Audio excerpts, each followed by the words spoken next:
Honourable members, the Deputy Speaker.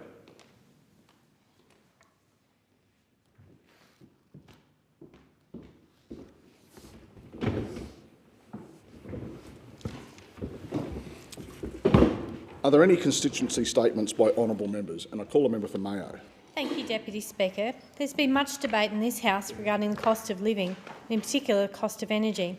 I've spoken on these matters on so many occasions in this place, relaying the pain, the frustration and desperation of those in my electorate who can no longer afford the basics of life, such as household heating. There is a mismatch between government statements around electricity becoming cheaper and the reality faced by every Australian household. Utterly sad that people just can't afford to keep the lights on. When did this become Australia?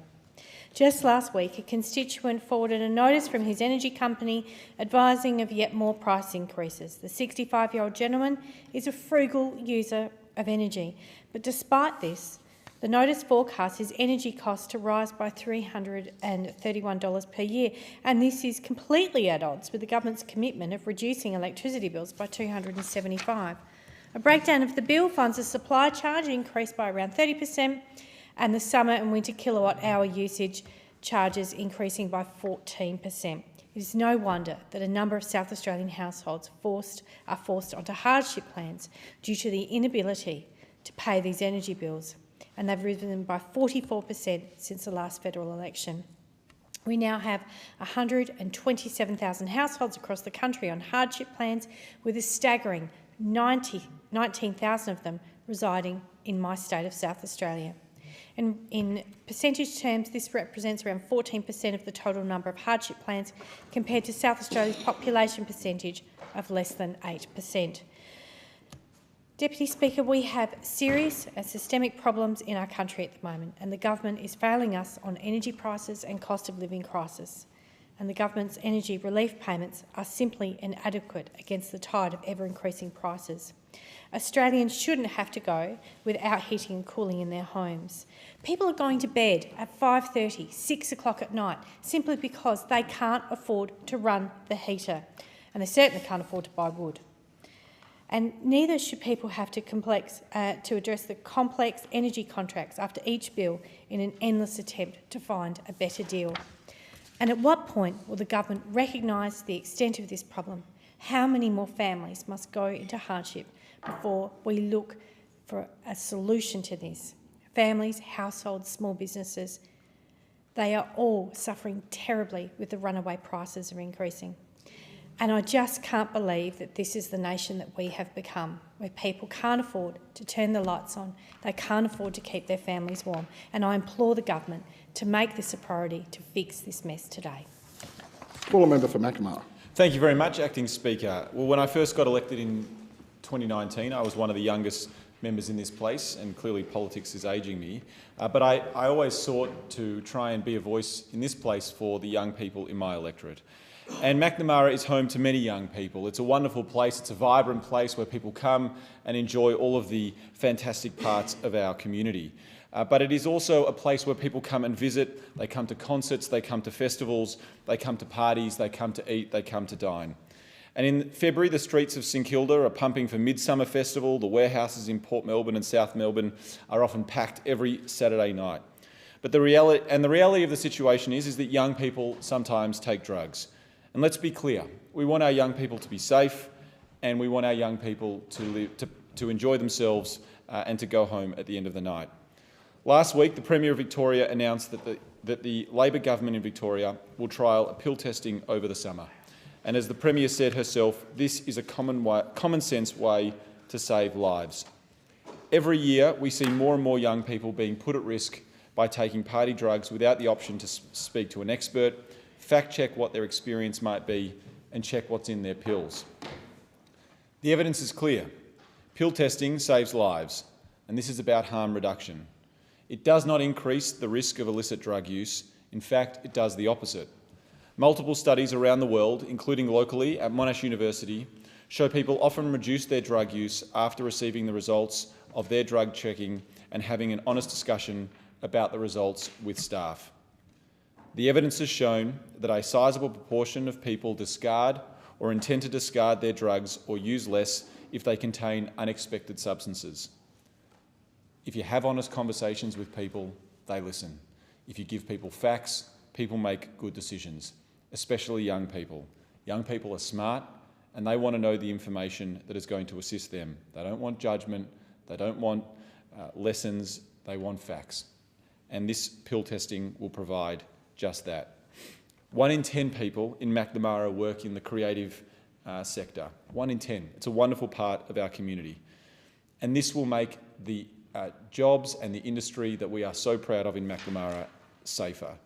In 2019, one of my local councils, the City of Port Phillip, wanted to be the first in Victoria to run pill testing at participating venues in our community. This is something that the community in Macnamara has supported for years. I'm very pleased with the Allan Labor government in Victoria that they've taken this important step. We don't want to see any young person losing their life for experimenting or for spending time with their friends. Obviously, we want people to be safe, and I support this initiative by the Victorian Labor government to test pills this summer and to save lives. Call a member for Flynn.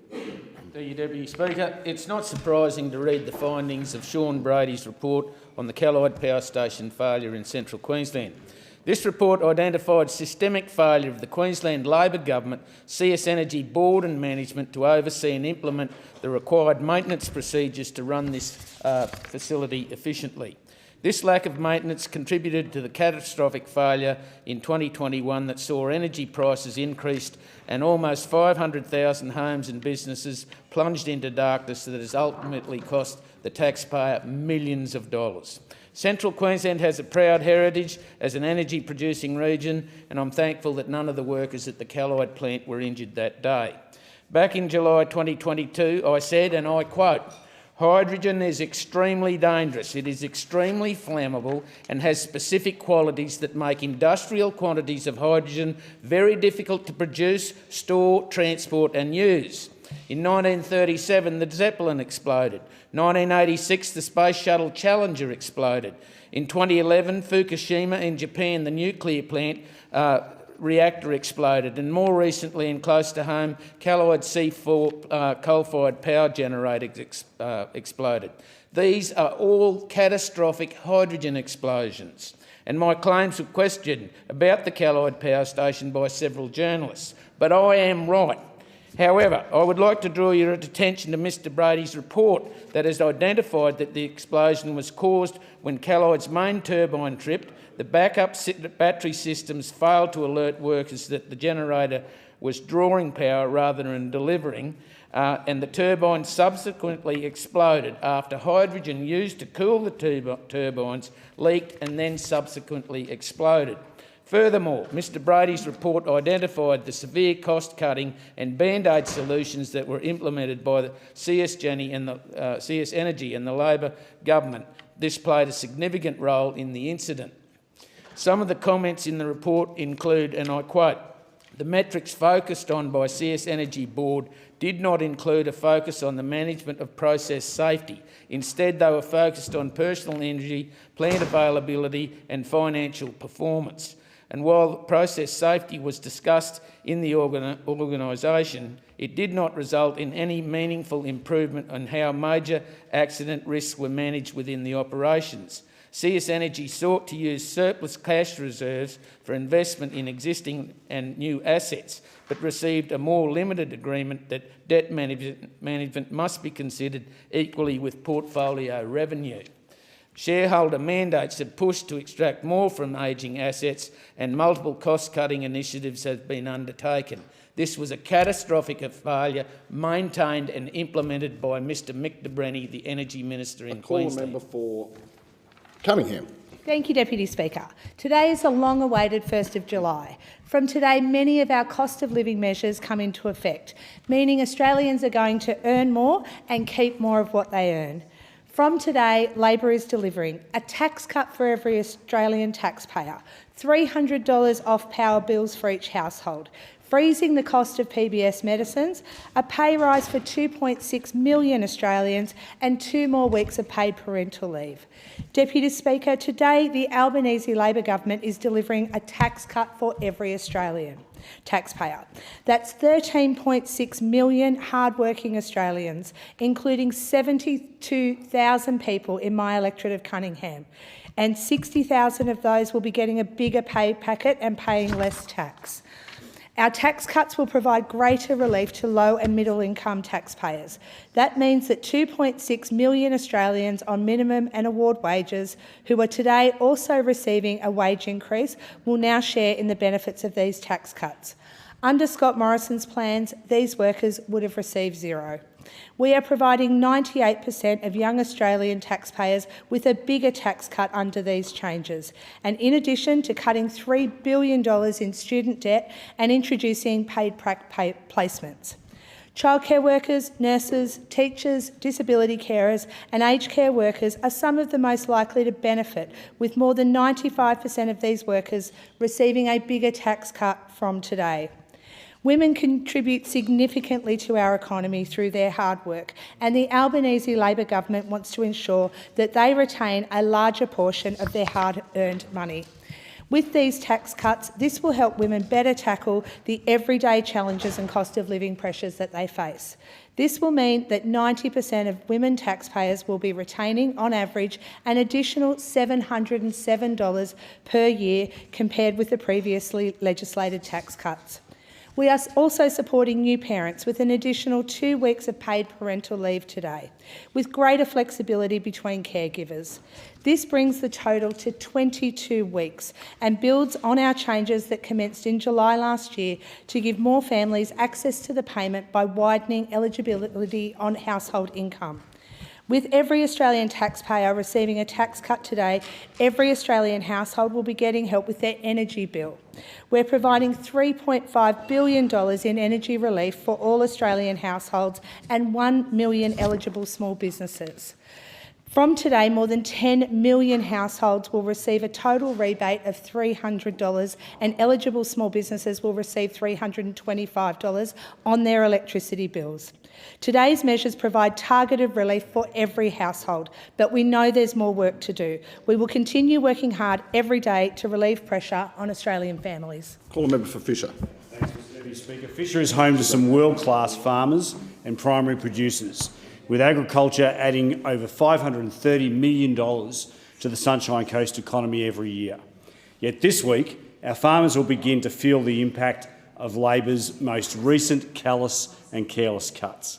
Starting today, those seeking seasonal work on farms and with primary producers will be forced onto the Workforce Australia platform. The Harvest Trail Services program has been defunded by this Labor government. This comes despite protests from the sector and after over 25 years of success in supporting our primary producers.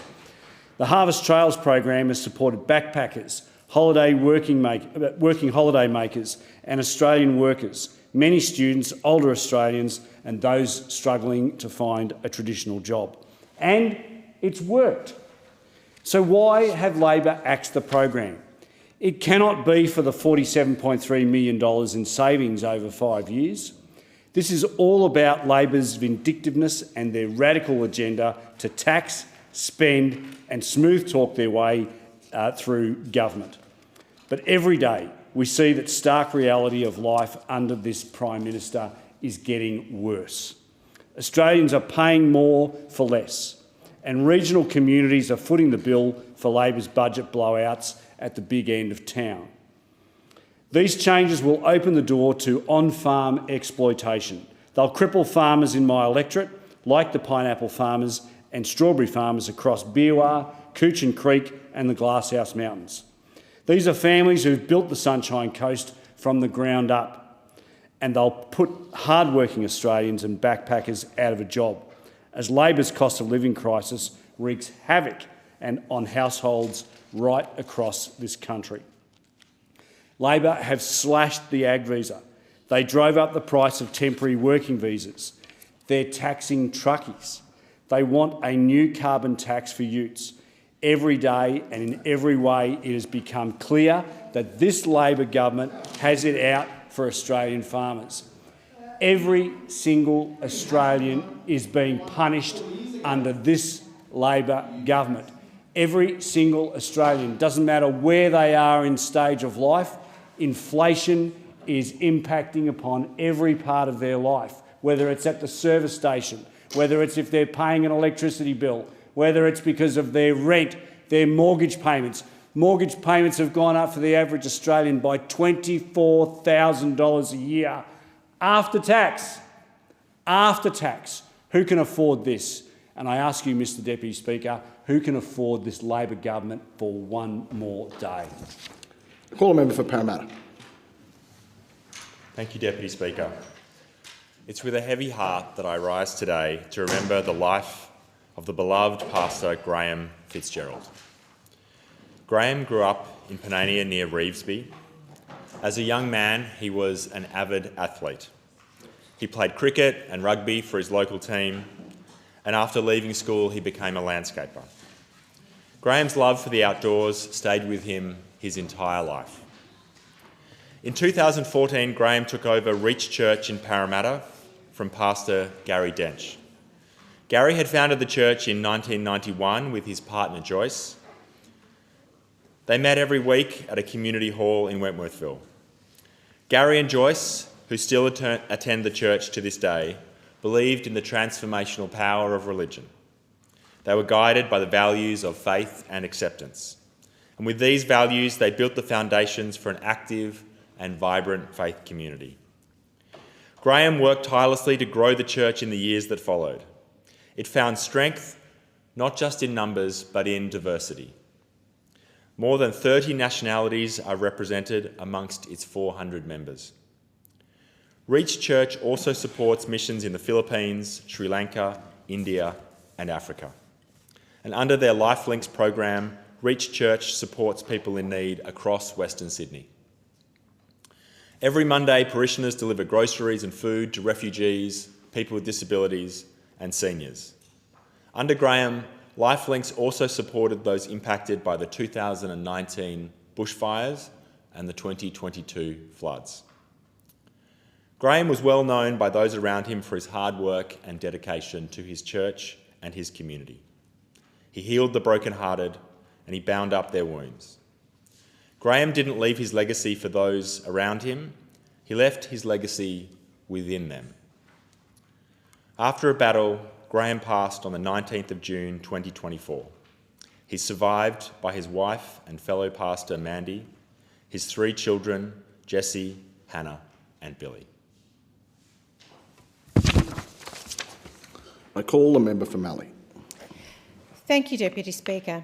I rise to pay tribute to 2 Mallee community members. Jo Martin from Wimmera Southern Mallee Development, who leads Thrive by 5, and Wendy Gladman from Loddon Shire, who runs The Parenthood. Both I met in Boort recently. These women and their teams are working to resolve Mallie's childcare deserts. Loddon Shire has 300 children on wait lists, some who are developmentally vulnerable, and this is exacerbated by towns with no formal childcare at all. Beulah's Heather Sherl is on maternity leave with 2 young children. Heather says that when her leave ends, she is, and I quote, screwed, and her family may have to relocate to Melbourne. She says, we're essentially killing small towns. We've got to choose between does one of us stop working, does a farm lose an essential worker, or whether we just pack up and forget about everything we've built here. Dedicated Rainbow community member, 41-year-old Catherine Durant, and her farmer husband Ben have 2 boys under 6 years. He works 7 days a week, up to 16 hours a day, leaving Catherine to sole parent. Catherine says, you just have to look at the faces of the rural women with small children during cropping and harvest. They are doing the best they can, and like me, probably cry every day in frustration, but we do it. We shut up and we do it. The lack of childcare in Rainbow and Jeparit leaves nurses and teachers unable to return to work. Childcare at Hopetoun closed due to no workforce, and the Yarriambiack Shire are working hard to find a solution. Bullock Shire say the opening of long daycare in Charlton has been positive, but Donald and Birchip could offer 8 more childcare places if they had trained staff.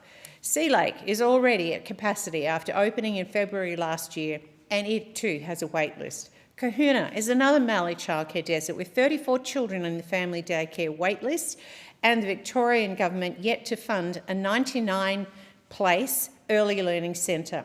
Kerrang has 45 children waiting for a family daycare on a waiting list, and a further 85 children under 3 for the long daycare centre. Gunawarra needs 8 educators just to fill existing places. The Albanese Labor government has to step up and help Mallee families access the childcare they deserve. Call the member for Bendigo. Thank you, Deputy Speaker. Well, recently, during Refugee Week, I had the opportunity to attend and speak at the Bendigo Community Health Refugee Week. It was an opportunity to celebrate the amazing contribution that local refugees had made to our community. I'm proud to represent an electorate that is growing in its diversity and becoming home to many people of a refugee background. Our Karen population now numbers over 3,000 and is growing weekly. The government provides robust support for all of those refugees, ensuring that they have the skills and the opportunity to transition to Australia and to rebuild their lives with certainty. That commitment continues today to be funded via the SETS program, the Settlement, Engagement and Transition Support program. Locally, this funding has been received by 2 groups in my electorate that continue to deliver a wide variety of SETS programs. Key delivery partners in my electorate include Bendigo Community Health Services, who hosted the Refugee Week events, who received just over $1 million in funding in the latest round. Blood and Compassion Multicultural Services have also received just under $500,000 in funding to continue to do the work in this important space. Many migrants and refugees have made important social and economic contributions throughout our nation's history, particularly in my electorate of Bendigo. A recently released AIMS report spoke to the economic contribution that they have made to our community. Whether they arrive young and go on to establish fabulous careers in our health sector, or whether they arrive older and fulfil positions in our manufacturing sector, they have made an outstanding contribution, and we thank them for choosing Bendigo in our town. I do want to acknowledge the role that the City of Greater Bendigo has played in becoming a refugee welcome city. It is hard to believe that a town like Bendigo, with a small refugee community, would take such a step, but that is who they are as a community, reflecting the wishes and the needs of many of us locally. A special shout out to all the many volunteers and the community organisations that made a very cold week in Bendigo that little bit warmer by coming together to celebrate Refugee Week. Another great opportunity to thank them for the amazing contribution that they make to our community and thank them for sharing their culture with us. We are that much stronger by them sharing their culture. We are that much stronger by celebrating our diversity. Call the member for Hughes. Thank you, Deputy Speaker. I rise today to speak about some of the issues affecting my local community, those in Hughes. First, Deputy Speaker, nestled down on the banks of the Warrenora River, known by the 2,200 locals down here as the Wani, completely ringed by bushland, is the suburb or village better known as Warrenora, the community hub of which is Warrenora RSL Club. But, Deputy Speaker, this club is currently under threat of closure. I met with the board over the weekend and have been contacted by many Warrenora residents. The RSL Club is an integral part of our local community. From hosting Anzac Day and Remembrance Day services, it is a venue for community meetings, an emergency evacuation point, and also hosts many various groups, including our local ukulele group. It is hoped that this important venue can continue to operate into the future. And, Deputy Speaker, I've said to the Warrenora locals and I said to the club directors, I will continue to advocate for this club to save this important local icon. Deputy Speaker, As we start this new financial year, Labor is promising life will be easier. I've visited many of my local community organisations such as Vinnie's at Sutherland recently. Never has it been so tough within our community. Vinnie's and other charities are inundated with requests for help, for food, for grocery vouchers, for kids' clothing, for blankets, for pet blankets. Vinnie's are often the first place to which people turn. I commend the work of the volunteers and staff at Vinnie's assisting our local community. And like Vinnie's, Deputy Speaker, Sutherland Rotary also does an amazing job providing support within our local community, most recently and particularly for victims of domestic violence as well as our homeless youth. They also support important projects overseas. I was privileged to attend the changeover dinner last Friday night and congratulate Nuri Nader, the outgoing president, and I wish President-elect Alan Hayway and his directors all the best for the upcoming year. These charitable organisations, Deputy Speaker, are so important. They're run by volunteers on shoestring budgets. Never have these groups been so important because over the past 2 years, my local community has been finding it more and more difficult.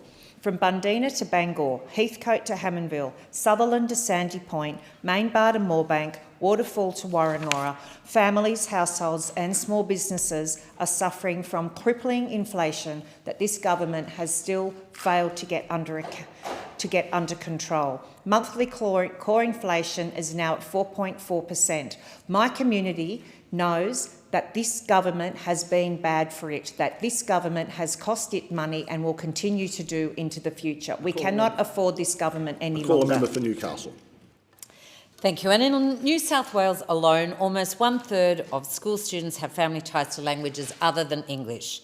Community language schools provide important opportunities for school children to ensure that Australia's diverse traditions, languages and culture can thrive. And through the Albanese Labor government's $15 million scheme to assist the more than 600 community language schools across Australia, we are not only investing in children's education, we're also investing in the future of Australia, where diversity is recognised and celebrated, and every Australian knows they have an important contribution to make.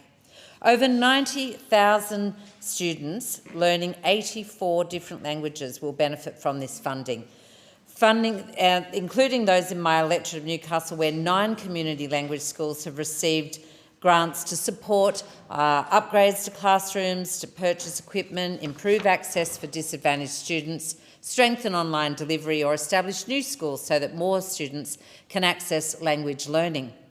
Congratulations to the following community schools in Newcastle: the Afghan Association of Hunter, the Einklein Deutsch Schule, the Newcastle Arabic School, the Newcastle Korean Language School, the Russian School of Newcastle, the Macedonian Orthodox Community of Newcastle and Districts, Tibetan Children's School of Newcastle and Hunter Region, the Wanachee Newcastle, who teach Swahili, and the Alliance Francaise de Newcastle, whom I enjoyed a visit with just last weekend, who received $33,600 to support their important language work. And a very big shout out to all the teachers, students, families and volunteers at that centre. I also want to acknowledge the 7 Newcastle businesses that received support from the Albanese Labor government with the energy efficiency grants to help keep their power bills down. Congratulations go to Maxwell Recruitment, Apprentices and Trainee, to Kooragang Water, to Kilmurray Lawyers, and a special mention must go to the 2 that I was able to visit very recently.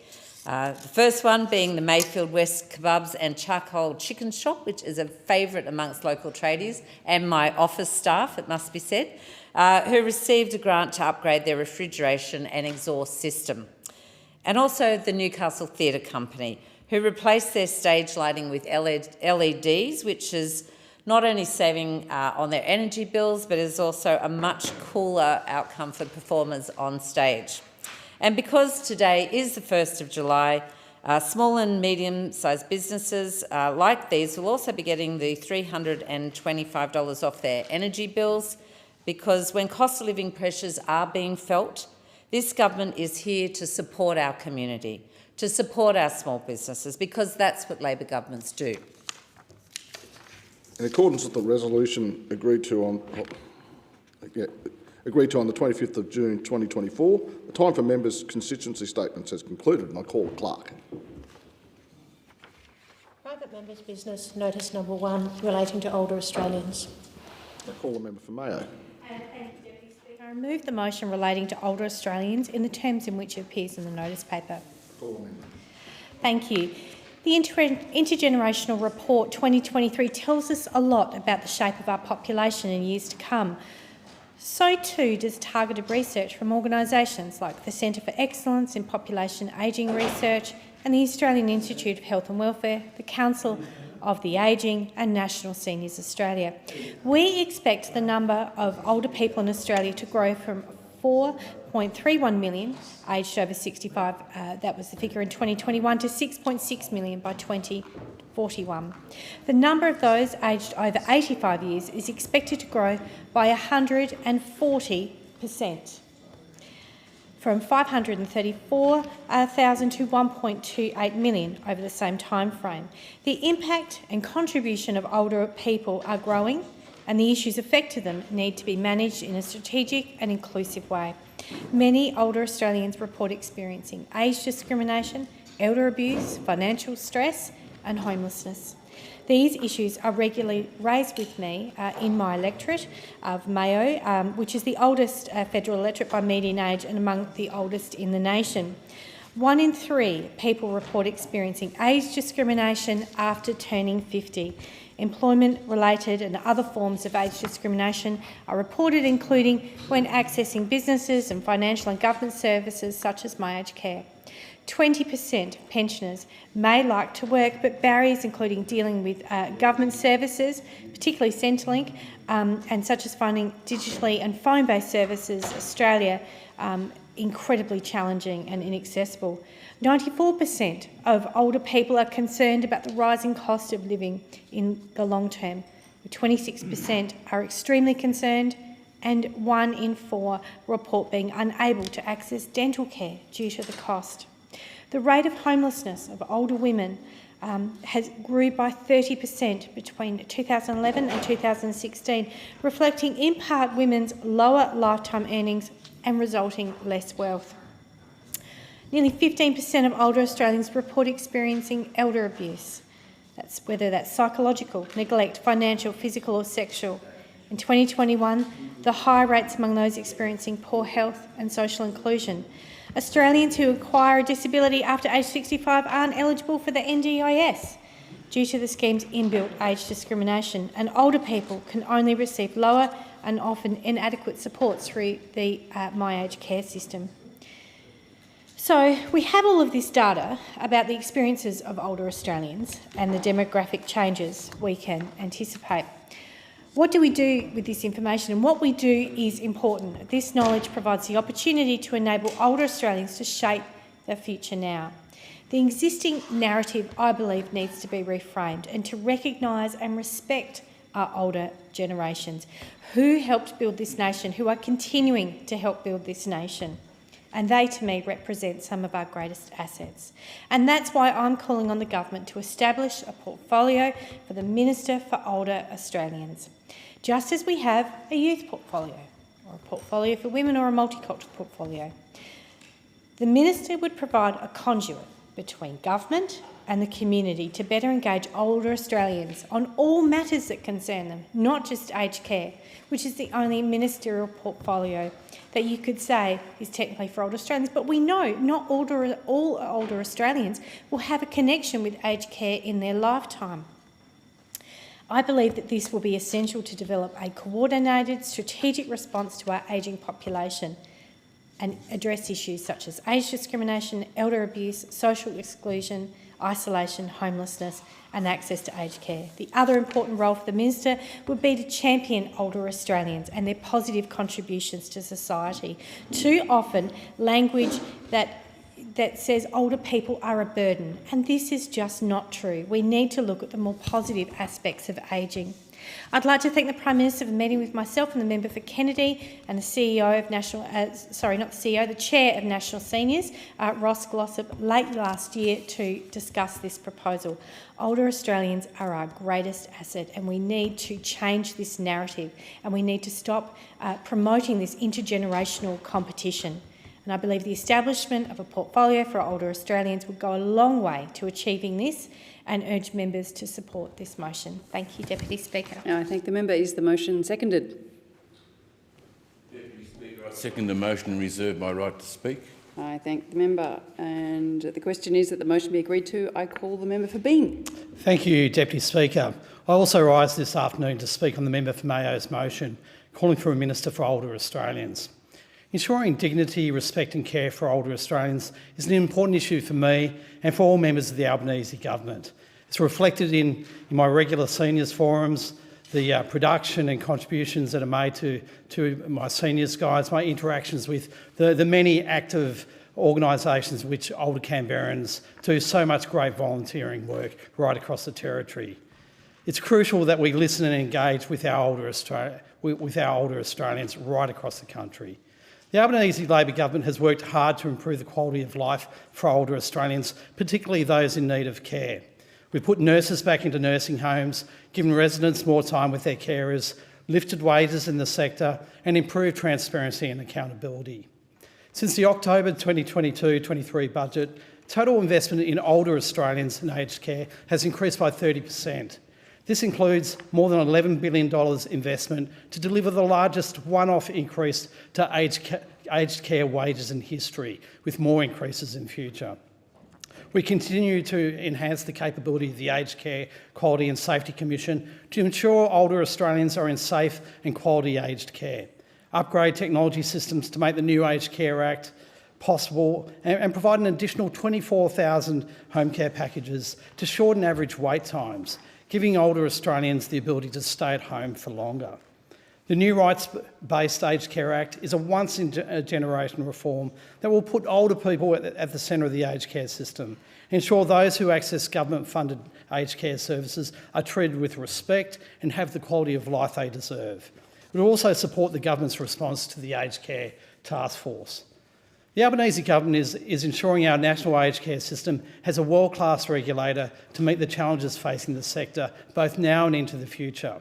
We've accepted all 32 recommendations of the final report of the Independent Capability Review of the Aged Care Quality and Safety Commission, with a number of recommendations already complete. Older Australians are some of the highest users of PBS medicines, and so have seen some of the largest benefits from the Albanese Government's commitment to cheaper medicines. In 2022-23, over 60% of total PBS expenditure was towards older Australians, while through 2023, close to 240,000 older Australians in residential aged care received more than 10.7 million PBS subsidised prescriptions. And we're also investing more than $300 million over 5 years to strengthen pharmacy and keep medicines cheaper, with up to a 5-year freeze to the cost of PBS prescriptions for pensioners and Commonwealth Seniors Health Card holders, so medicines stay cheaper instead of rising each year with inflation, benefiting people in residential aged care homes in particular. The Albanese Government has already implemented its 5 aged care election commitments, including 24/7 nursing, a record $11.3 billion pay rise for aged care workers, and increased transparency through Dollars to Care. We've also addressed 69 Royal Commission recommendations, and our work is having a tangible impact.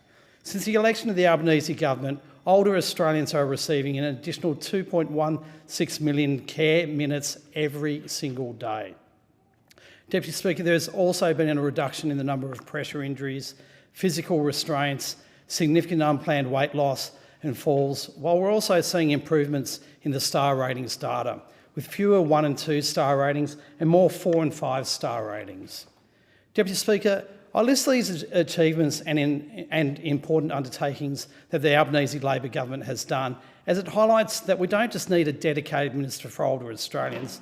We actually need a government that is ready to invest the time and money to ensure older Australians enjoy the dignity and respect they deserve.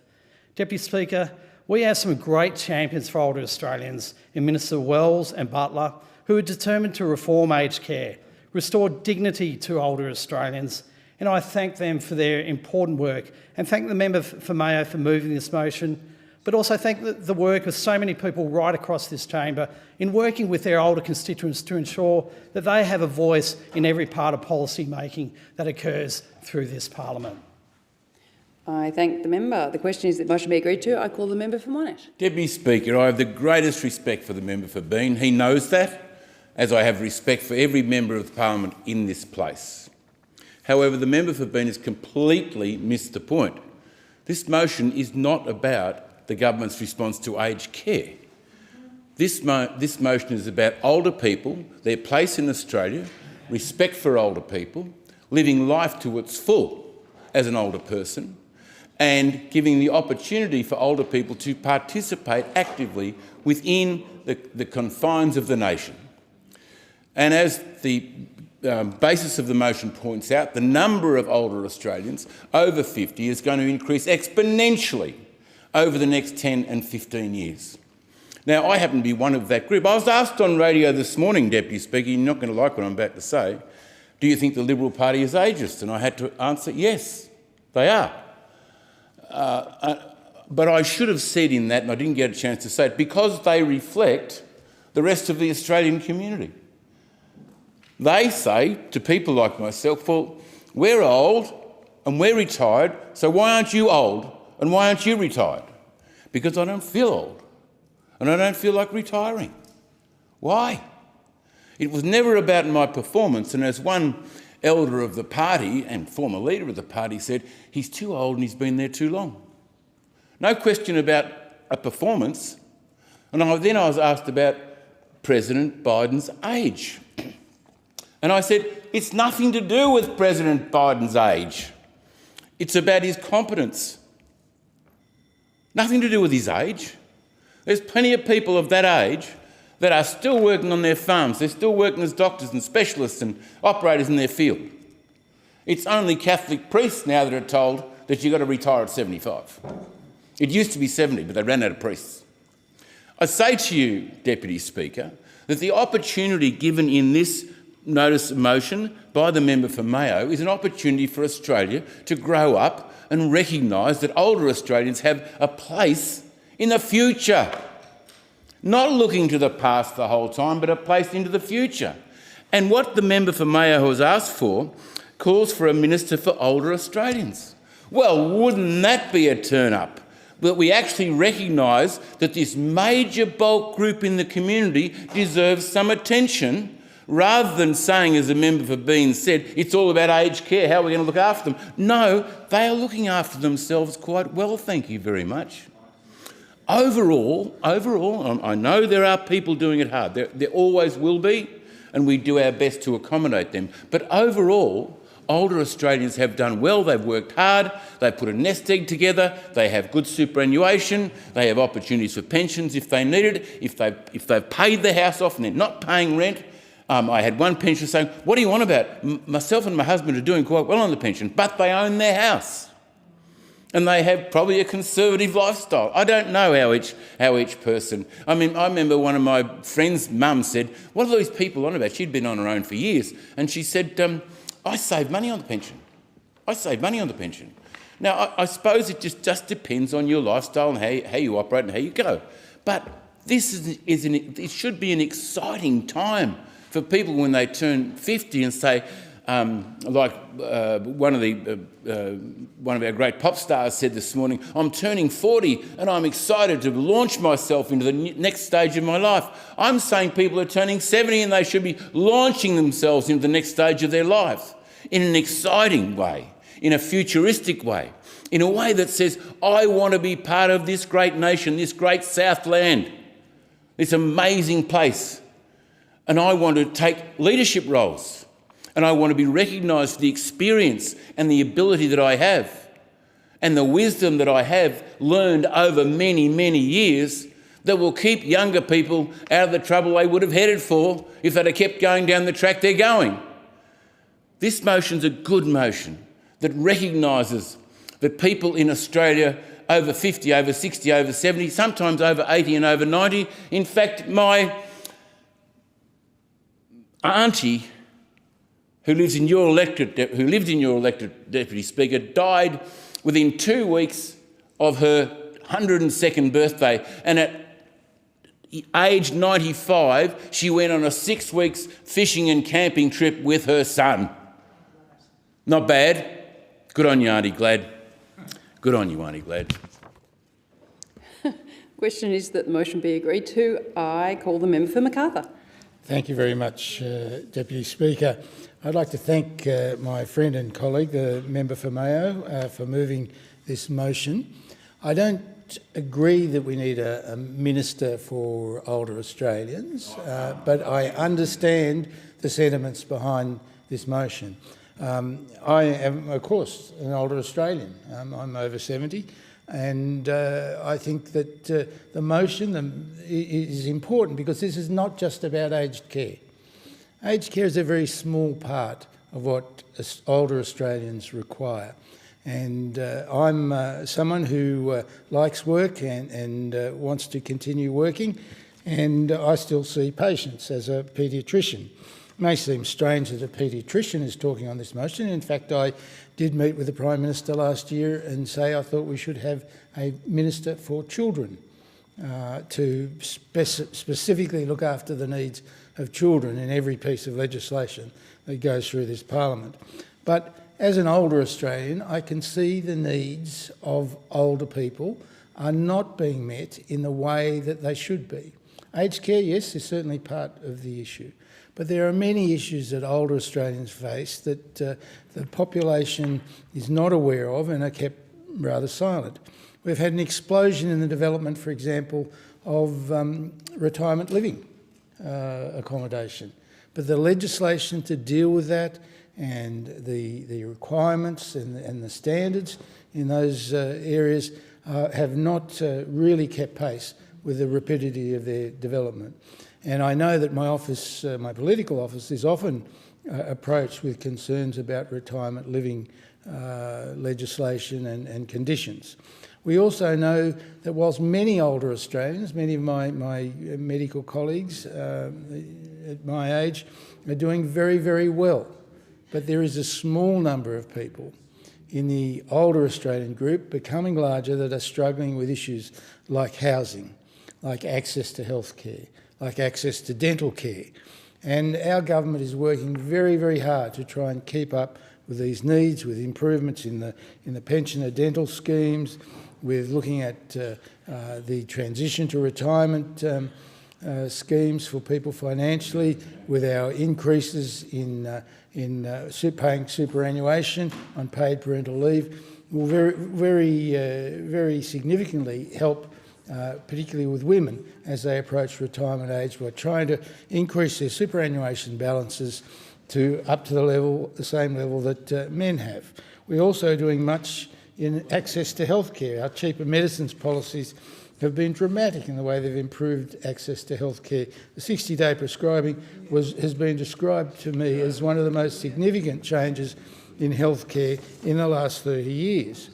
We are an ageing population. More of us are getting older. In 2020, there were 16% of our population were over 65. By 2026, that'll be over 22% of the population will be over 65. And they have needs, and they certainly are not always being addressed with our current social security and housing systems. Our life expectancy, of course, is increasing. In 2022, the average male can expect to live to the age of 81 and the female to 85, compared to 51 and 54 for males and females in 1900. So things are changing dramatically, and every year we're seeing an increase in life expectancy. And we must make sure that our society is conditioned and has legislation and has care for older Australians if they want to stay in the workforce or if they don't. And we've done a lot as a government to improve the ability to people to still earn money while they're on a pension.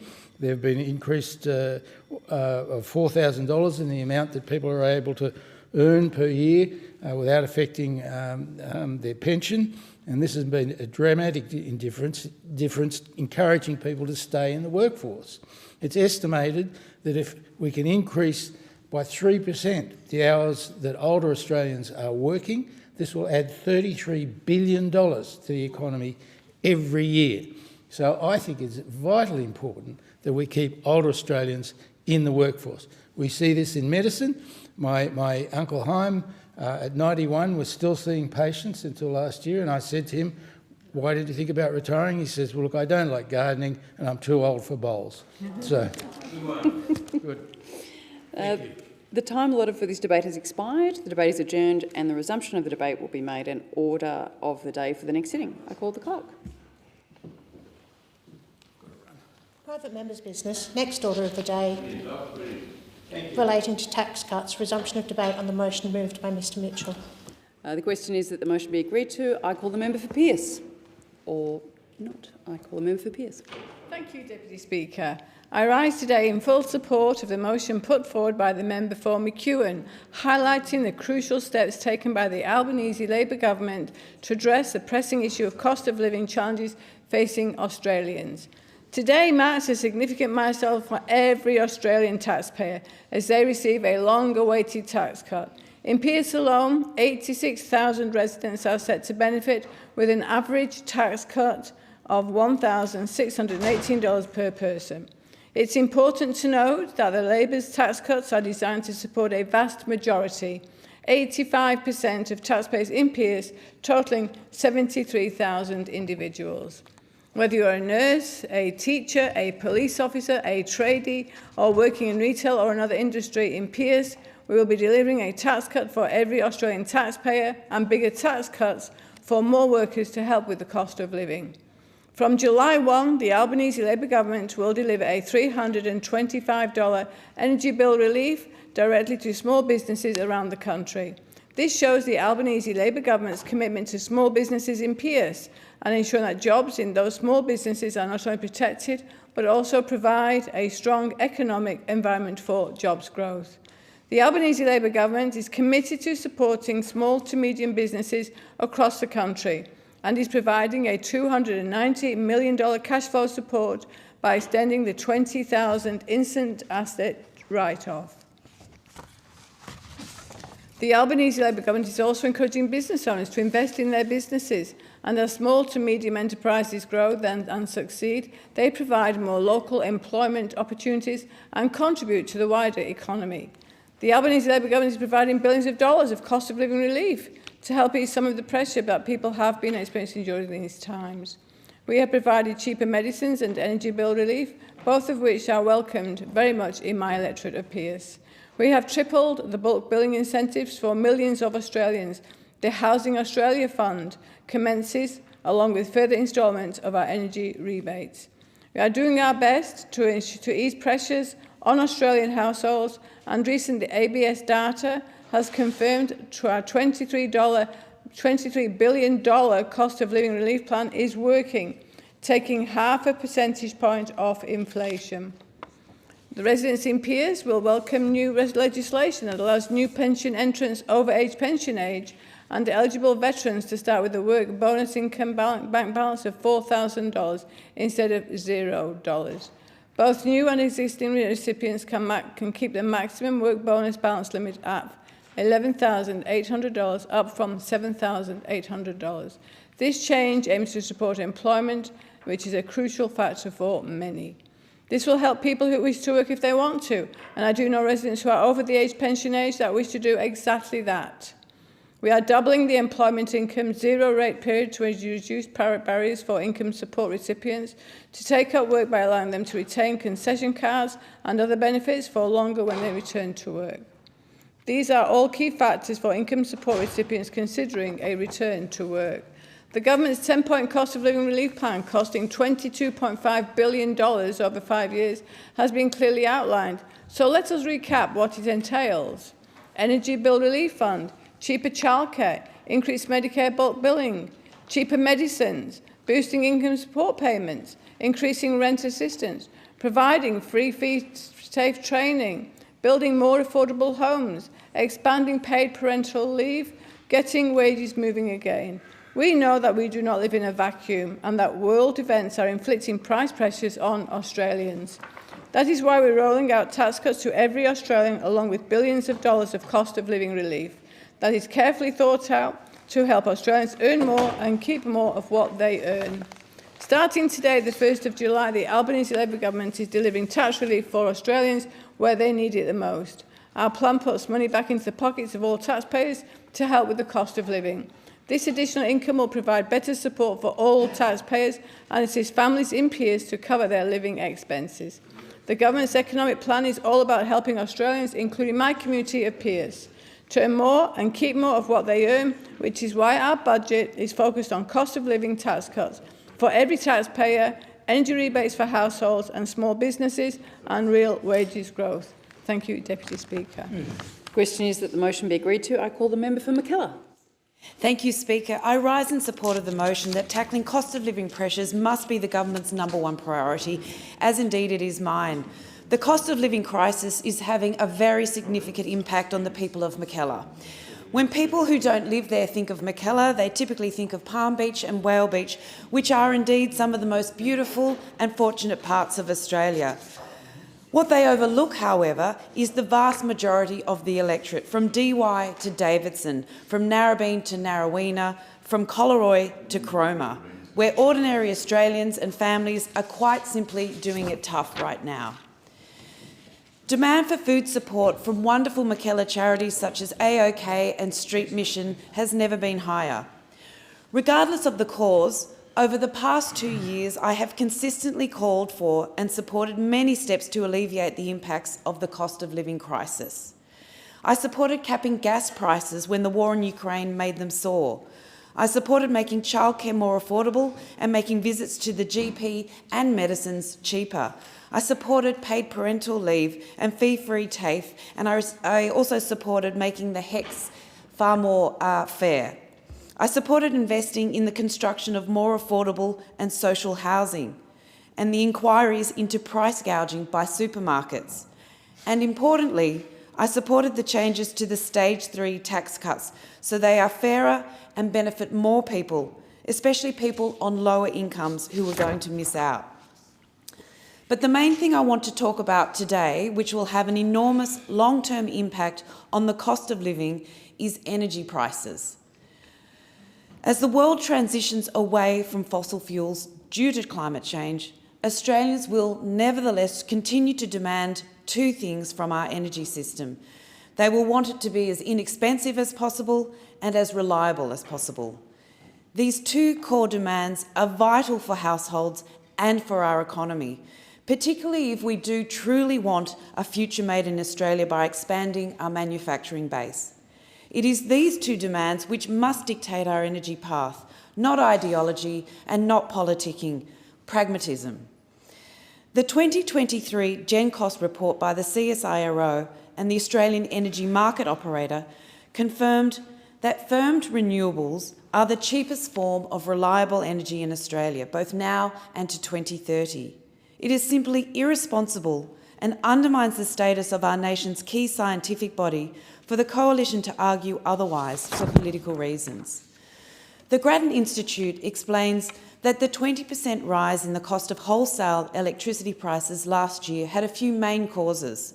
The war in Ukraine causing global gas shortages and pushing up the price of gas, outages at ageing coal power plants reducing competition, and extreme weather events causing flooding in coal mines. The fact that renewable energy is the cheapest form of energy and getting cheaper is the one thing countering further rises in energy prices right now. Already, 40% of Australians' energy is generated from wind and solar, a 25% increase in the last 2 years. So we are already a long way down the path to the 82% renewable energy target by 2030. Energy prices will continue to reduce in line with the increase of renewable energy inputs to our grid.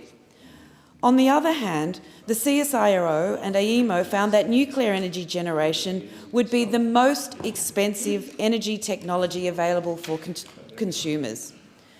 Relying on nuclear energy would make household and business energy bills go up, not down, causing inflation throughout our economy.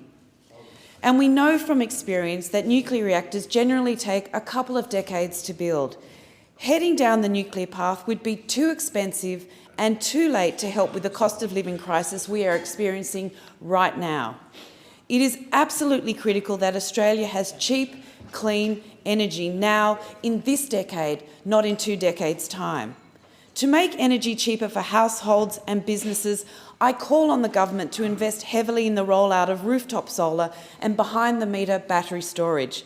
This would take the pressure off building big renewable projects and transmission lines in the regions, and immediately deliver cheaper energy prices for Australians across the country. We cannot make the transition quickly enough to clean, cheaper energy. It is good for the planet and it is good for our back pockets. Thank you. Thank you, Member. The question is that the motion be agreed to. I call the member for Lyons. Thank you, Deputy Speaker. Well, we all know that cost of living pressures mean Aussies have been under the pump for quite some time. They were under the pump before we came to office 2 years ago. They're still under the pump. The big difference is this government is doing something about it. We are tackling the cost of living as the #1 priority of the Albanese Labor government. It's why our budget and our economic plan are all about easing inflation and easing those pressures in household budgets. From today, July 1, every single taxpayer in this country is getting a tax cut. Not just some taxpayers, not just some who are earning high incomes. Every single one of 13.6 million Australian taxpayers gets a tax cut. That includes 280,000 Tasmanians, and that includes 46,000 of my constituents in Lyons. This government is delivering cost of living relief to all Australians, not just some. Our tax plan delivers bigger tax cuts for more taxpayers than Scott Morrison's plan from 5 years ago. An additional 2.9 million Australians earning $45,000 or less who missed out entirely under the former Stage 3 will now receive a tax cut. Just think of that, Deputy Speaker. Those who need relief the most were to receive not 1 red cent under the Liberal Stage 3 tax plan. And we changed that plan, and we now have ensured that people earning under $45,000 a year are getting a tax cut. On average, women will retain an additional $700 per year compared with the former government Stage 3 cuts, because it's still a great shame in this country that women on average continue to earn less than men.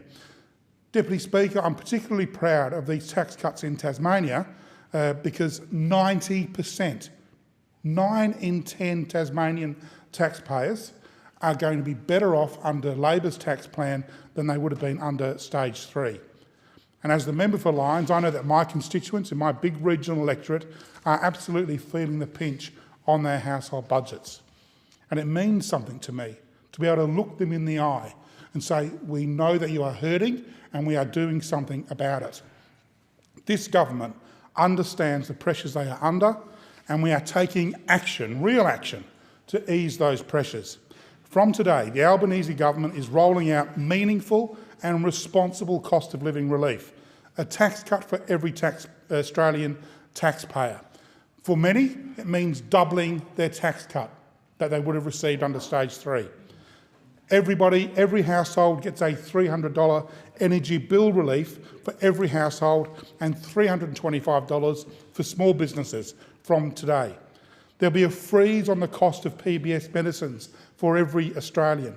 There'll be an expansion of our paid parental leave scheme, and there'll be more funding to build more homes in every part of the country. If only the Coalition and the Greens got out of the way in the Senate so we could release more housing funding, Deputy Speaker. All this comes on top of a third consecutive pay rise for 2.6 million workers backed by this government. And of course, the cost of living relief set to flow from this week is building on cost of living measures the government has already delivered in our first 2 years of government. 2 years. Cheaper childcare, fee-free TAFE for nearly 500,000 Australians, the biggest boost to Commonwealth rent assistance in 30 years, and the biggest investment ever in expanding bulk billing, including, of course, the creation of Medicare urgent care clinics across the country, and we're about to get a 5th one in Tasmania, and I'm proud to say in my electorate of Lyons. All this is making a difference to cost of living pressures that people are facing. We know the work is not over. We don't pretend that it is for even 1 minute. We know the work is still to be done, but we are doing it. We are taking real action because we absolutely care about getting the job done. It's a fact, Deputy Speaker, that Australians are better off under a Labor government. More jobs, higher wages, bigger tax cuts, that's what the Albanese government is delivering. Australians are earning more, and as of today, they will get to keep more of what they earn. Thank you. The question is that the motion be agreed to, and I call the member for Riverina. Well, with all this pizzazz and excitement, Deputy Speaker, you would think that people out in voter land would be dancing in the streets, would be rejoicing. I wonder, Member for Wright, are they dancing in Railway Street in Bow Desert? They're certainly not dancing in Baylor Street in Wagga. And tax cuts, power price reductions, you know, Labor talks, and the member for Lyons has just mentioned that this is our #1 priority. He said it very earnestly and very seriously. That was what was on his talking points. You know, and they all come in here and, you know, we want them to earn more and keep more of what they earn. I mean, it's just a paraphrase of quite frankly, the Dirt Unit's talking points. But you know, but seriously, and they talk about this being cost of living being the #1 issue, the #1 issue for now. Because let me tell you, it wasn't the #1 issue last year. But you know what was? It was the voice. It was the referendum. And I haven't seen the Labor Party so excited since, as the member for Wright just reminded me, that they thought they were going to win the referendum. Remember that? They thought they were going to win the referendum. And how did that go for you? Well, you know, and we want our Indigenous peoples to receive the best services, to receive the most help, to get the most support that they need, particularly in regional and remote Australia, remote in particular where the services are lacking, and that is a fault of all of us.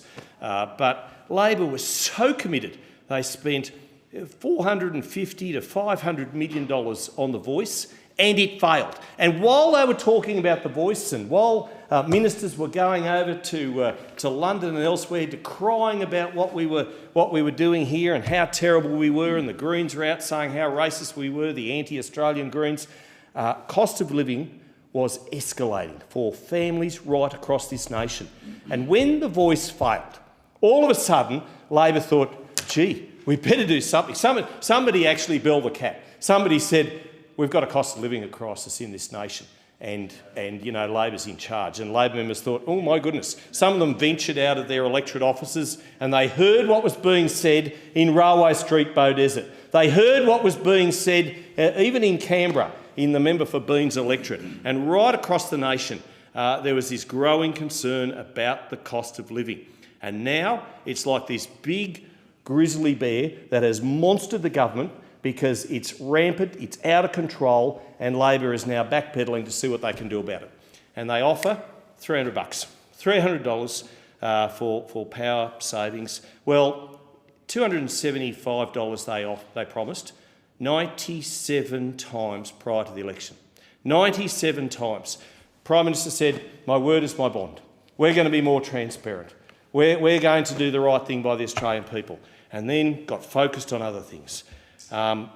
We hear from those opposite about affordable childcare. I'd just like available childcare.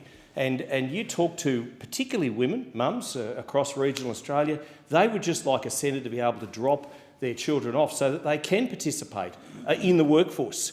And then, you know, we hear about power cuts, power price cuts. Well, you know, it's winter, it's cold. Winter in Australia is cold. And let me tell you, there are a lot of people wearing another layer of clothing, putting another rug, another doona on their bed of a night because they can't afford to turn the heater on. And that is a fact. More people are using the likes of the Salvos and St Vinnies than ever before. And that is such a shame. And we do have a cost of living crisis. I I was down near the Murrumbidgee River in my hometown of Wagga Wagga just yesterday and saw the number of tents that have popped up alongside the river. That is people who can't afford a house. They can't find a house. They can't afford the rent. They can't find anywhere to rent. And this is a growing crisis. And Labor has only just cottoned on to the fact that it is out of control, that people are hurting, that people, particularly in regional Australia, not that those opposite would care, are doing it very, very tough. And those people in regional Australia, like the Member for Rights electorate and mine, Riverina, they were the ones who carried this nation during COVID. They were the ones who carried this nation, provided the food, provided the fibre, provided the mining exports and kept the lights on. That's what regional Australia does, and it's time those opposite realised and addressed the cost of living crisis. The time allotted for this debate has expired. The debate is adjourned and the resumption of the debate will be made an order of the day for the next sitting. I call the clerk. Private members' business. Order of the day number 1. Resumption of the debate on the motion relating to the beef corridor. Standing in the name of Ms Landry. The question is that the motion be agreed to. I call the member for Riverina. Thank you, Deputy Speaker. And beef roads are so very important. And I can remember when I was the Deputy Prime Minister in the golden age of Australian democracy, going to a press conference with the erstwhile Senator Matthew Canavan and the then member for Flynn, the then Kenny O'Dowd, and we were announcing significant funding for an upgrade, $30 million project. We were contributing $20 million because that's what we did. That's what we did when we were in government. We actually provided the lion's share of the funding. This mob Labor, they've reduced it back to a 50-50 arrangement with the states, and so many roads, so much infrastructure is not being built because the states don't want to stump up the additional money. But it was 80-20 when we were in government. Anyway, Ken Dowd and Matt Canavan and I were announcing, as part of the $400 million Beef Corridors Road program, 457 kilometres of sealing of roads in that great state of Queensland. Cattle country, member for Right.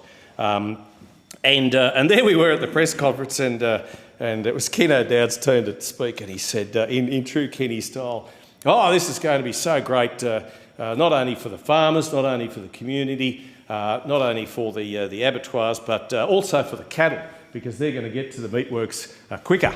And only Ken could say something like that. But he was right in Ken's own laconic fashion. He was right because it was actually going to lead to the cattle getting to the processing plant faster and in less bruised state than they would have otherwise on a gravel road, on a rocky road, and certainly for the truck drivers, this was going to be good, if not for the cattle who were going to be only processed sooner. But Mayor Kerry Hayes of the Central Highlands Council, he said delays to this beef roads program, which is what those opposite are putting in place, were just wrong.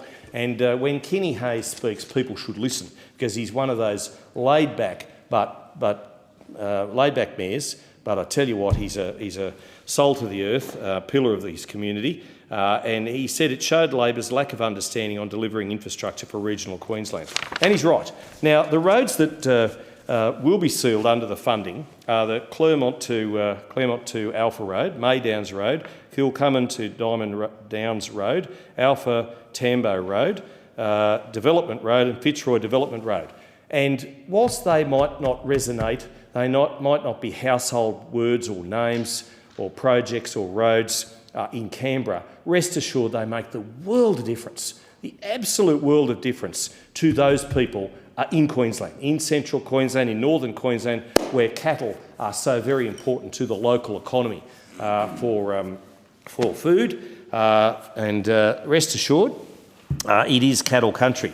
The Coalition Government got on with the job of supporting major Queensland road investments, and now Labor is putting vital road upgrades at risk and therefore lives at risk. And I have to give a shout out here, and the member for Right, if he has a dictionary handy, might probably throw it at me, but I worked well with Mark Bailey, and Mark Bailey was a good minister. He's certainly a good minister to projects that needed upgrading. And I know he was nearly 9 years as a Minister for Main Roads. He was 6 years and 5 days as Minister for Transport until the 17th of December 2023. And he and I worked well because we put the politics aside and we put the national and the Queensland interest first and foremost. And I pay credit to Minister Bailey for getting things done. It's a shame Minister King can't do the same and have the same spirit of cooperation with Queensland and with the national interest. I think the question is that the motion be agreed to, and I call the member for Bean. Deputy Speaker, look, I may be from Canberra, but the Smith ancestors are from Capricornia. Deputy Speaker, I'll start by saying this. The funding for this project has not been delayed.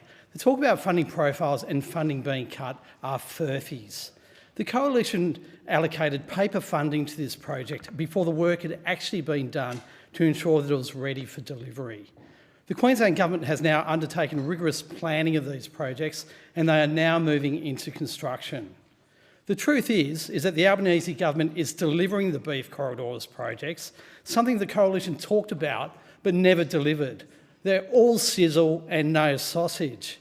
Deputy Speaker, Queensland's beef corridor network stretches across nearly 218,000 square kilometres and runs from east to west across central Queensland. This strategic web of roads carries world-class beef product and contributes $1.7 billion to the Australian economy. We agree that upgrading the beef corridor network will increase productivity across the agriculture and resource industry sectors, along with improving safety. The Australian Government, in partnership with the Queensland Government, will work with 7 local government mayors and key industry stakeholders on the identification of short, medium and long-term beef road priorities to inform a 10-year Central Queensland Beef Roads investment strategy. The Beef Corridor project was developed by 7 councils with the aim to seal 9 sections of 8 unsealed roads, upgrade 3 sealed roads and improve access to Gladstone Port. The $500 million project is funded 80-20 with the Queensland Government. Deputy Speaker, the member for Capricornia has accused this project of being further delayed. But curiously, the member's motion does not recognise that on the 13th of March 2024, the Queensland Government announced the first stage of construction, starting with the following projects. Funnily enough, projects that the previous Speaker has informed the House about. It's pave and seal sections along Clermont Alpha Road in Mackay, Whitsunday and Central West districts. Pave and seal widening of floodway along the Alpha Tambo Road in the Central West district. Pave and seal sections of the Fitzroy Developmental Road in the Fitzroy district. Pave and seal sections along Maydowns Road in the Mackay Whitsunday district. Deputy Speaker, I note the member's frustration in this funding not coming sooner. But I would also remind the member that her party was in government for nearly a decade. The question should be, if the former LNP government believes so strongly in this project, and it is a good project, why was it relegated to an election commitment and not properly funded? It was the paper funding by a government that loved the announcement but did little to deliver. And I can understand the member would be so frustrated that they might have some beef with their own side on this issue. I mean, after all, politics is a high-stakes game. And the previous government had a particular penchant for making grand funding announcements and not delivering on them. Take the Molonglo Valley Bridge in my electorate. Announced but only properly funded and now being delivered by this government. Deputy Speaker, we are a government focused on actually delivering projects, not just delivering on press releases. Undertaking proper design, consultation and procurement of these projects takes time, and to ensure that the projects that are built are the right ones, in the right locations and to the right budget. And Deputy Speaker, I recognise the important work that the Minister for Infrastructure has done to rein in spending, to ensure that we can deliver the infrastructure the federal government has actually committed to. Finally, Deputy Speaker, Australian beef is a byword for quality, which is why there's always a place for it on plates across our country and far beyond our shores. And supporting the infrastructure for safer roads that protects truck drivers and produce is critically important for this Albanese Labor government. And in conjunction with the Queensland State Labor Government, Deputy Speaker, and in partnership with local councils, we will continue to invest in the mighty beef corridors to ensure that the $1.7 billion economic corridor continues to operate safely and deliver the high-quality beef Australians and the rest of the world enjoy. The question is that the motion be agreed to. I call the member for Wright. I do. Thank you, Madam Speaker, and I want to acknowledge the work conducted by the member for Capricornia for the amazing advocacy that she has persisted with whilst in this place. There's never a time that I'm in her company that she doesn't mention the Beef Roads program, that she doesn't mention the roads of strategic importance, and she never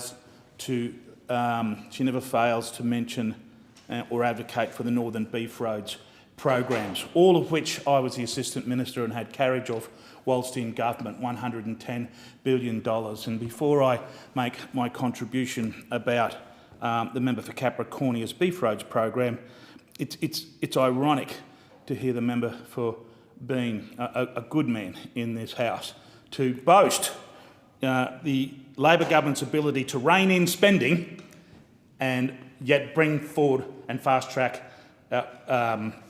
events. Can I say that only one of those statements is correct? Only one of those statements is correct. And if you want to test the theory, I direct you to the 7 mayors who are advocating in central Queensland for this Beef Roads program. They have not been a single voice. I had the great opportunity to catch up with the 7 mayors recently in Rockhampton, my birth town. A great community to grow up in. It's got 2 rather large meatworks facilities, one owned by was AMH, I think it's the Swift's company now, JB Swift, and then the Tees family, Tees Cargill, have the other meatworks. Central Queensland, from a catchment area for our national herd, hold about 30% of the national herd numbers. There's huge breeder and fattening capacity there from Central Queensland. So there's a lot of traffic that comes through the Beef Road network to Rockhampton for processing, notwithstanding the additional feedlots that have gone in the last decade in Central Queensland. And it is right that the member for Capricorn advocate for more money for her domestic roads. These roads were all funded. Do not misunderstand that. When I was the Assistant Minister, every announcement we made had funding tied to it.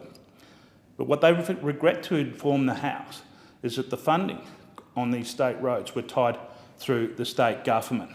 So if you're looking to lay blame at where the go slow has happened, if you're looking to understand who has turned their back on the beef producers of Central Queensland, if you're looking for those to lay blame as to where fault should lie, can I direct your attention to the Queensland State Government?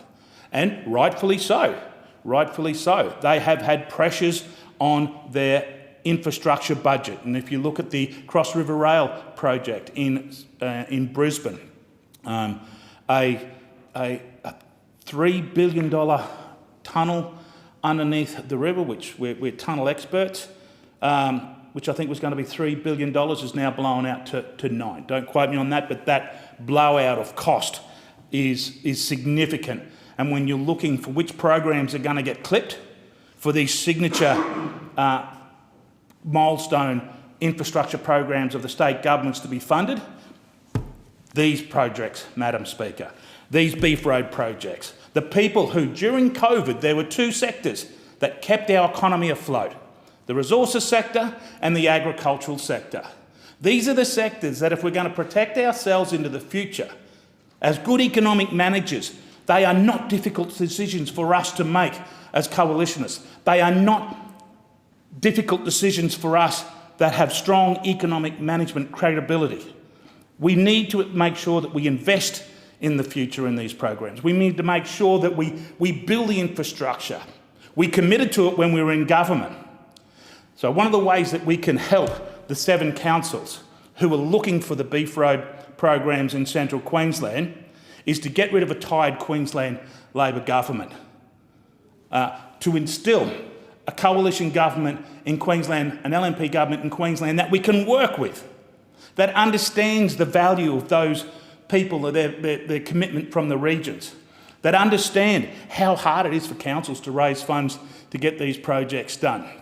In doing so, we build greater wealth. In doing so, we enable the agricultural sector to look after its own destiny.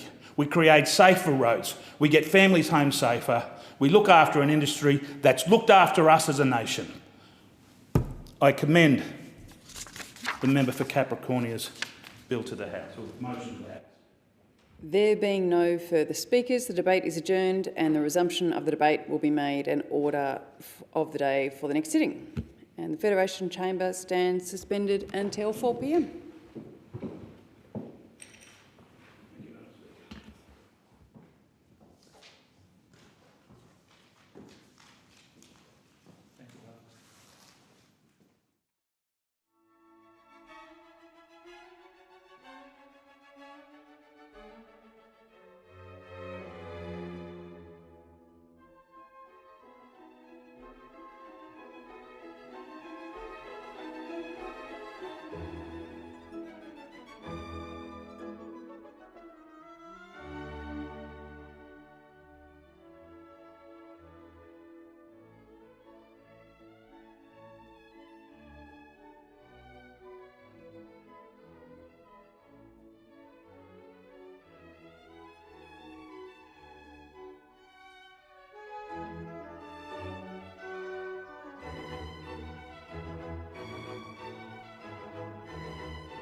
Are there any statements by honourable members? And I call a member for Clark. Deputy Speaker, last week both Autism Tasmania and Disability Voices Tasmania announced that they've been forced to close their doors due to a lack of funding, despite them providing vital services for people living with disability in the state. No wonder my community is rightly concerned. For instance, Deputy Speaker, I've been contacted by constituents who are alarmed and aghast by the announced closures, concerned by the impact that this will have on their lives, as well as the lives of their loved ones. So much for National Cabinet signing an intergovernmental agreement just last December, acknowledging that they must work better together to address growing pressures on the health system and on the NDIS. Deputy Speaker, some 26% of Tasmanians live with disability, compared to 18% nationally.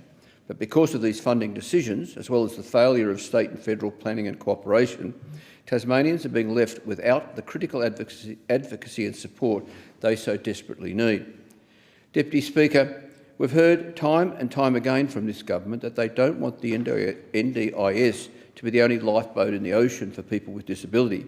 But the shocking reality is that many Tasmanians and their families feel like they're being forced to walk the plank right now, and that's simply not good enough. Governments, frankly, need to fix it. Thank you, Deputy Speaker. Call a member for Boothby. Thank you, Deputy Speaker. As of today, every Australian household will get a $300 subsidy to their power bills. Small businesses will receive $325. I'm also pleased to advise that South Australians on the default market energy offer, said by Australian Energy Regulator, has reduced by 2.2%. Now, this should be being passed on by your energy company, but unless your energy contract is on the default offer, you may not be getting this reduction. So what can they do about it? Well, the Albanese Labor government has set up a website called Energy Made Easy to help you compare your energy contract with the default market offer and other offers available. The website works for electricity and gas and is available to all households and businesses. And if you haven't looked at your contract lately, you could be saving hundreds of dollars. Simply log on to energymadeeasy.gov.au and enter your postcode and suburb and some simple information available on your power bill. Compare your current deal with what's available in your local energy market.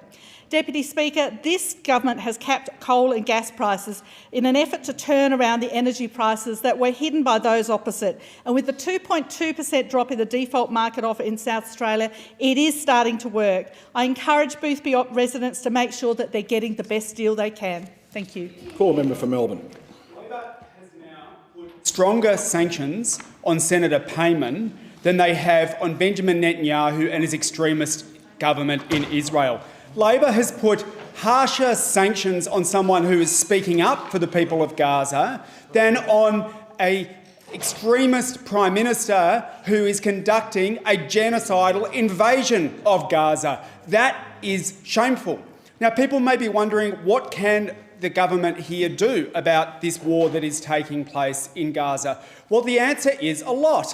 Labor spins and says there's nothing we can do, but that's not the approach they take to other conflicts. 703 sanctions placed on or in connection with Iran, 568 for Syria, 1,300 plus for Russia. But when it comes to Israel and placing sanctions on the extremist Benjamin Netanyahu government, absolutely nothing, even as 130,000 Palestinians have been killed, injured or missing. And we need to put action on. We need to take steps, because otherwise every time Benjamin Netanyahu crosses another so-called red line, if there's no consequences for the international community, he'll keep doing it.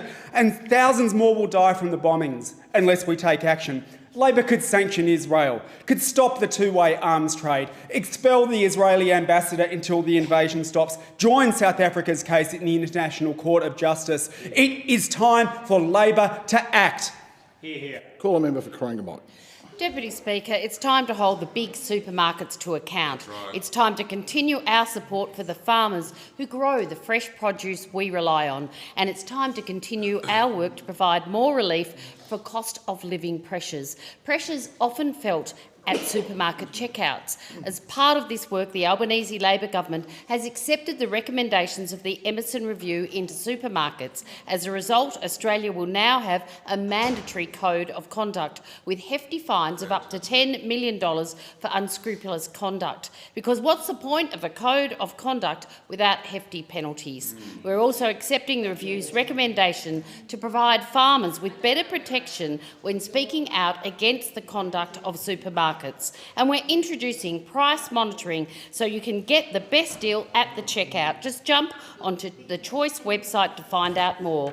All of this work is making it fairer for consumers at the checkout and fairer for farmers who are growing our amazing produce. Deputy Speaker, the Albanese government is taking meaningful action to deal with the big supermarkets. We're taking meaningful action so that farmers can earn more and to ensure our communities get a fairer deal at the checkout. Call a member for Mayo. Thank you, Deputy Speaker. Yesterday I attended the Wollonga and District's Lions Club handover. I had the great pleasure of sitting next to past District Governor Brian Ahern, OAM I might say, and we chatted about Lions' eye health program. And I said to him I would like to bring this up in the Parliament. Last year this program screened 10,000 children from preschool age up to 18, checking for their eyes for vision as well as looking at colour and depth. And they travelled all across Australia, from inner cities to remote Australia. And so far this year they've tested 7,000 children. Shockingly, 1 in 5 are picked up with a vision issue and then they're connected in with an optometrist. There are more than 1,000 Lions members across Australia have trained for the program, self-funded by the Lions themselves. They ask each club to donate $4 per member, and most clubs donate far, far more than that. Lions also have the Recycle for Sight program, where old glasses are cleaned and checked and then repurposed, largely to developing nations. I would just like to say thank you to Lions for their extraordinary work, and thank you to the Wollonga and District Lions for your hospitality yesterday. I think that the work that Brian Ahern, who is taking the leadership in this, is doing is really saving children's lives. And we know that if they can see, they've got a much better chance of reading and learning. My best wishes to past President Jerry McKeegan and wishing incoming President Sean McCracken every success. Has expired. Call the member for Jagged. Deputy Speaker, recently I was contacted by Emily from Watsonia, and Emily tells me her daughter Zoe was diagnosed with type 1 diabetes in 2022 at the age of 9, and her dad Craig has lived with the disease since he was 15. During these school holidays, Zoe and Craig will walk over 80 kilometres from the Dramana Pier on the Mornington Peninsula all the way back to Heidelberg in 4 days to raise funds for a cause very close to their hearts. All the funds they raise will support type 1 diabetes research at St Vincent's Institute of Medical Research, Australia's largest type 1 diabetes research facility. This is really important work, and our government is supporting people with type 1 diabetes. We have expanded access to continuous glucose monitoring products through subsidies on the NDSS, and we've made a $273 million commitment, providing 71,000 more people with type 1 diabetes access to CGM products. This is on top of our significant financial support for essential medicines like insulin and blood glucose test strips through the PBS and NDSS. There is much more to be done to support people with type 1 diabetes. Further research and funding into diabetes treatment is immensely important, not just to Craig and Zoe, but to so many others in my community and others who hope for a cure and for further improvements. Zoe, all the best for your fundraising efforts. It is such an important task you're taking on. Thank you for highlighting this important issue. Call a member for Herbert. Deputy Speaker, this federal budget delivered very little relief to the many businesses with their growing costs throughout the Townsville community. Dad and Dave's Tucker Box is one such small, locally owned business known for their popular burgers and sandwiches. In a cost of living crisis, the owner, Sorrell, has been conscious to keep their prices low to support our local community. However, their bills, including utilities, ingredients and everything else, are soaring. But the one bill that is really hitting them the hardest is their electricity bill. They have been forced to run a takeaway shop with one less fridge, one less fryer in an effort to reduce electricity costs. Even after making these changes, their latest bill increased by 38%. These large, unsustainable increases are crippling many local small businesses just like Sorrells in Townsville. It has created an uncertain future for many businesses, with many questions whether they'll be able to trade tomorrow or close forever. We can't keep letting our businesses suffer while Labor puts all their eggs in one renewables basket. We need reliable baseload power that will keep the fridges running and the lights on 24/7 and keep costs down. We must have a cheaper and consistent energy future for Australia, and only us on this side of the chamber will keep the lights on without driving small business owners into the ground. I call a member for Bennelong. Thank you, Deputy Speaker. Recently, the Gladesville Public School P&C put together their annual Trivia Night fundraiser, one of my favourite local drinking spots, Gladesville Sporties. The Gladesville Public School community came together with incredible spirit and generosity, smashing their fundraising target and raising over $25,000. The fantastic generosity of locals will go towards purchasing new curriculum reading books for all students, enhancing student wellbeing and resilience programs, conducting cyberbullying seminars, acquiring classroom resources and upgrading smartboards. And what a wonderful display of the entire Gladesville community coming together to support the school it was. Over 50 local businesses across the area, from local gyms, restaurants, cafe, cake suppliers to orthodontists and beauticians, Deputy Speaker, all provided gift vouchers or supplies to auction off. People really do love Gladesville and its community spirit. Whilst I sadly wasn't able to be there, I was able to donate a special MP experience for the day, and I'm so pleased that I'll soon be hosting Harper and Elliot with their dads here in Canberra, showing them all behind the scenes of being an MP here in Parliament House. This event wouldn't have been possible without the dedication and hard work of the PNC, and I want to offer my congratulations to Tilda Chew, Meg Scott, Alana Fox, Felicity Cook, Feliz Okun, Peter Tuck, Andrew Faber-Nelson and the President, Serena Faber-Nelson. Thank you for all your hard work and for supporting Gladesville Public School. Call a member for Menzies. Thank you, Deputy Speaker. Deputy Speaker, criminal gangs are targeting my community and the residents have had enough. I picked up the paper 2 days ago and noted that Doncaster Police were noting that criminals were impersonating them. The scammers make a phone call pretending to be from Doncaster Police. So to the residents of Doncaster or anywhere else in my electorate, if you get a call like that, ask for a reference number and then call the police station back to check. But this isn't the first time. In April, we saw criminals pretend to be a police officer, break into a house and then hold hostage, for want of a better word, a family and a 5-year-old while they stole $400,000 worth of jewellery. The 5-year-old had to sit on the couch while they robbed the home, and a neighbour heard the commotion, and even the family fought back against the attackers, with even the 5-year-old punching the attackers. But this isn't a laughing matter, because months earlier, a young doctor, Dr. Ash Gordon, also confronted intruders in a Doncaster home in January 2024, and he died.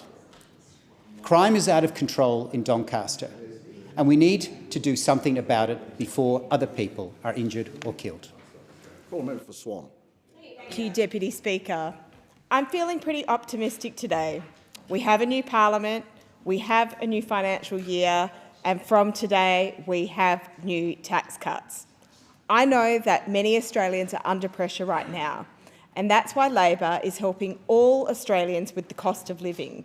That's why the 1st of July indeed is a good day. From today, a tax cut for every Australian taxpayer. In my electorate of Swan, that means a tax cut for 94,000 people. Wow. 77,000 of them will receive a bigger tax cut because of Labor. Wow. In WA, we will be getting $700 energy bill relief for every household in WA thanks to the Albanese and Cook Labor governments. We're also freezing the cost of PBC medicines for every Australian. We are seeing a pay rise for 2.6 million workers. That's the third under Labor. and we've got more funding to build more homes, and that's an additional $105 million for WA. And that's not all. Federal Labor has already delivered cheaper childcare, fee-free TAFE, and the biggest investment in expanded bulk billing ever. All of this is part of a long-term economic plan, a plan to help Australians right now, a plan to bring down inflation, a plan for a future made in Australia. Call member for Ford. Thank you, Mr Deputy Speaker. And far too often we hear all the negatives about the youth in our community, but I want to share with the House some great positive news that has come from the Ford community over the past few weeks. The Beenleigh-Yatala Junior Chamber of Commerce hosts a terrific event every year in my electorate, the BYCC Young Business Leaders Program, and it showcases some of the brilliant minds and innovative ideas from some of our local school kids. The students who attended this year's Young Business Leaders Program presented their ventures, vying for recognition in several categories. The Best Showcase Award went to Rachel Vise, a Year 9 student at Livingston College, for her delectable business concept, Sweet Delights. Dakota Henwood, another Year 9 student, this time from Canterbury College, impressed the judges with her most innovative idea, the Scrub Me's, an Indigenous shower accessory. Emily Oliver, a Year 11 student at Livingston College, secured the Most Valuable Idea award for her business concept, Create Crate, a subscription box service that caters to seniors and individuals living alone. So, Deputy Speaker, these were some truly impressive ideas, but many others as well. Year 7 student Ben Newsham from Canterbury College took home the Best Branding Award for his venture, Art Brands. The coveted People's Choice Award went to Henry Seller from Year 7 at Windaroo Valley State High School for his business idea, Gifts That Count. These people should all be congratulated for their efforts. Thank you, Deputy Speaker. Recently, St Peter's held its 30th anniversary at the Cranbourne Turf Club. In attendance were community leaders including St Agatha's parish priest, Father Anthony Rebello from my local church, and my state colleague, Pauline Richards MP. The night, hosted by Principal Chris Black, celebrated 30 years of excellence in education, and I was honoured to present awards to those outstanding teachers who had reached 20 years of service. In addition to those who reached 20 years of teaching, I want to congratulate Kelly Cooper, Kathy Hayden, Philip Musty, and Robin Young on the huge 30 years of service. Your dedication to serving our students has no doubt impacted the lives of thousands of members of our community. When many of you started teaching, I hadn't even started primary school yet. In your roles, you have demonstrated a level of leadership, professionalism and service that has been outstanding and contributed to the ongoing growth and success of St Peter's College over the years. Happy 30 years. Call a member for Bonner. Thank you, Deputy Speaker. I'd like to take this opportunity to thank Mr Darryl Wilson of Upper Macrovat. Darryl has been our Bonner community's representative as part of the Brisbane Airport Community Aviation Consultation Group since 2019, uniting governments, industry professionals and locals. This group serves as a forum for those impacted by developments and operations at the Brisbane Airport, particularly relating to noise pollution. And it has been a pleasure to work with such an experienced and passionate advocate. Darryl has represented our community's interest well, and I applaud him for his service.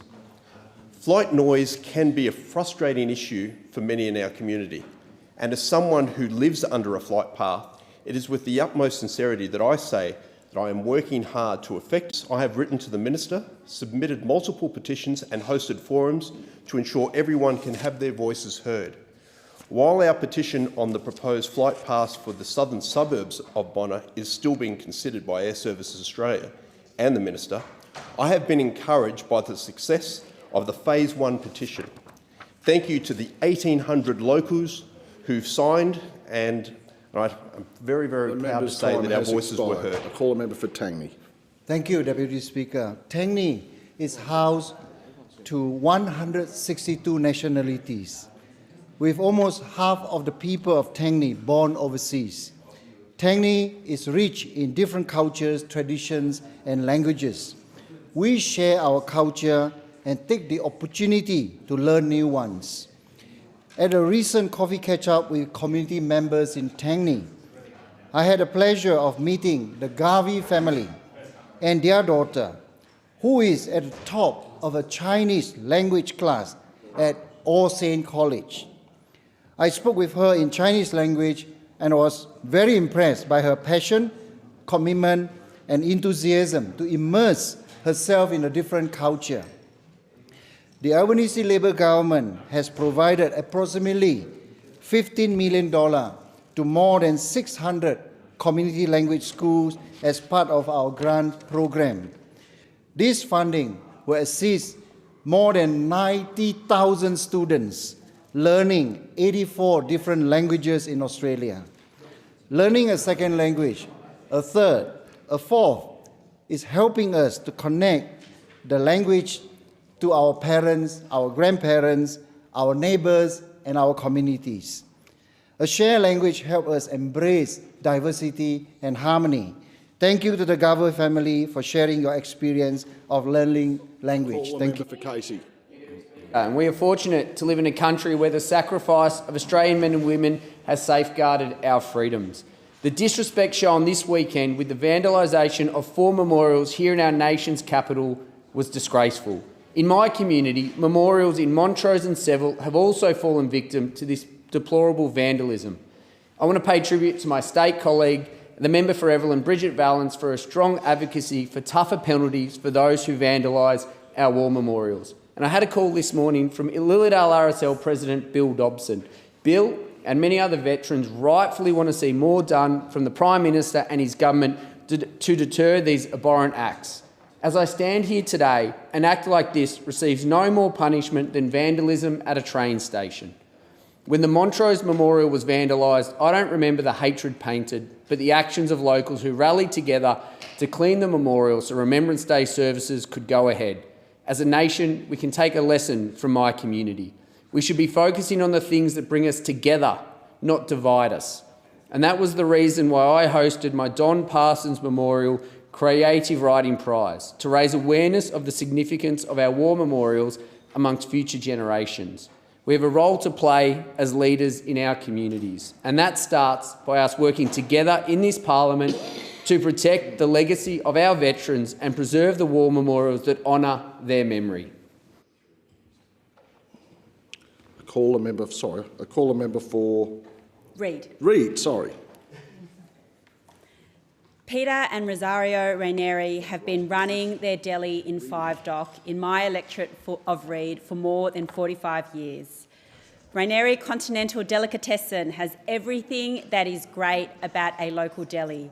A huge antipasto selection, freshly sliced cheese, cured meats and a DIY panini bar, where I recently went in for a ricotta and ham panini with marinated eggplant, capsicum and artichoke, and it was delicious.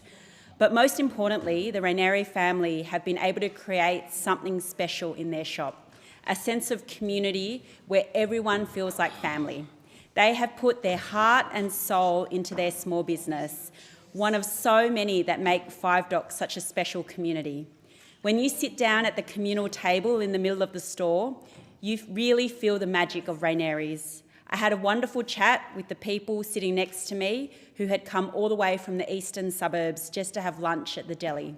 Congratulations, Peter and Rosario, on building a business and a family in Five Dock. Stories and families like yours make up the diverse Australian community that the Albanese Labor government seeks to support every day. And I hope Rainieri's is still standing in 45 years' time. Call a member for Fisher. Thanks, Mr Deputy Speaker. I recently hosted the Shadow Minister for Communications in Fisher, and I took the opportunity to call for funding for mobile service infrastructure. Since my election in 2016, I'm pleased to have secured federal funding for new or expanded mobile phone services in communities like Conondale, Glenview, Caloundra South, Caloundra West, Beerwah, Glasshouse Mountains, Peachester, Beerburrum and more. All under a coalition government. But there's room for more, particularly across the Glasshouse Country and Maleny communities. Regional Queenslanders are bearing the brunt of Labor's mobile failures. Labor slashed the mobile black spot program in the 24-25 budget. Can you believe that? Can't believe it. And the last round of mobile service funding was used to reward Labor seats in 3 out of 4 cases. 3 out of 4 cases in their vast array of regional seats. Can you believe it? Labor have all but abandoned regional Australians alongside their metropolitan counterparts in the Greens and the so-called independents. After 2 years of crisis and neglect at every level, it's clear that only the LNP cares about connecting regional Queenslanders. Call a member for Chisholm. Thank you so much, Deputy Speaker.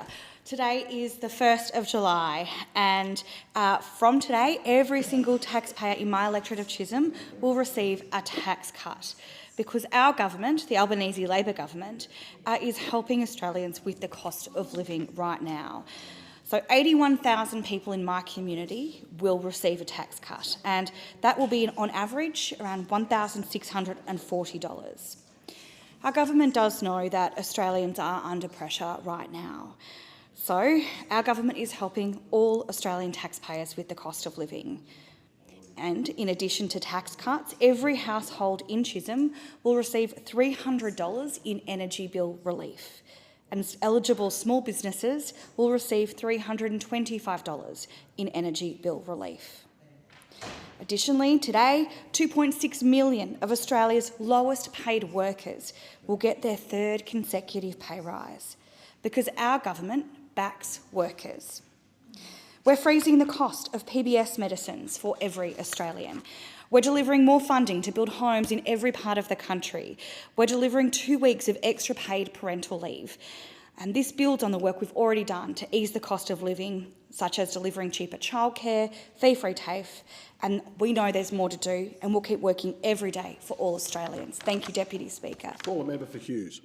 Speaker, after 2 years, the Albanese Labor government has continued to fail Australians on housing. Today is the day, Deputy Speaker, that the Labor government is apparently going to start building 1.2 million homes for Australians.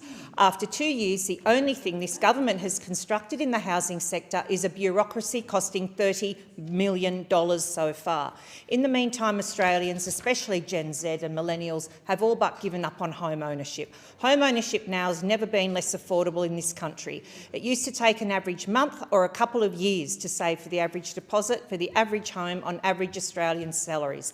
Now it is 12 years. To service an average loan in Sydney, it takes an income of over $280,000. The 7th largest lender now is the Bank of Mum and Dad. This means that we in Australia are now approaching the position that whether you own a home or not will depend upon the circumstances of your birth. This is untenable. That is why the Coalition has announced it will allow Australians to access up to $50,000 of their superannuation balance to purchase their own home.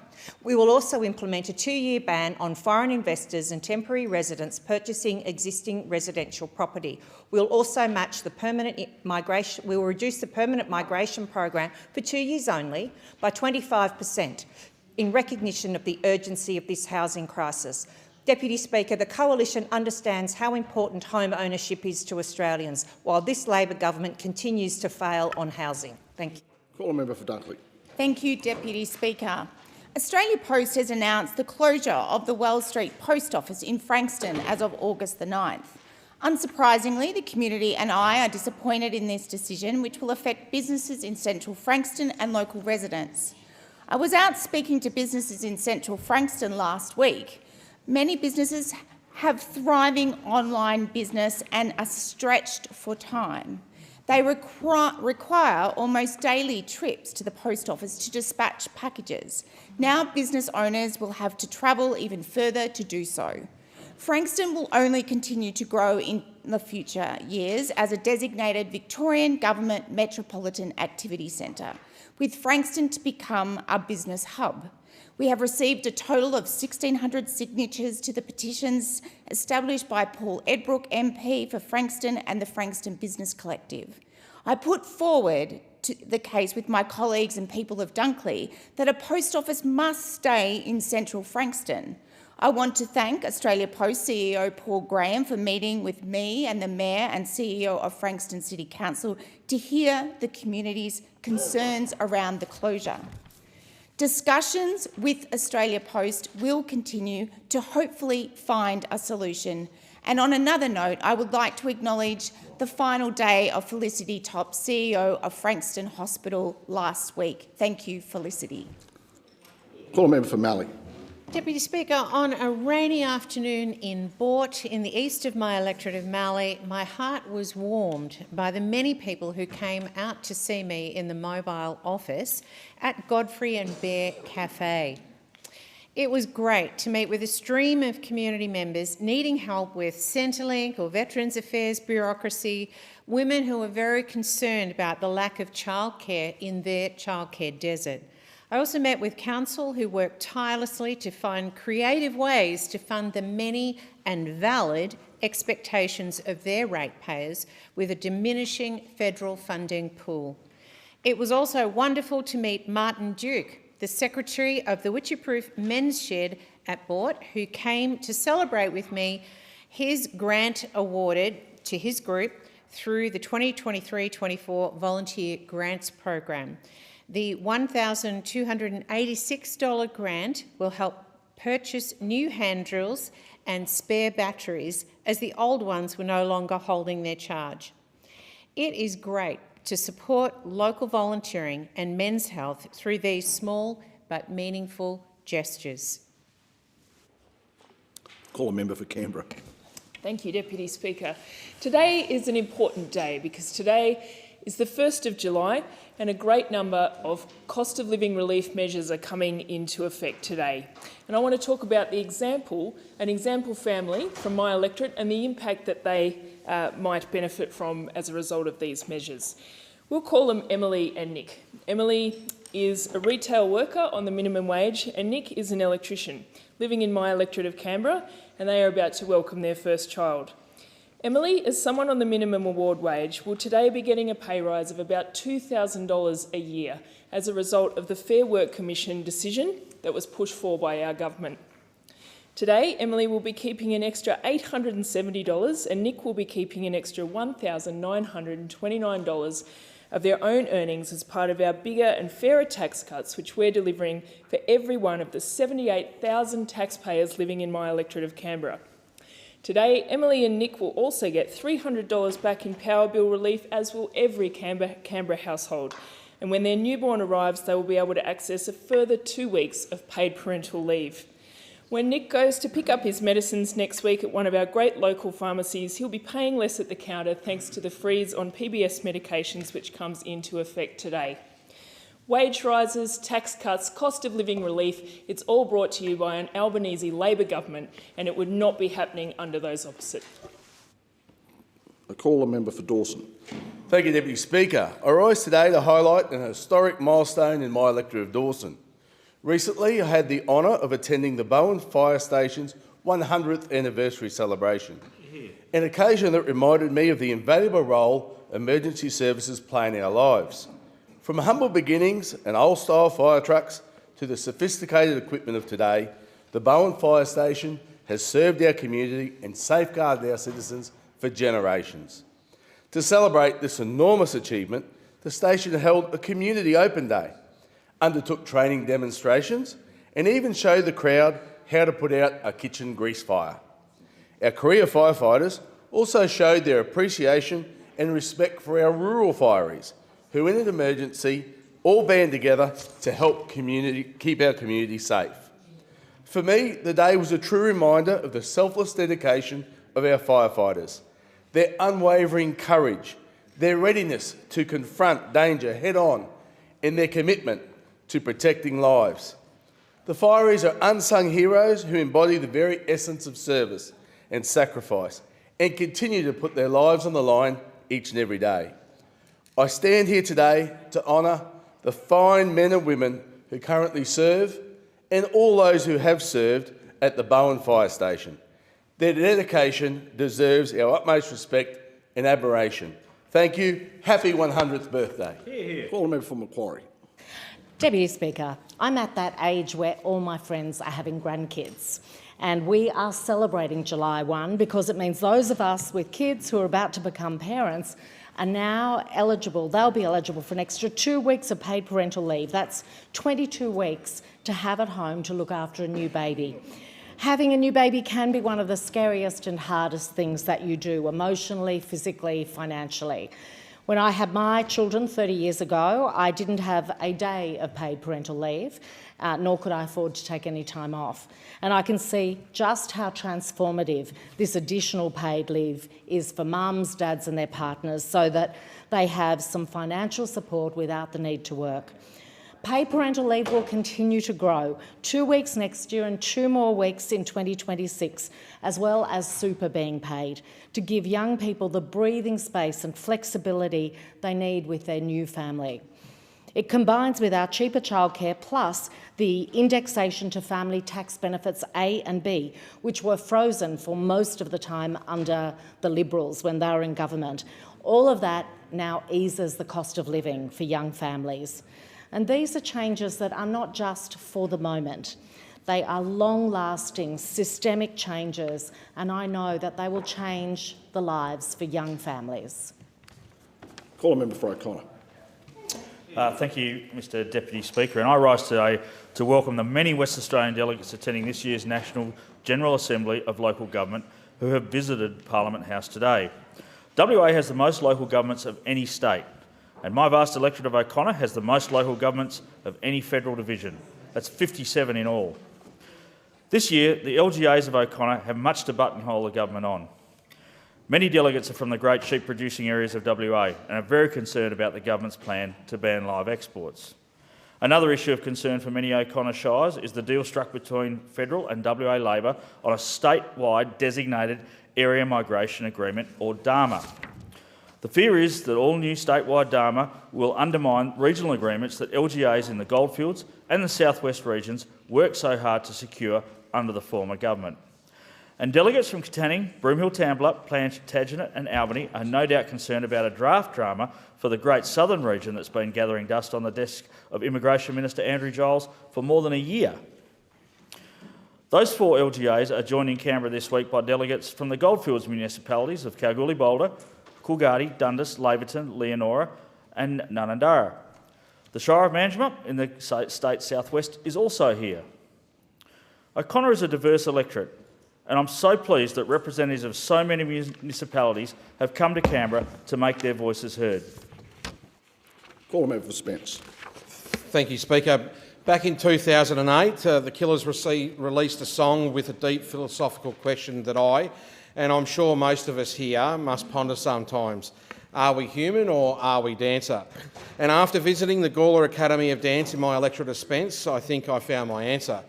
I had my first exposure to the Gawler Academy of Dance watching the second episode of Behind the Scenes with Jess McCall, a young journalist in my electorate who I've spoken about in this place before. And it was my privilege to see more exceptional young people at the Academy in person. With Jodie Lind and her daughter Jenna, who invited me to come along and to an acrobatic session. I found a welcoming environment, helping all comers to keep active and connect with their community. And this contribution to my electorate cannot be understated, because sport and recreation groups like the Gawler Academy of Dance are the building blocks of our communities. They link the chains of individuals and families to come together for a common positive purpose. They give people like Lily, who I met on the night, the chance to embrace her love of musical theatre and share it with others who feel the same. So thank you to Jodie and to the amazing people at the Academy for the work that you do in our local community and for showing me that we are human and dancer. Call a member for Wannon. Thanks, Deputy Speaker. And I rise this afternoon to support and praise a boxer from Warrnambool, Brian Agina, who I saw fight in Mount Gambier on Saturday night. He's currently the Victorian Super Bantamweight title holder, and he's currently the Australian Super Flyweight title holder. And Brian's career is just going to go from strength to strength. A Kenyan who has come here and dedicated himself to the boxing cause, settled into the local Warrnambool community, takes part-time jobs, sends remittances back to his family in Kenya, and is determined to have a successful professional boxing career. It was fantastic to see so many Warrnambool people over in Mount Gambier on Saturday night supporting Brian, because they understand the hard work and the dedication that he's put into his craft. And we look forward to watching Brian's career go from success to success to success. He is a great example of someone who has taken the opportunities that have been presented to him by our wonderful, wonderful country, and he wants to go on and have a successful professional boxing career. And I have no doubt that he will be successful, and I look forward to watching his career go from strength to strength. Well done, Brian. Call member for Newcastle. Thank you. Well, today is the 1st of July. Today, the next steps of the Albanese Labor government's cost of living relief package come into effect. From today, every Australian taxpayer will get a tax cut, not just some, because this government wants all taxpayers to earn more and to keep more of what they earn. And in my electorate of Newcastle, this means 78,000 taxpayers will have, on average, an extra $1,642 in their pocket. From today, every Australian household will receive $300 off their energy bill, because we know that Australians are feeling the pressure from the higher global energy prices. From today, there will be a freeze on the cost of every PBS medicine for every Australian. For those that rely on medication for their health and quality of life, we know this will make a big difference. And from today, this government is providing a third consecutive pay rise for 2.6 million of Australia's lowest paid workers, and we are continuing to our work to lift wages for everyone. And from today, new parents will have access to an extra 2 weeks of paid parental leave, a welcome change for families. And from today, an additional $1 billion will be made available to build more homes across Australia. And we are increasing Commonwealth rent assistance for nearly 1 million households to help with cost of living for renters. The cost of living crisis didn't happen overnight, so it'll take a while for us to clean up the mess we've inherited, but relief available from today will be welcome news for Australians. I call the member for Grey. Thank you very much, Mr Deputy Speaker. Earlier today, the Keep the Sheep campaign were in Canberra and met with the Coalition backbench. I congratulate the 15 or so Western Australians that have come here for the Senate debate on this very, very important subject. There is no doubt, and no doubt in their minds or my mind, Mr Deputy Speaker, that Australian farmers are under siege at the moment, whether it be fishing, whether it be forestry, whether irrigation, biosecurity levies, ute taxes and Scope 3 emissions to come.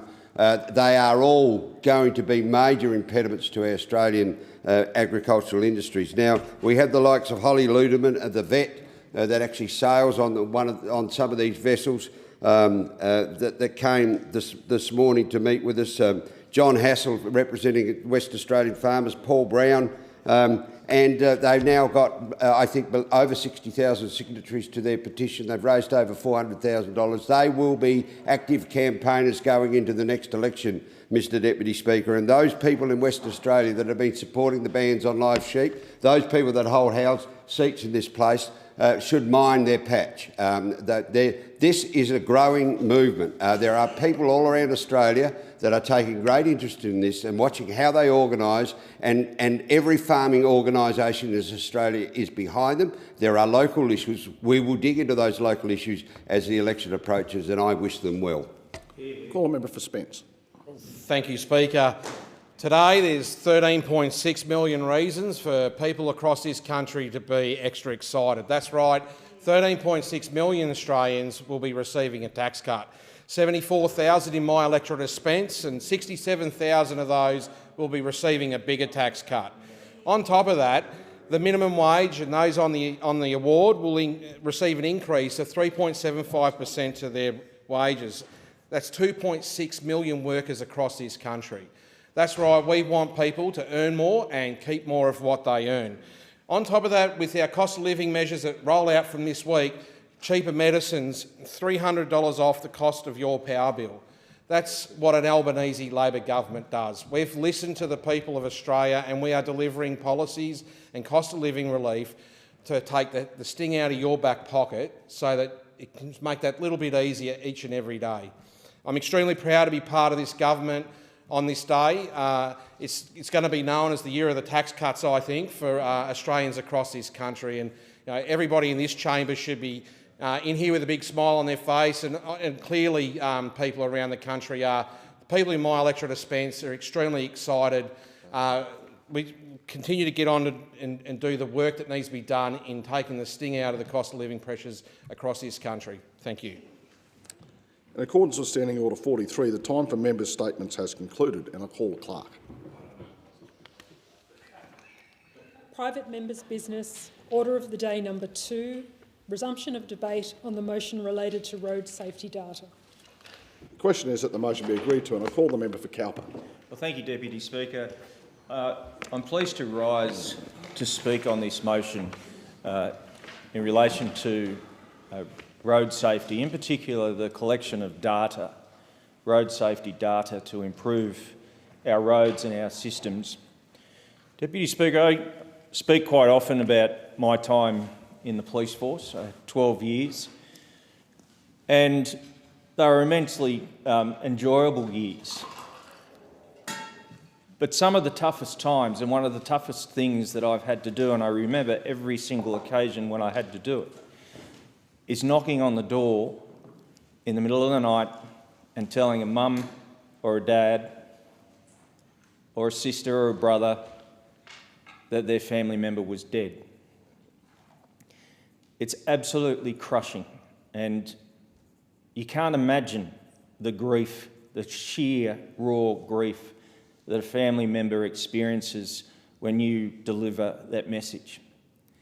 And right now, that message is being delivered every single day between 3 to 4 times a day. A police officer is walking up to somebody's front door, knocking on that door and telling that family member, that loved family member, that someone has died due to road trauma. When I got into this place, I was determined to try and do something to improve those 1,300 or more lives that are being lost on our roads every year.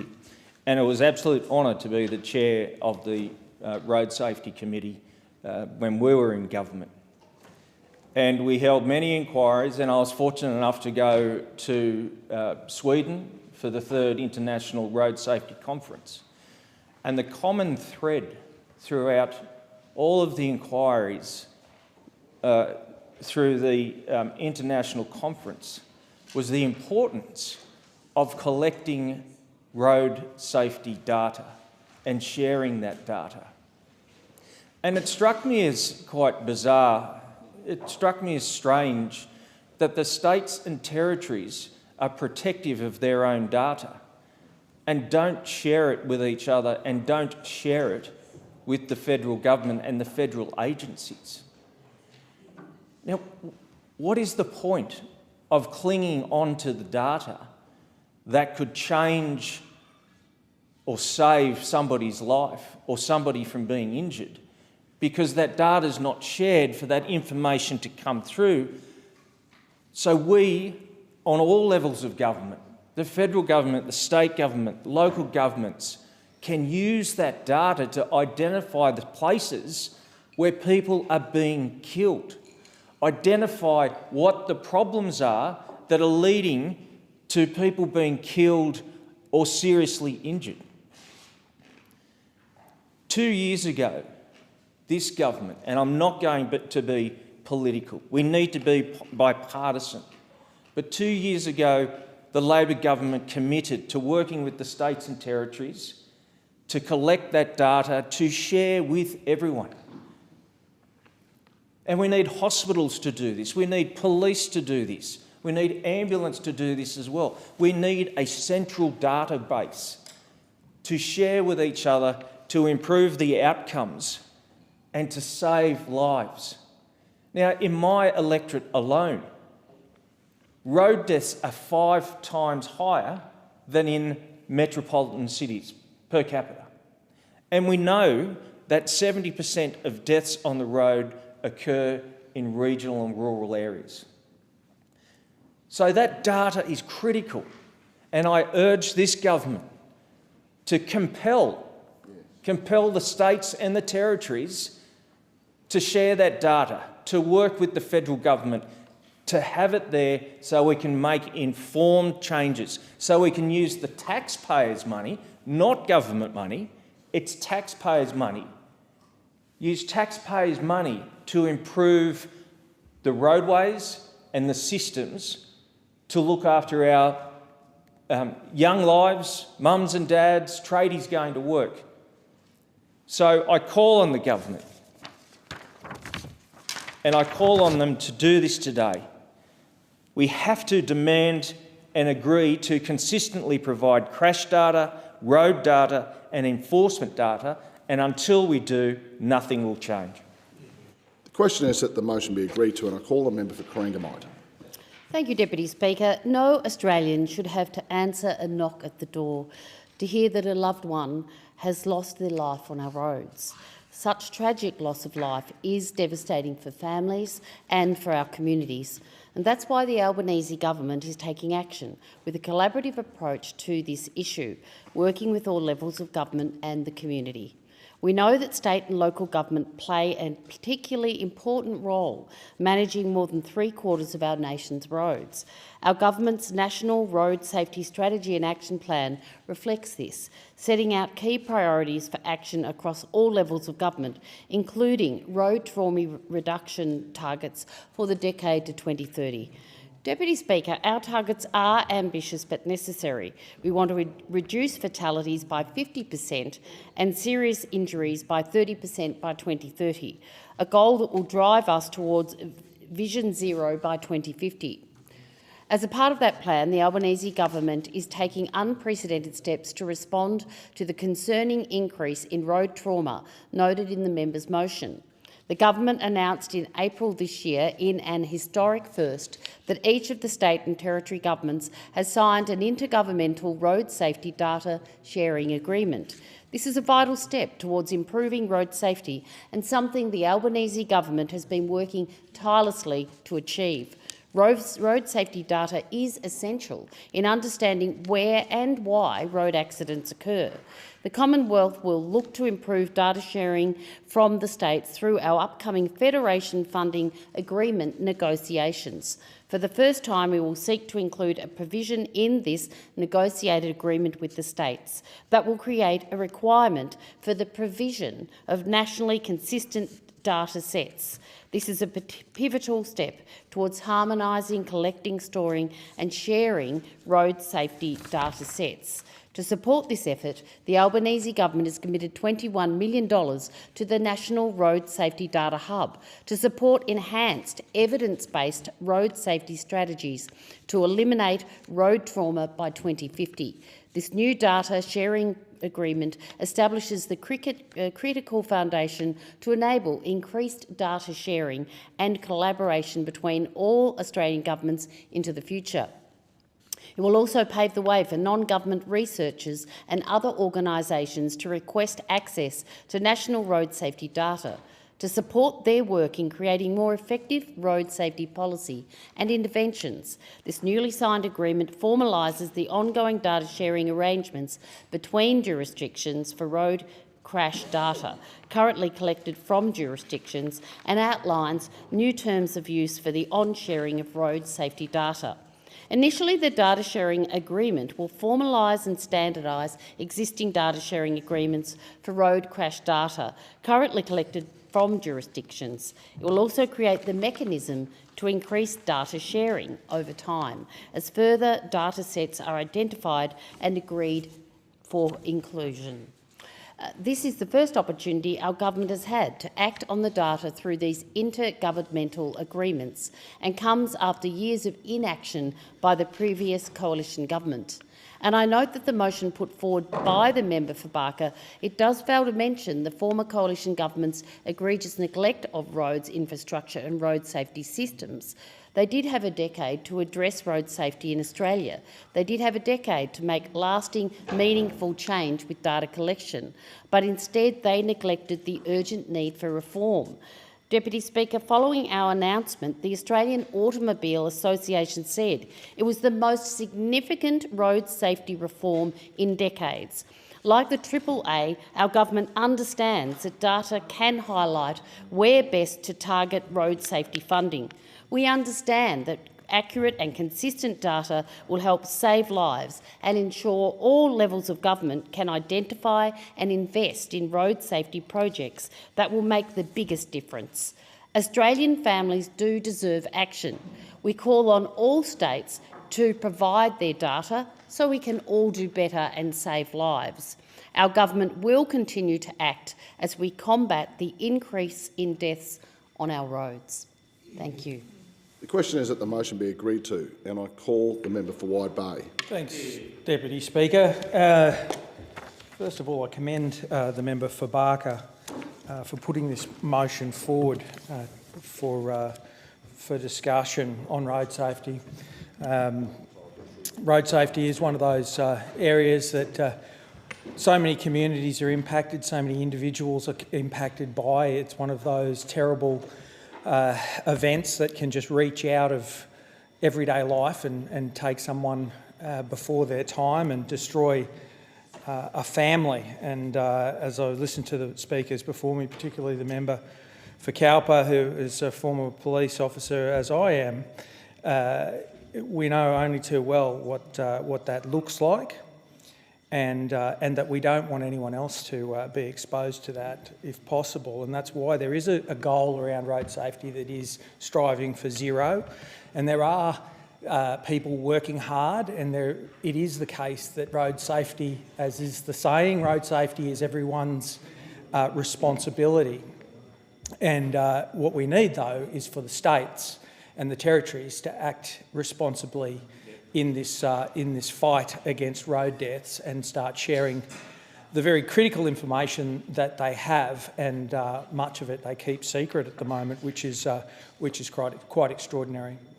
We're living in the middle of a bit of a crisis, not a bit of a crisis, a genuine crisis. We've had it was 1,237 citizens lose their life, or people lose their life, and we still have around 40,000 people every year being seriously injured. So over 1,200 people last year lost their life and 40,000 were seriously injured.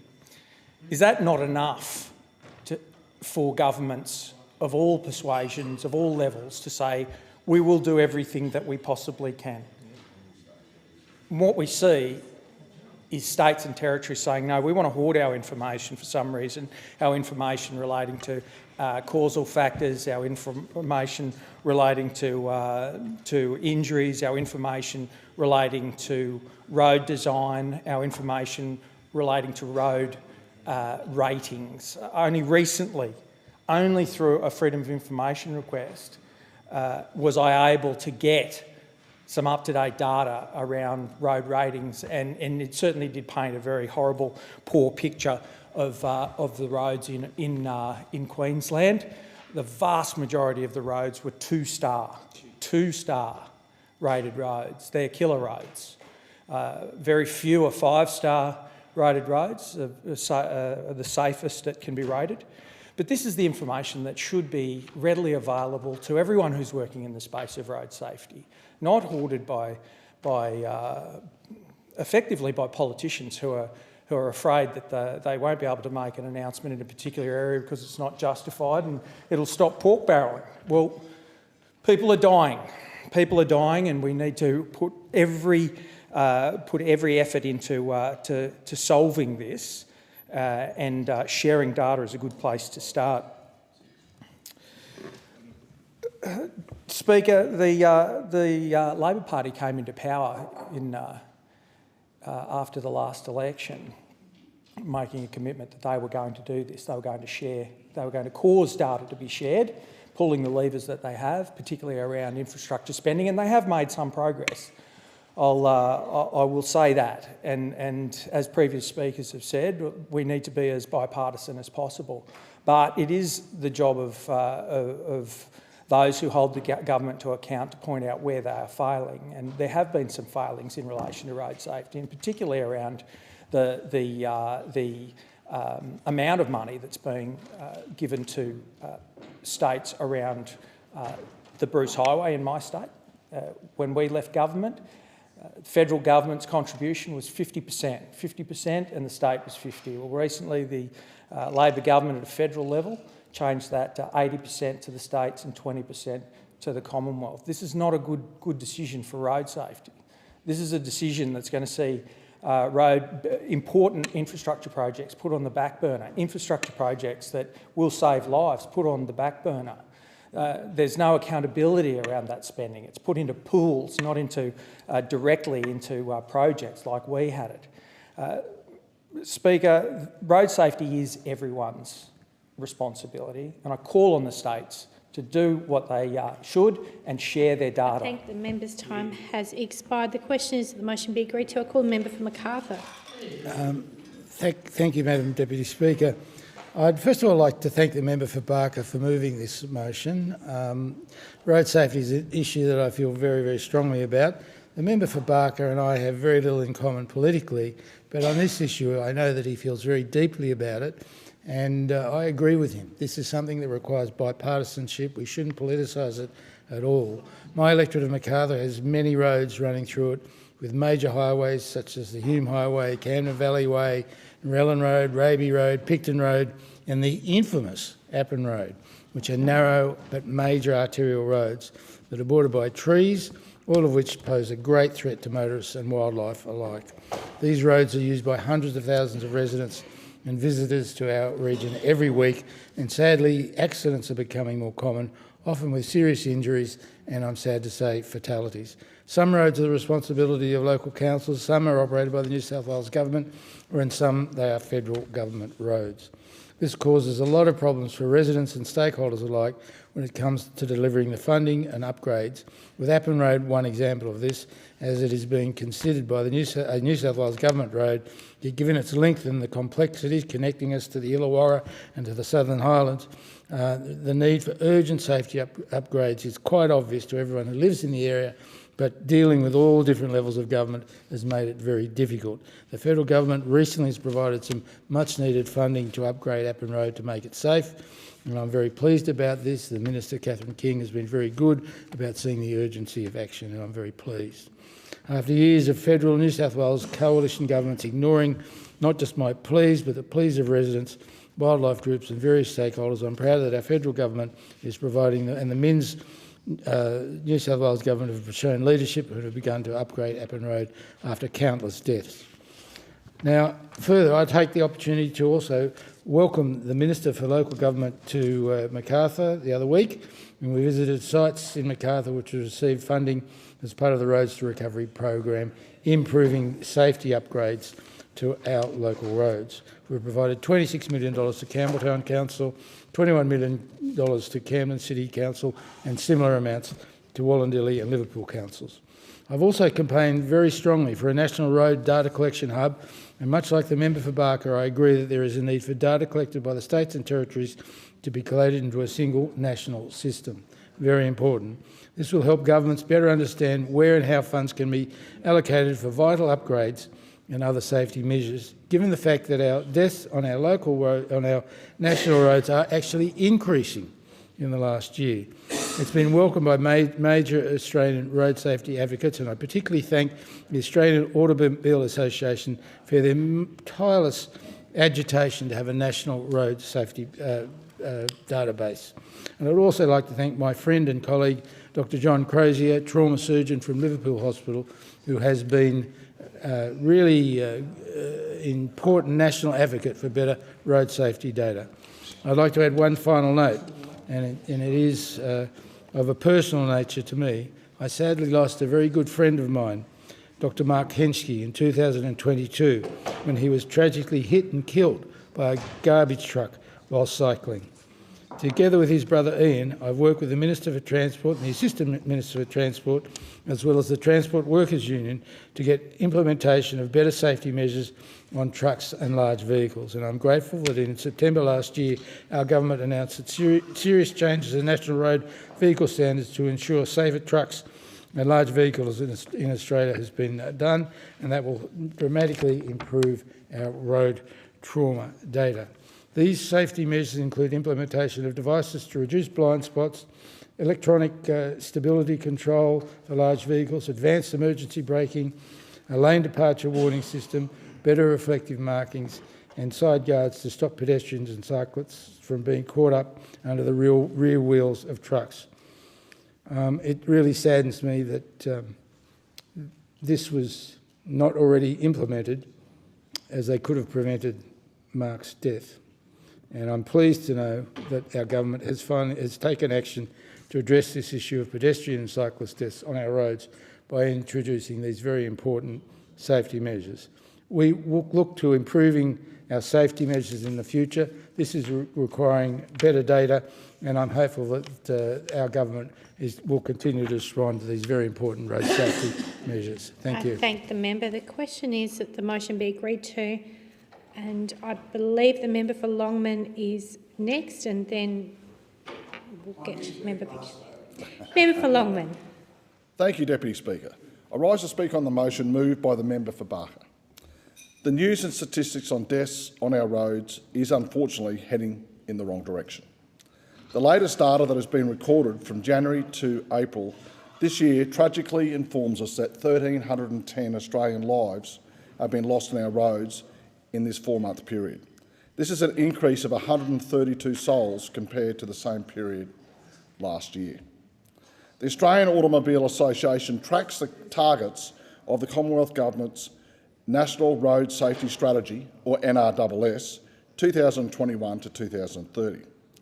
This tracking is revealing that these targets, such as halving road deaths by 2030, are veering way off course.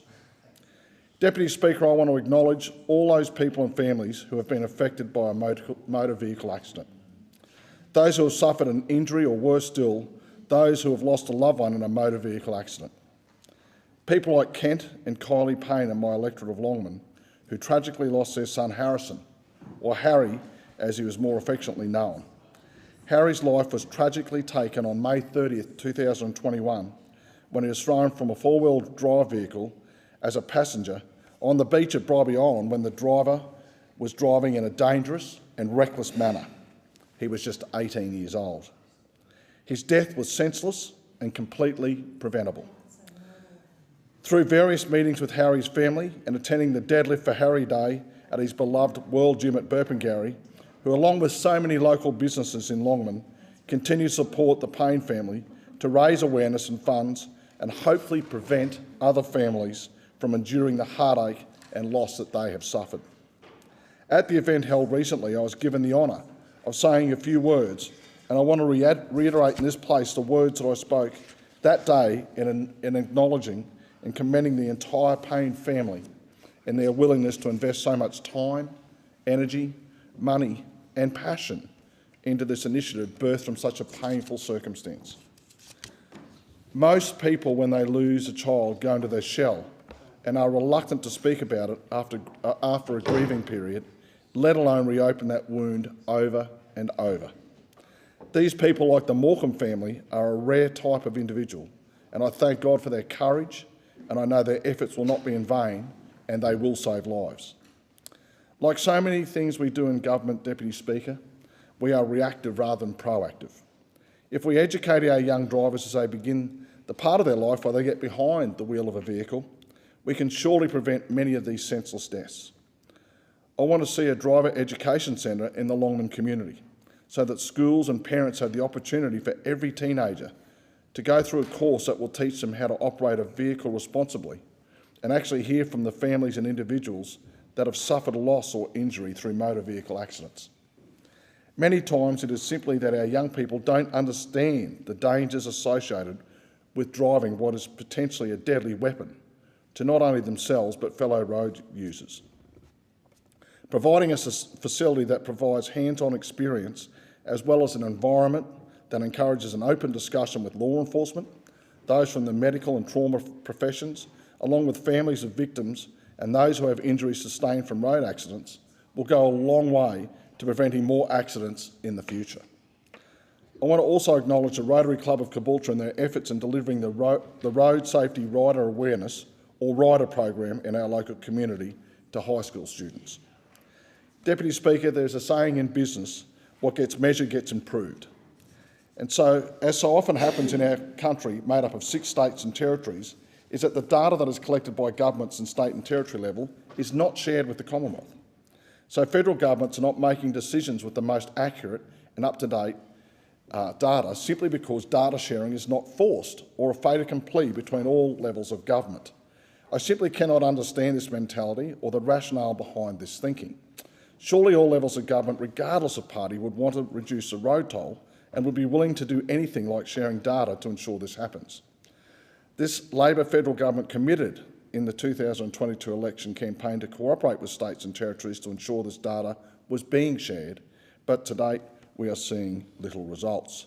So I implore this Labor government, no more talking. The people of my electorate of Longman and Australia want actions, so more Australian lives are not unnecessarily lost on our roads. Thank you, Deputy Speaker. Thank the member. The question is that the motion be agreed to. I'll call the member for Chisholm. Thank you so much, Deputy Speaker. And I'm glad that this is a bipartisan issue, road safety. And I do thank and praise those members who have shared stories of loved ones and communities to remind us of the importance of road safety right across our country. I do find some of the premise of this debate a little disingenuous because, of course, in our most recent federal budget, we have, as a government, committed $21 million for a national road safety data hub to support enhanced evidence-based road safety strategies to eliminate road trauma by 2050. And we're also working in collaboration with the states and territories in collection of road safety data, which I note that those opposite have said they'd like to see, and we are actually getting it done. We have, in a historical first, have every single state and territory government in Australia signed on to the Intergovernmental Road Safety Data Sharing Agreement, which seems to be essentially what this motion is asking for and something the Albanese Labor government is working to deliver. So I really hope that the motivation here in an important motion on road safety data is not to score political points, because that would be a great shame. Road safety is and should always be beyond politics. Road safety is about saving lives and preventing serious injuries.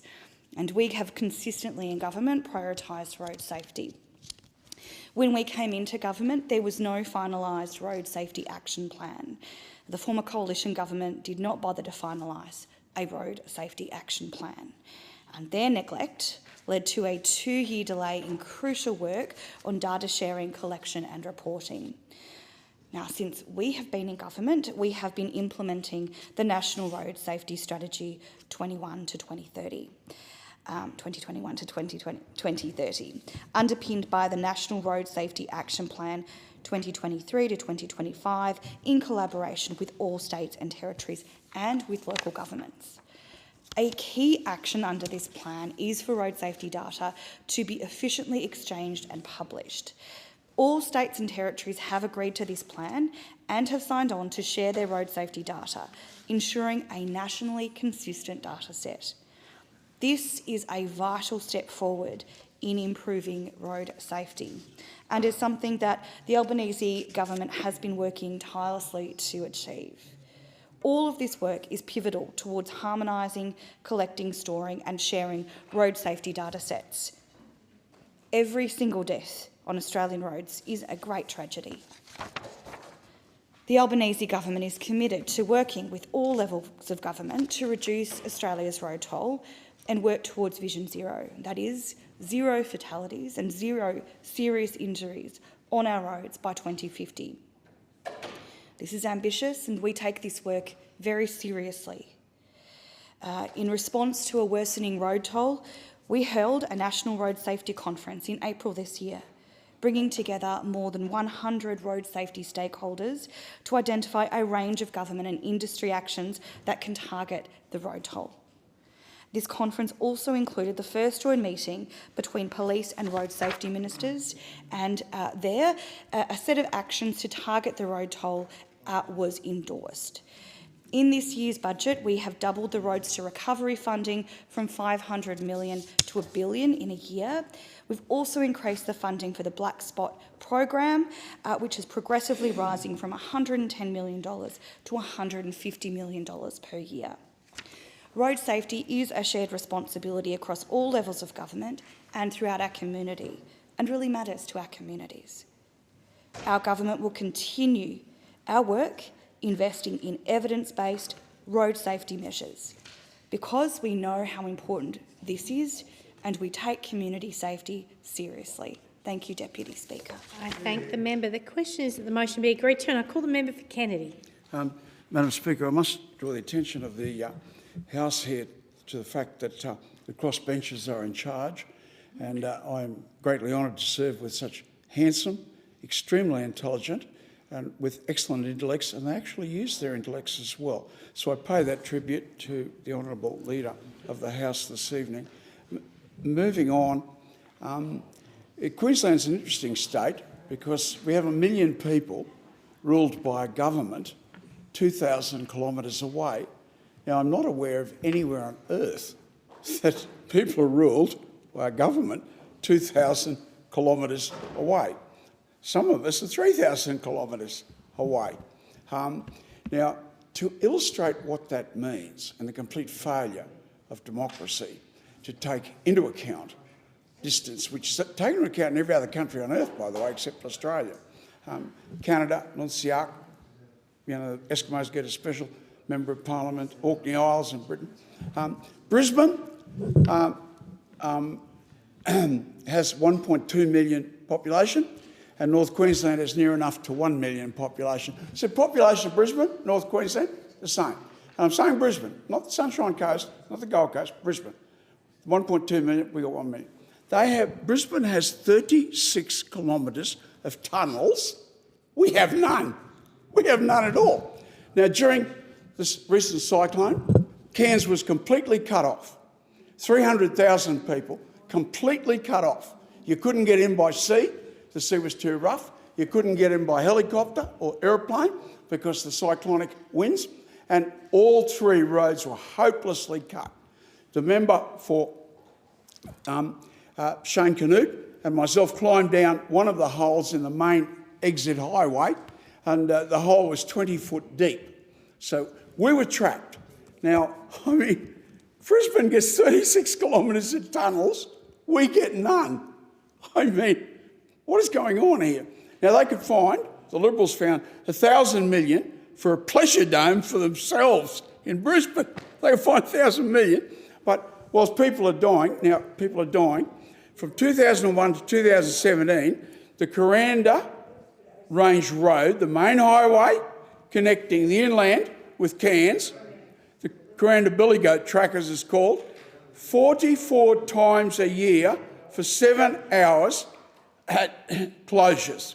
44 times a year over a period of 16 years, the last 16 years if you like. Now, it's not the last 16 years because they've stopped giving out the figures. Well, I can't blame them. I mean, 44 times a year for 7 hours, each of those stoppages, and 867 incidents with 556 people hospitalised and 45 deaths, and still nothing done about it.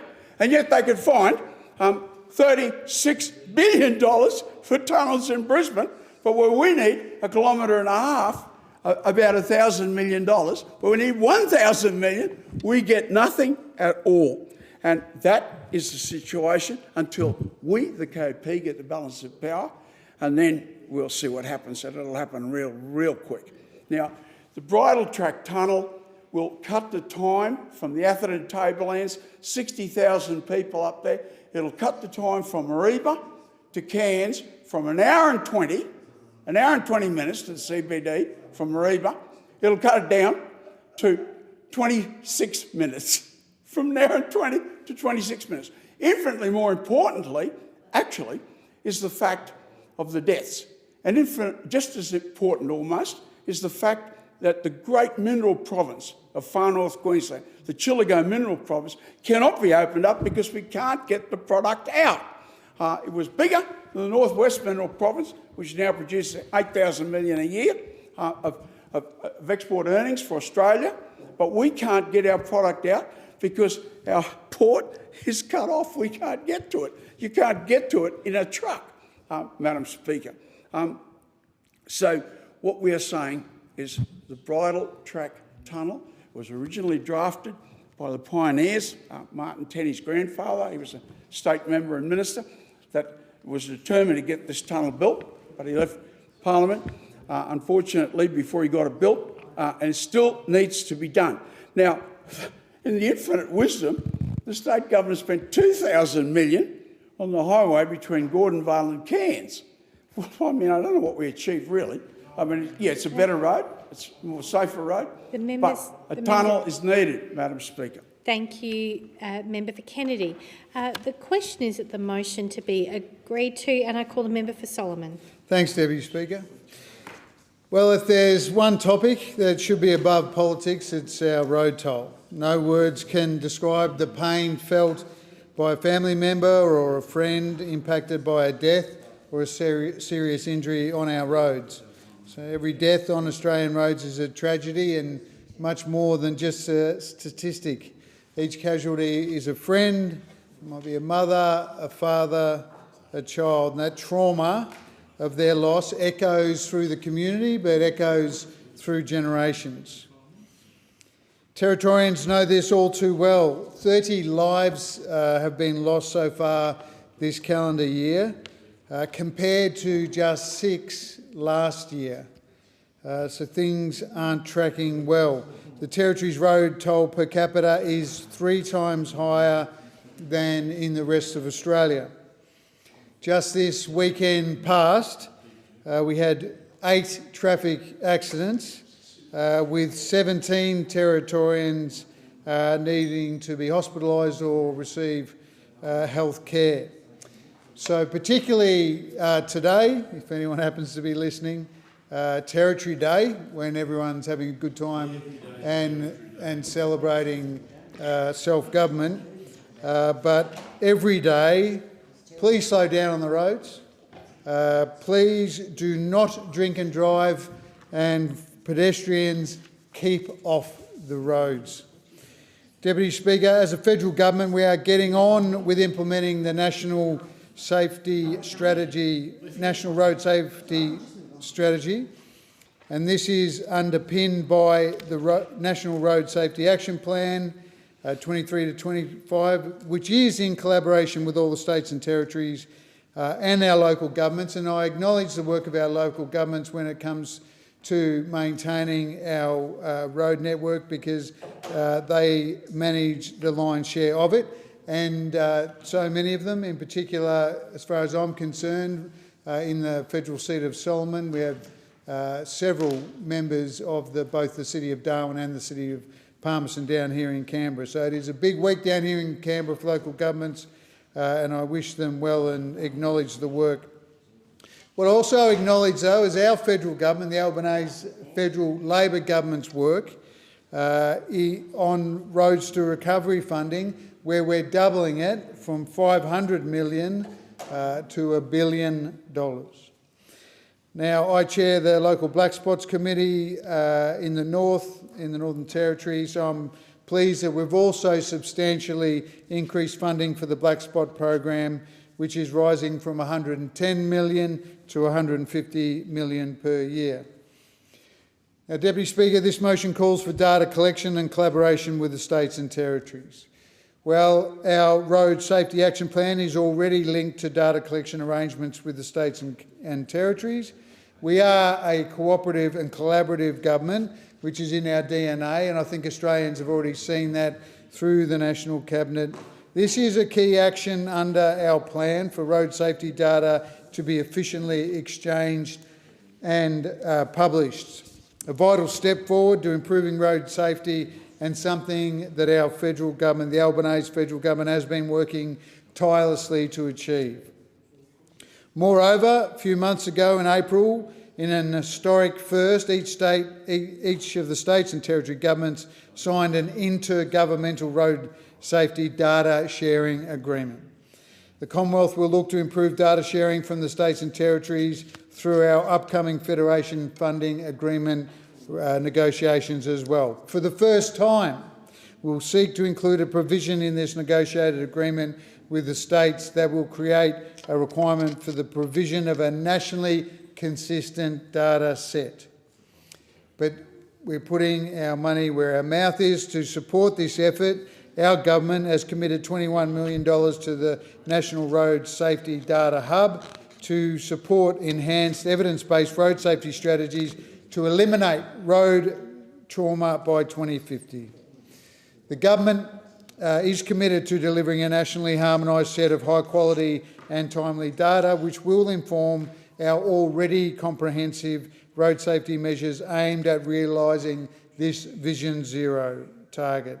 That is, 0 fatalities and 0 serious injuries on our road. In short, our government is already doing what the member for Barker is moved in this motion. The member's time has expired. The question is that the motion be agreed to, and I call the member for Wannon. Thanks, Deputy Speaker. And I want to just reiterate what this debate is all about. What this motion calls for is that this House notes that 677 lives were lost on Australian roads in the 6 months to 31 December 2023. And the second half of 2023 was the deadliest 6 months on Australian roads since 2010. And we only also have to think about how many injuries would have been sustained during that period as well. Recognises that the data needed to understand Australia's worsening road toll is being collected by state and territory governments, but is not consistent and not being shared. Further notes that before the 2022 election, the Federal Labor Party committed, and I quote, to cooperate with the states and territories to improve the timeliness and quality of road trauma data and look for opportunities to extract better quality road safety data from states and territories in return for funding of road projects.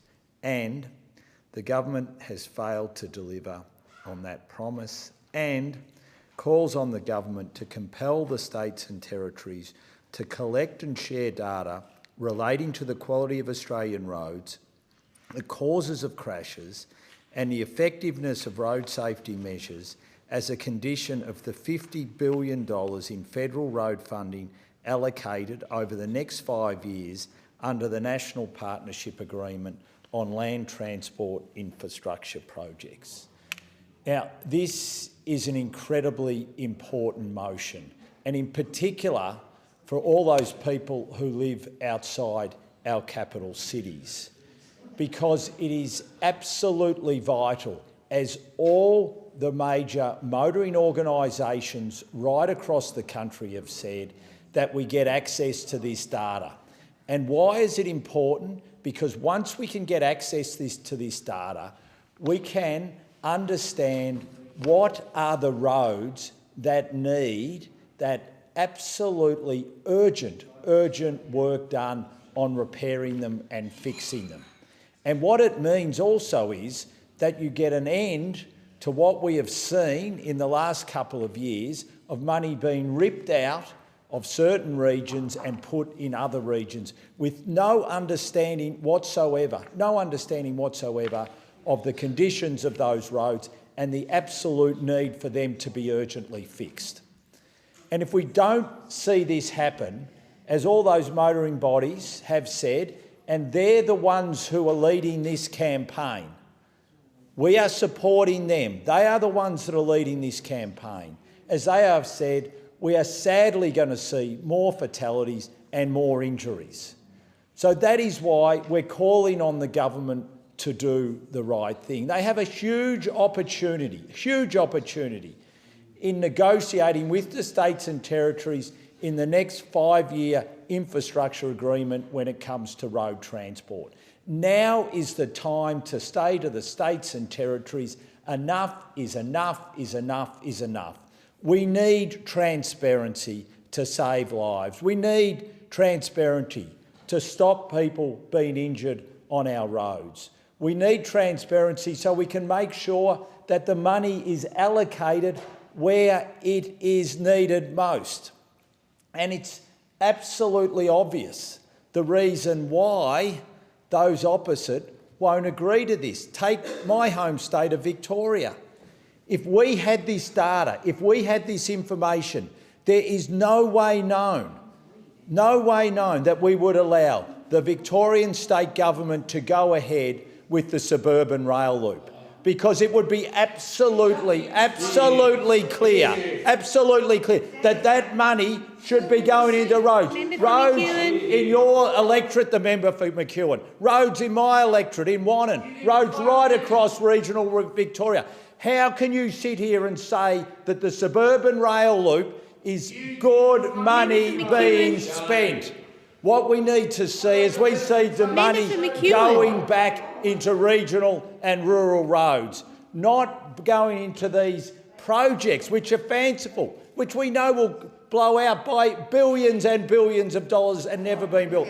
That is why transparency is so important. That's why the member's time has expired. The member's time has expired. The time allotted for this debate has expired. The debate is adjourned, and the resumption of the debate will be made in order of the day for the next sitting. And I call the clerk. Private members' business, notice number 2 for a motion in relation to low-paid workers. And I call the member for Layla. I move the motion relating to low-paid workers in the terms in which it appears on the notice paper. Thank you, Deputy Speaker. Well, Deputy Speaker, today is July 1, and July 1 is the day that 2.6 million low-paid workers will receive their 3rd consecutive pay rise since the Albanese Labor government came to office. The government's decision to advocate on behalf of low-paid workers in 3 consecutive Fair Work Commission annual wage reviews delivered astounding results. There's been a $5.30 an hour average increase in full-time award workers' earnings in our first term. That's an extra $200 per week, or $10,400 before tax a year. We've seen a $3.77 per hour increase in the minimum wage in our first term. For a full-time minimum wage worker, that's an extra $143 a week, or $7,451 a year before tax. A full-time minimum wage worker's annual salary has gone from $40,175 to $47,627 in just over 2 years. This is part of this government's plan to ensure that people earn more and keep more of what they earn. And we've delivered these wage increases while keeping unemployment at record lows and getting inflation to moderate. We know, Deputy Speaker, that people are under pressure, and pay rises are a tangible way the government is helping. Just imagine how much worse things would be for families if those opposite had their way and these pay rises had not happened. It took the coalition their entire wasted decade in office to lift the minimum wage by as much as we have in our first term in 2 years of government. That's because the previous Liberal and National government never once argued for a rise in the minimum wage. They wanted to keep wages low, and that's one of the few promises they actually delivered on. The member for Dixon wants Australians to work longer for less. Labor wants workers to earn more and keep more of what they earn. And this decision is a direct result of advocacy from the Albanese Labor government. Now, on top of those measures, our industrial relations changes are also delivering pay rises to Australians doing it tough. And our approach to workplace relations is delivering incredible results, with nearly 500,000 more workers covered by enterprise agreements and award workers benefiting from $10,000 pay rises. We said our secure jobs, better pay laws would fix the bargaining system, and now we're seeing the proof. The Fair Work Commission approved 1,022 enterprise agreements in the first quarter of 2024. New Department of Employment and Workplace Relations figures to be released today show this. That's well up from the same time period the year before, just after our secure jobs, better pay laws have passed the Parliament. Agreements approved in the March quarter of 2024 covered 364,996 employees, the highest number of employees covered by newly approved agreements in over a decade. You'll notice that theme of a decade coming through very strongly. There were 2.14 million people covered by current enterprise agreements in the March quarter of 2024, around 480,000 more workers since Labor came to government. The member for Dixon and his Liberals voted against secure jobs, better pay, saying our laws would close down Australia. Well, here we are, Australia's open for business, people have got a pay rise, it's July 1, 2024, and they're not just earning more, they're keeping more of what they earn because it's July 1, and that means tax cuts for every Australian taxpayer, not just some, for every Australian taxpayer. Deputy Speaker, Australians are under pressure right now, we know they are. In my community, I hear it every day. My neighbours are living it. And that's why Labor is helping all Australians with the cost of living. Today is a red letter day because today we are delivering a tax cut for every Australian taxpayer, not just some. $300 energy bill relief for every Australian household and $325 for small businesses. We're delivering a freeze on the cost of PBS medicines for every Australian, more funding to build more homes in every part of the country. And that's not all. This builds on already delivered cheaper childcare, fee-free TAFE and the biggest investment ever in expanding bulk billing. Deputy Speaker, I'm proud to be a member of the Albanese Labor government, very proud on the 1st of July that we're delivering for Australians, hoping, like all of my colleagues, that these measures make an impact in the household budget and people feel supported by this government. I thank the member. Is the motion seconded? Second the motion, Member Fraser? And you reserve your right to speak? Yes, I do. Thank you. The question is that the motion be agreed to, and I call the member for Cook. Thank you, Deputy Speaker. The member for Layla talks about incredible results, talks about inflation moderating. Well, I wonder whether the average family in Cook, my electorate, feels like this Labor government is delivering incredible results. Because are real wages really going up? Like, yes, it's great to have a pay rise, but what we need to talk about are real wages. Real wages. And real wages have collapsed almost 9%. Real wages are when you look at what's happening to prices and then what's happening to income. And if you looked at that, you'd see electricity is up 21.5%. What that means, it's doubling every 3 years. And it's great to pat yourself on the back for $300 in energy relief, but bills are up almost $1,000. $1,000. If it wasn't so serious and Australians weren't doing it so tough, it would almost be laughable. Celebrating a $300 bill release when bills are up almost $1,000. The people in my electorate feel sick. They're making tough choices. They're making tough choices depending on what they'll eat at night, how they pay their school fees. They're not celebrating a $300 bill relief because they're $1,000 up. They're not celebrating their wages because they know prices have gone up far higher than their wages. Gas is up 22.5%. Their gas bill is doubling every 3 years. Homes are up 14%. Homes are doubling every 5 years. For those who are renting, they're up 14.2%. They're doubling every 5 years. So those wage rises you were talking about, when you look at the cost, what these people have to spend, and this is in the last 2 years. In the last 2 years, no, they're doubling every 5 years. If you keep going up, if they keep going up 14%, in 5 years the prices will have doubled. That's what that means. No, at the rate, let me just correct. What the member is saying there is they're saying they've gone up double in 5 years. No, they haven't. At their current rate of increase, which is 14%, they will double in 5 years. They will double in 5 years. And look, what this Labor government does not understand, that inflation in Australia is rising. I'd like the next member to speak to explain to me, why is Australia's inflation now higher than the UK, than the US, than New Zealand, than Canada, than the Euro area?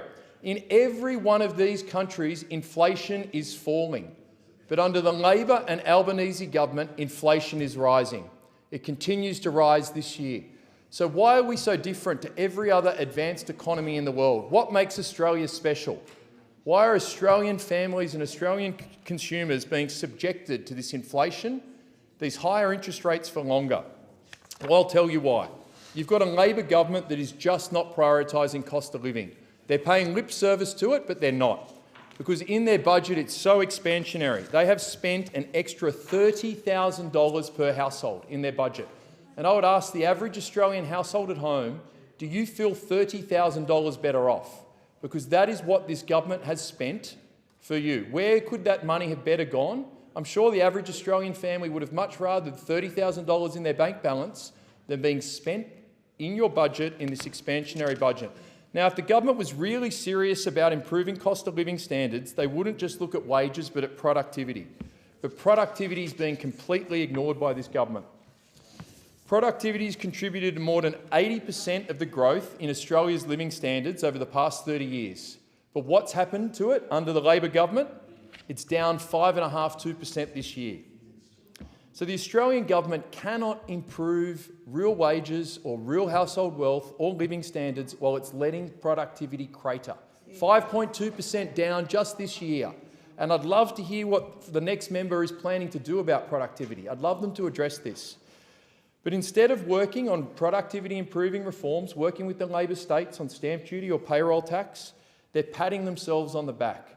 Patting themselves on the back for tax relief when actually wages are going down. Patting themselves on the back for giving $300 in energy relief when energy bills are up $1,000. If Australians weren't doing it so tough, it would almost be laughable. The irony would be delicious. But the average Australian family is struggling. They see through these supposed tax cuts, through these supposed energy bill reliefs. They see straight through it because they know they're worse off. I thank the member. The question is that the motion be agreed to, and I call the member for Aston. Thank you, Deputy Speaker. Well, Labor has already delivered cheaper childcare. Fee-free TAFE, that actually helps productivity. And the biggest investment ever in expanding bulk billing. This is all part of a longer-term economic plan, helping Australians right now, working to bring down inflation and planning a future made in Australia. We know there's more to do, and we'll keep working every day to deliver for every Australian. That's why today is an exciting day, because it is the day that our government's further cost of living relief measures kick in. 1st of July. From today, every Australian taxpayer will receive a tax cut. From today, every Australian household will get $300 off their energy bill over the next year. And that's $325 for small businesses. From today, there will be a freeze on the cost of PBS medicines, making medication cheaper for every Australian. From today, the Albanese Labor government is increasing funding to build more homes across Australia. From today, 2.6 million workers will be receiving another consecutive pay rise. The government's decision to advocate on behalf of low-paid workers in 3 consecutive Fair Work Commission annual wage reviews has delivered astounding results.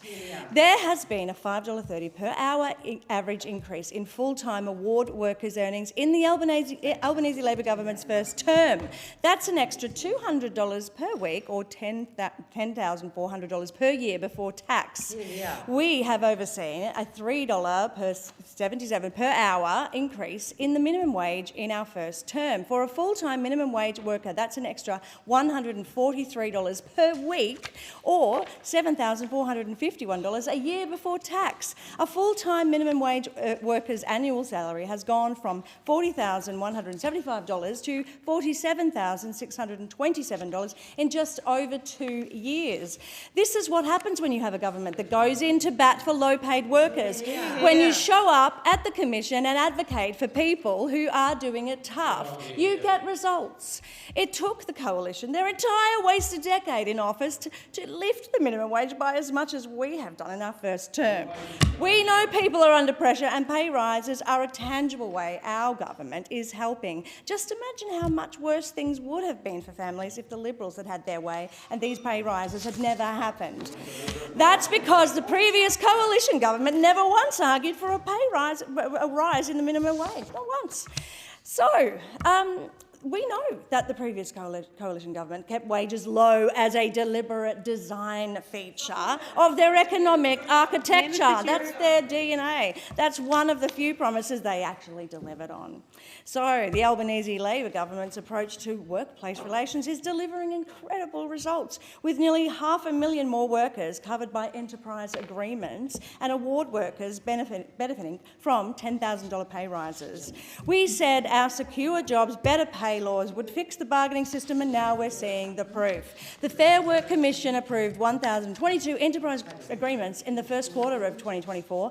New Department of Employment and Workplace Relations figures show that's well up from the same time period the year before, just after our secure jobs, better pay laws passed the parliament. Agreements approved in the March quarter of 2024 covered 364,996 employees, the highest number of employees covered by newly approved agreements in over a decade. There were 2.14 million people covered by a current enterprise agreement in the March quarter of 2024, around 480,000 more workers since Labor came to government. Peter Dutton and his Liberals voted against secure jobs, better pay, saying our laws would close down Australia.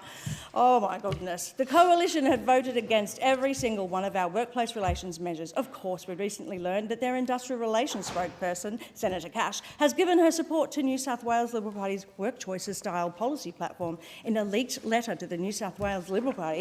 Senator Cash said their platform had several good ideas that align with the Coalition's approach to industrial relations. What are their good ideas? According to Senator Cash, they include making it easier to sack people, abolishing the Better Off Overall test, removing rights as a condition of employment, and removing award protections for thousands of workers. What we know about these policies that Senator Cash has endorsed is that they would remove minimum pay and conditions for truckies, nurses, school teachers, Australian federal police officers, shop assistants, early childhood education and coal mine workers. Under the Albanese government, more Australians are working, more Australians are earning more, and more Australians will keep more for what they earn. Before I call the next member, we've had, I would say, around 20 minutes here of a very noisy chamber. I've had a very hard time listening to the member. So if we could just keep the interjections to an absolute bare minimum, the person on their feet has the right to be heard. The question is that the motion be agreed to, and I call the member for Durack. I rise to speak about Labor's cost of living crisis. Once again, we have a motion from those opposite that proclaims that they're addressing the cost of living is their number one concern and priority. Well, if that's true, Madam Deputy Speaker, then it's a very sad indictment on the competency of the Prime Minister and the Treasurer. Now, Australians aren't stupid, they're not silly. They can see through the spin of those opposite. Every time they get a bill in the letterbox or reach the cash register at the supermarket, they understand that things aren't getting better. Now, I know Australians are tired of the constant nitpicking of the major parties, and I think we have heard that loud and clear. But facts do matter, Madam Deputy Speaker, and they have to be called out because that is in the national interest. After 2 years of Labor, the cost of essentials has increased significantly, as follows. Food is up 11.4%, housing is up 14%, rents, well, they're up 14.2%. Electricity is up 21.5%. Gas is up 22.2%. Health is up 11.1%. And education is up 10.9%. And yet here we are today with another motion pretending that low-income earners, under their watch, are somehow better off. Well, who do you think those additional costs affect the most, Madam Deputy Speaker? Of course, it's the low-income earners in Australia. The minor increases in take-home pay that those opposite are bragging about here today, shamefully, are eaten up by the inflated cost of living and the potential interest rate hikes. Tackling inflation should be the government's number one priority. Instead, they've introduced $315 billion in new spending with absolutely nothing to show for it. While inflation tracks down across most of the developed world, well, ours is tracking upwards. Last week's release of the monthly consumer price index likely removes all hope is being dashed of the Reserve Bank cutting interest rates anytime soon. Headline inflation rose to 4% and core inflation, which is the RBA's preferred measure, rose to 4.4%. This is the fourth month in a row that core inflation has headed in the wrong direction. The RBA only has one mechanism to tackle inflation, and they've been left to do all of the heavy lifting. It is shameful. More rate hikes are probably on the way because of this government's failure to tackle homegrown inflation.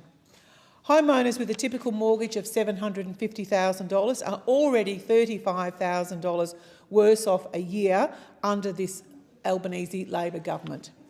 Further rate hikes will only increase the burden on mortgage holders. So not only is the Australian dream of home ownership dead for young Australians, largely due to Labor's reckless migration program, but it is becoming a nightmare for mortgage holders as well. Madam Deputy Speaker, I will admit to following a few of those opposite on social media, and I have been amused by some of their recent posts. Every day over the past few weeks, there's been a sort of bit of a countdown, a few updates. Only 10 days till the tax cuts come into effect, then 9 days, then 8 days, and so on. Well, we are finally here. Hooray. Now, don't get me wrong, I am very pleased taxpayers are getting to keep more of their own money because as Liberals and National Party, that's what we believe, that Australians should keep more of what they earn. Australians certainly know how to spend it better than those opposite. But let's not pretend that Labor suddenly cares about cutting taxes. Oh no. Now, we know that Labor's here today taking credit for reducing taxes, but they take no responsibility for raising them. Labor is banking $60 billion worth of bracket creep and has increased personal income tax by 20% since the election. The OECD Taxing Wages 2024 report found that Australia's personal income tax burden grew faster than any other advanced economy last year. So, in conclusion, I'm calling on the government to stop patting yourself on the back with motions like this and get on with delivering a real economic plan to restore prosperity to our nation. I thank the member. The question is that the motion be agreed to. I call the member for Boothby. Thank you, Deputy Speaker. Well, I'm very pleased to speak on the member for Lawler's private member's bill. After a decade of deliberate wage stagnation by those opposite, and we know it was deliberate because they boasted about keeping Australian workers' wages low, after a decade when Australian workers saw their buying power diminish as a deliberate action from the former Liberal National Government, we've finally seen the change. One of the proudest moments during the campaign for the 2022 election was when now Prime Minister Albanese was asked would he back a $1 pay rise for minimum workers, and his answer, as we all know, was absolutely. And of course, after the election it became so. Under this government, the Fair Work Commission has raised the minimum wage by a total of $3.77 an hour. For a full-time minimum wage worker, that's an extra $143 a week in their pocket, $7,451 a year before tax. It took the Coalition an entire wasted decade in office to lift the minimum wage by as much as we have in our first term.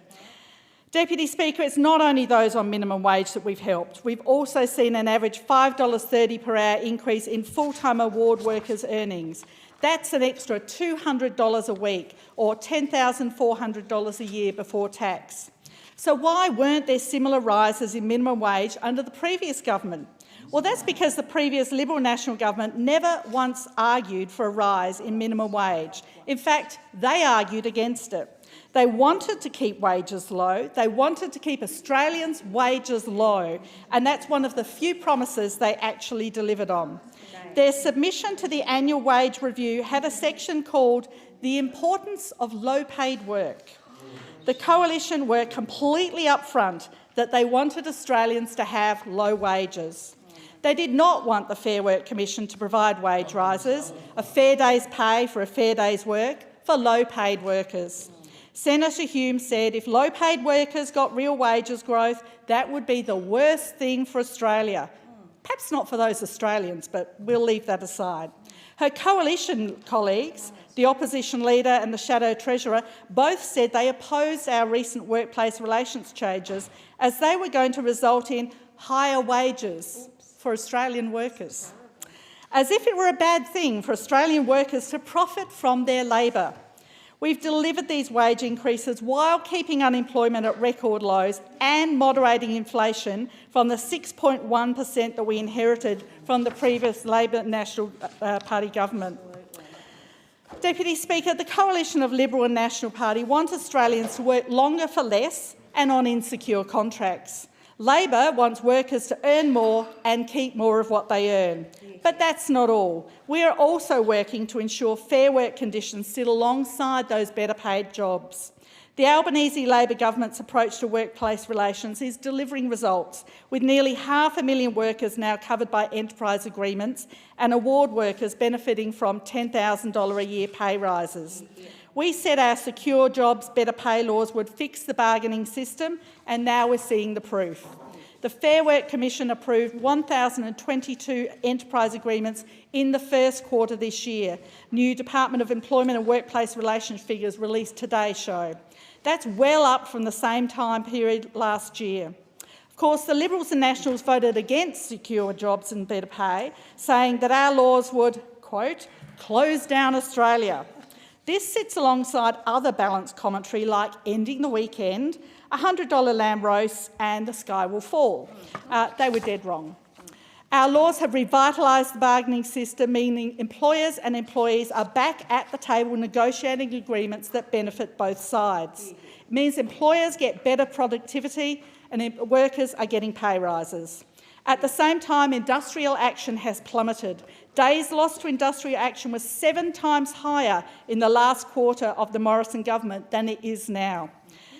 Deputy Speaker, the Albanese Labor government wants Australians to benefit from their work. We want Australian workers and their families to benefit from their labour. We want them to benefit from their efforts. And unlike those opposite, we want Australian workers to get a fair day's pay for a fair day's work. I thank the member. The question is that the motion be agreed to. I call the member for Dawson. Thank you, Deputy Speaker. Well, let me be clear. I'm not standing before you debating the need for those low-income earners to receive a pay rise. In this Labor-created cost-of-living crisis, it's desperately needed. In the last 2 years under this Prime Minister, we've seen promise after promise broken, and we've seen the cost of living, the cost of everything going up. So here are the facts. Under this one-term government, electricity is up by 21.5%. The cost of groceries is up by 11.4%. The cost of keeping a roof over our heads has gone up 14%. The cost of health has gone up 9%. The cost of education has gone up 11%. The cost of transport has gone up 13%. And the cost of insurance has gone up a whopping 26%. Deputy Speaker, in my electorate alone, we've been inundated with the calls from constituents who are struggling so severely that they are facing the threat of homelessness. We've heard from parents who have to make a choice whether to feed themselves or feed their children. We've heard from people whose electricity bills have gone up over $1,000. If the Labor government claim of doing everything they can to tackle the cost of living crisis was real, then this wouldn't be happening. With this wage increase, those Australians who the Albanese Labor government claim to care about are going to see an increase in their salary of just over $30 a week. There is no way that this government can celebrate this when the cost of living, or the cost of simply existing, has gone up so much more for everybody in Australia. Instead of curbing the cost of living, the Albanese Labor government were happy to spend $450 million on a failed voice referendum in a time when people needed our help. Those opposite are happy to spend trillions of dollars on a renewable energy fantasy that is going to see thousands of hectares of prime agricultural land and native vegetation wiped out and replaced with 28,000 kilometres of poles and wires, solar farms and wind turbines that will only provide Australia with part-time power and unreliable energy. Those opposite have implemented tax after tax on major industries, penalising the hard-working Australians who greatly contribute to our economy, making it more difficult than ever to be able to buy a house or put food on the table. Those opposite have axed foreign worker schemes and implemented restrictions on remaining foreign worker schemes, making it almost impossible for our farmers to be able to afford to operate and get their food from paddock to plate, which is driving up the cost of living even more. Those opposite have passed their family car and ute tax, which will force car prices to increase by up to $25,000. And that's not even taking into account the fact that some of these price increases could push vehicles costs up so high that they'll also incur the luxury car sales tax. That's on top of that. Deputy Speaker, to make matters worse, those opposite have now voted to close down the live sheep export industry and spend $107 million of taxpayers' money to do so. Why is the Albanese Labor government shutting down an entire industry and destroying people's ability to make a living when we're in a cost of living crisis? I just don't get it. For some of these farmers, their families have worked their land for up to 6 generations, and it's all they've known. What are they meant to do now? Deputy Speaker, those opposite have voted to employ 36,000 more bureaucrats in Canberra at a cost of $24 billion over the forwards. And those opposite want to pay Minister Shorten's NDIS speechwriter $600,000 over 2 years. Those opposite even sat on their hands when my colleagues and I called on them time and time again for an ACCC inquiry into supermarket price gouging. Order. A division has been called for in the House. The proceedings are suspended to enable honourable members to attend the division. The proceedings will resume when the Chair of the Federation Chamber is resumed at the conclusion of the division or subsequent divisions. Order.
The question before the House is that the motion be agreed to, and I give the call to the member for Dawson in continuation. Thank you. Deputy Speaker, I have to ask seriously, is all of this just a joke to that? Just ask the member to resume his seat. We need to return the clock to 23 seconds, my apologies. 23 seconds. And the member for Dawson. Do you remember what I'm up to? What was the last thing I said? No idea. Oh. I was warned by my predecessor that there'd been some rowdy carryings on. And the member for Dawson has the call. Thank you. Thank you, Deputy Speaker. I have to ask seriously, is all of this just a joke to those on that side of the House? It truly defies all national thinking that shows the Prime Minister's inaptitude as a leader and lack of genuine care for the Australian public. Deputy Speaker, this motion is an insult to the people of Australia. It is an insult to the people on this side of the House who wake up each and every day and try to make a positive change. The Albanese Labor government is failing and needs to do better. And I thank the member for Dawson for his contribution. The question is that the motion be agreed to, and I give the call to the member for Spence. Thank you, Speaker. I'd like to thank the member for Lawler for moving a motion today in light of how it's now the 1st of July and the final countdown is now over. 13.6 million Australian taxpayers woke up this morning to a tax cut, and 2.6 million of those who are on award wages and earn the national minimum wage also wake up to a pay rise.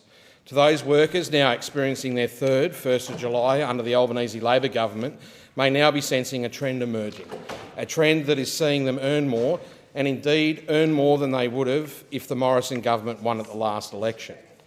And we've heard over the course of this debate the member for Durack, the member for Dawson, the member for Cook, and maybe I can forgive the member for Cook. He's only just been elected to this place. He's not been here for very long. But I have to say that the member for Durack's been here long enough to understand the policy settings by which their government went about to oppressing wage growth in this country. And I see a chuckle from the member for Riverina over there. He loves to come into this place and talk about how he's been a union member for 21 years and I'm so proud of it. And I've heard it so many times I can't forget it. But the reality is that before I came to this place, which was only 2 years ago, I did work at a union representing some of the lowest paid workers in the transport sector. And what really gets my gripe on this is that it was a deliberate design feature of the previous government to keep wages down. And for my electorate of Spence, where 74,000 people are going to get a bigger tax cut this year, they had to go through that period in 2013 when the then Treasurer, Joe Hockey, along with the Prime Minister at the time, Abbott, decided to threaten GMH to walk away from car manufacturing.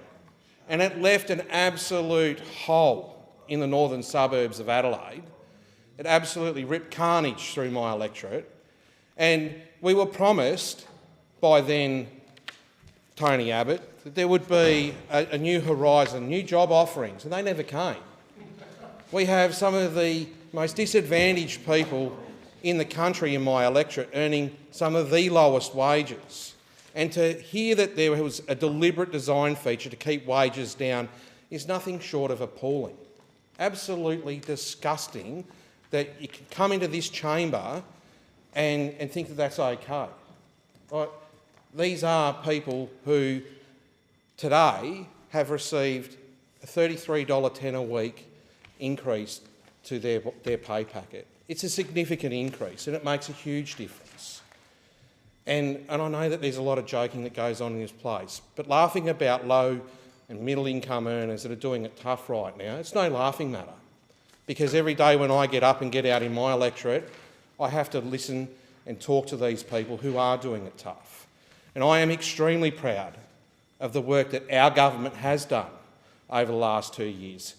3 consecutive pay rises under the annual wage review that is only been possible because of the advocacy of this government.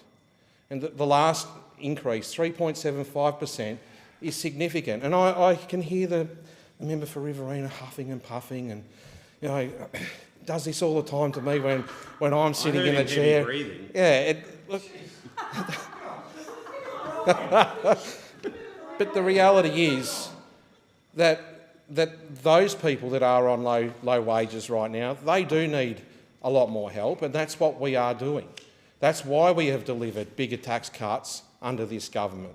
That's why we advocated for an annual wage review increase above CPI.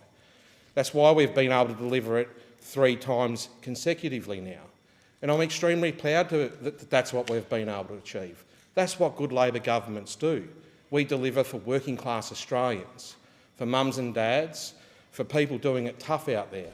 So I do stand here as a proud member of a Labor government today, extremely proud of what we've been able to deliver in the way of tax cuts, but equally as proud of delivering an increase of 3.75% to some of the lowest paid workers in this country, both on the minimum wage and on awards. And with that, I thank the House. Thank you. And I thank the member for Spence. The question is that the motion be agreed to, and I give the call to the member for Riverina.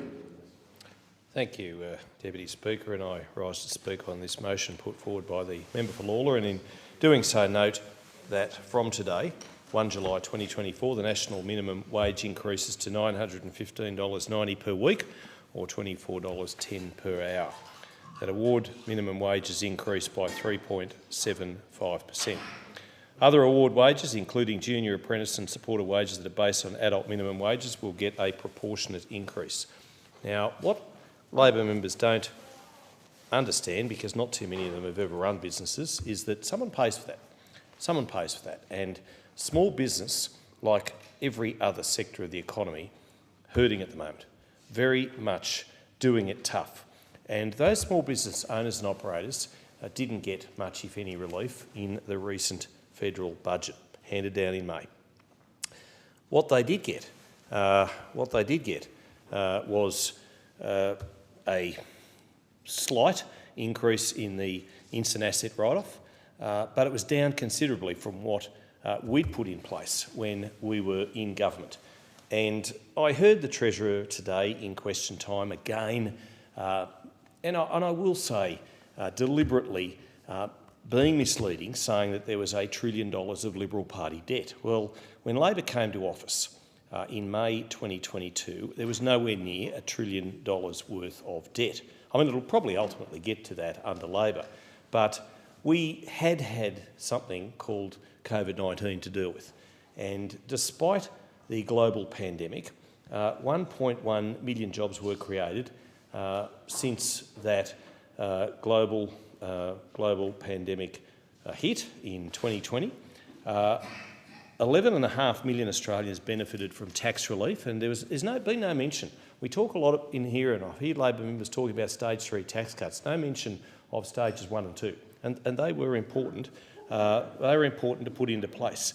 71.3% of trade and exports covered by free trade agreements, and we know that 1 in 5, perhaps even as high as 1 in 4 in regional Australia, jobs are covered by an FTA.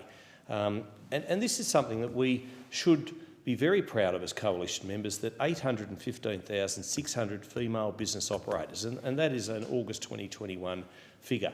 That is significant. A record high of 220 trade apprentices. Now, Labor goes on ad nauseum. It's almost boring in its repetition about the deliberate design feature of keeping wages low. And I remember that interview by Minister for Finance, Senator Matthias Cormann, as well.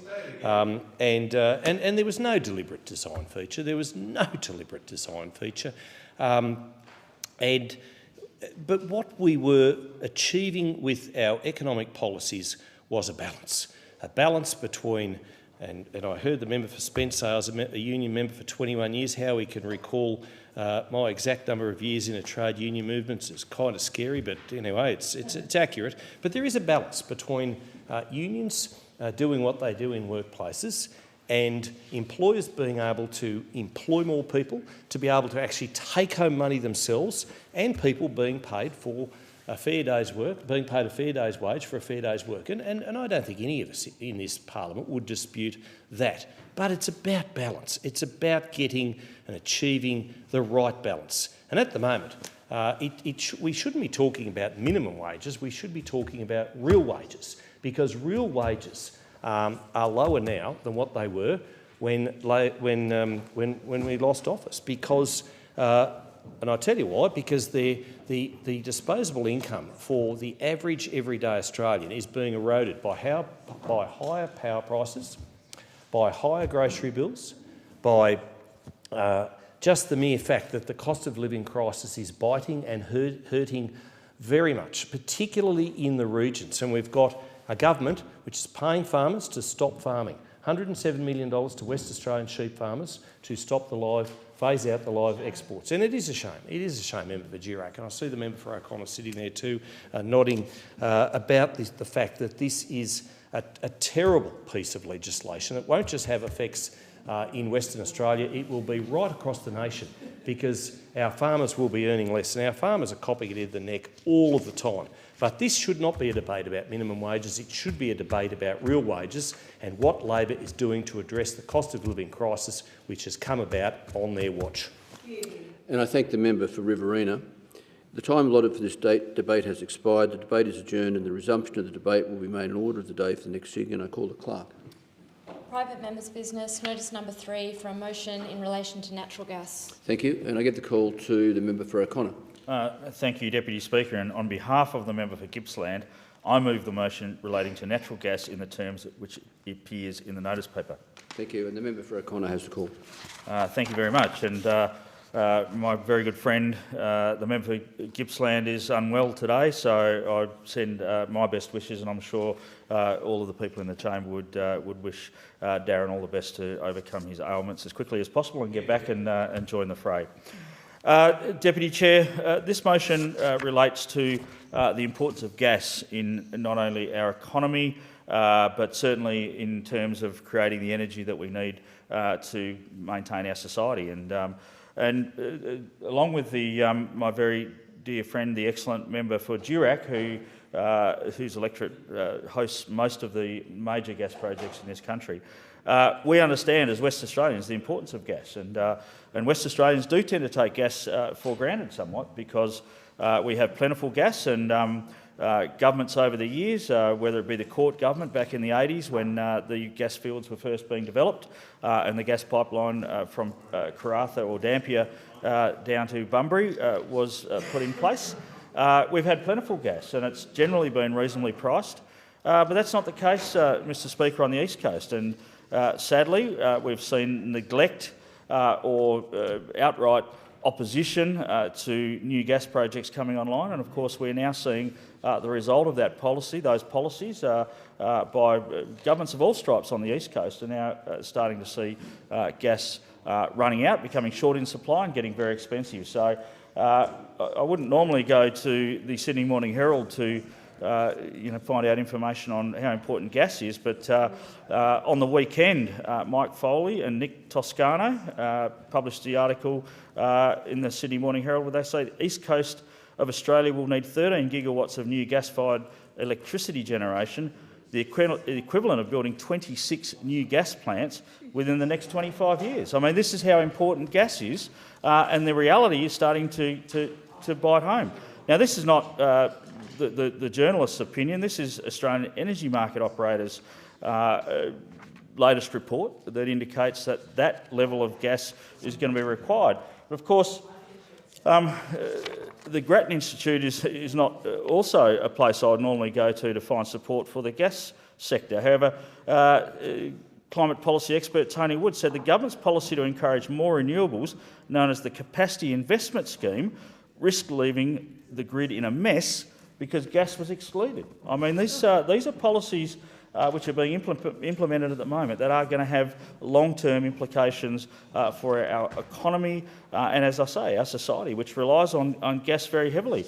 I mean, just to touch on some of the numbers around gas, there's been $300 billion invested in gas projects, mostly in WA and Queensland, not a lot in Victoria recently. I I wouldn't have thought.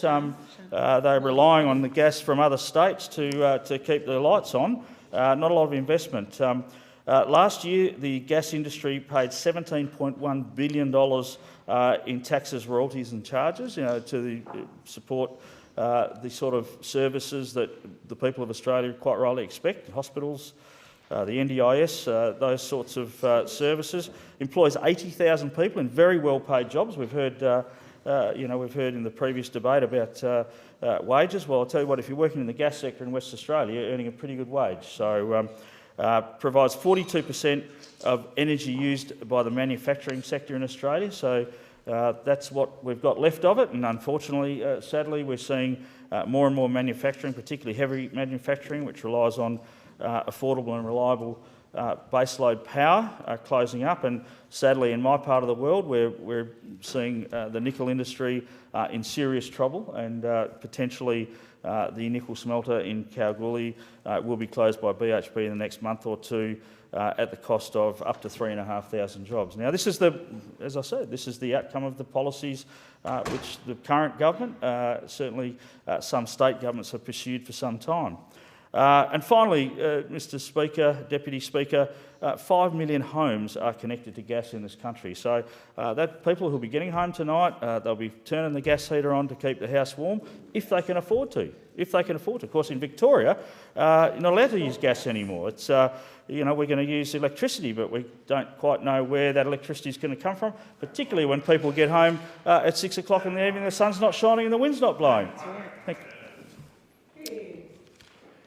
And I thank the member for O'Connor. Is the motion seconded? Yes, I second the motion and reserve my right to speak. I thank the member for Durack. The question before the Federation Chamber now is that the motion be agreed to, and I give the call to the member for Hawke. Thank you, Deputy Speaker. Building towards a net zero Australia is not just about cleaner energy. It's also about ensuring that Australians have access to affordable energy. That's why the Albanese Labor government's Future Made in Australia agenda is about supporting economic growth while also helping global efforts to reduce the effects of climate change, creating new jobs and industries while lowering household energy bills and our emissions. Now, despite what those opposite would have you think, moving towards a renewable energy future is not just economically viable, it's economically essential. We know that Australia is rich with natural resources, including those needed for renewable energy generation, such as sunlight and wind.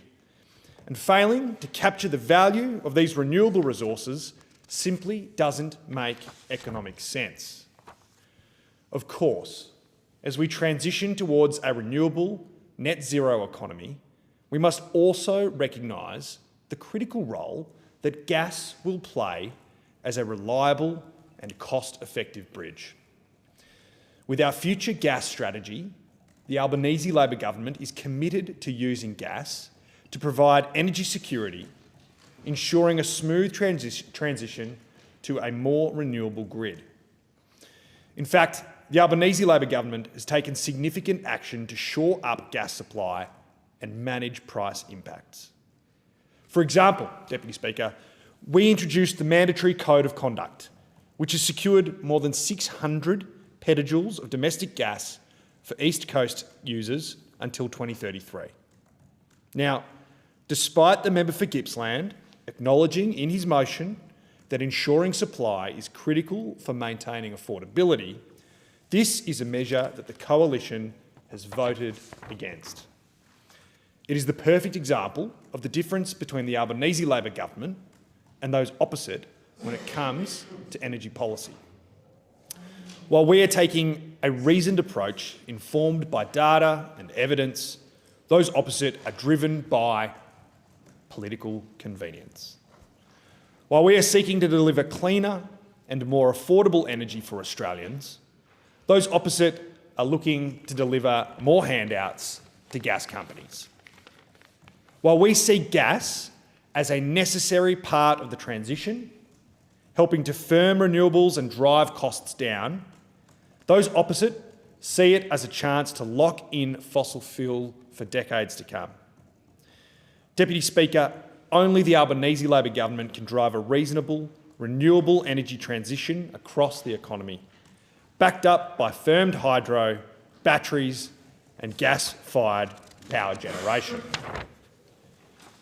Our plan will put downward pressure on energy bills and ensure the long-term stabilisation of energy prices for households and businesses throughout the transition.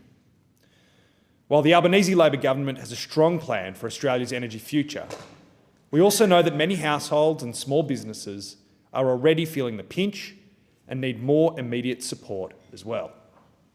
That's why, from today, all Australian households, every single Australian household, will start to receive a $300 energy rebate, while eligible small businesses will receive a $325 rebate, all thanks to the Albanese Labor government's Energy Bill Relief Fund. This is the second round of energy bill relief that this Labor government has delivered, despite opposition from the Liberals opposite who voted against it. It would appear that a decade of inaction while in government wasn't enough for them. Now, even from the opposition benches, they continue to oppose the Albanese Labor government's efforts to clean up their mess. Perhaps they're embarrassed by this failed decade, or perhaps they simply aren't capable of understanding responsible energy policy. In any case, the Albanese Labor government won't let those opposites stand in our way as we drive towards an energy grid powered by cheaper, renewable energy to benefit all Australians. And as we continue to work towards net zero emissions, our future gas strategy will support our commitment, ensuring that energy remains reliable and, importantly, affordable for all Australians throughout this transition. And I thank the member for Hawke. The question is that the motion be agreed to, and I give the call to the member for Durack. Thank you, Mr Deputy Speaker. I gladly rise today to support this motion proposed by the member for Gippsland. As the federal member representing the Durack community, I am very proud to represent much of Western Australia's resources sector and natural gas production territory. I frequently meet with the sector and understand how critical gas is to Australia's economy today and into the future. The natural gas supply chain employs 80,000 people across Australia, primarily in regional areas. In 2022, natural gas was connected to more than 5 million Australian homes and provided 42% of the energy consumed by the Australian manufacturing sector. The sector also provided $17.1 billion in taxes, royalties and charges in 2023-24, allowing government, state and federal to invest in critical services and public infrastructure.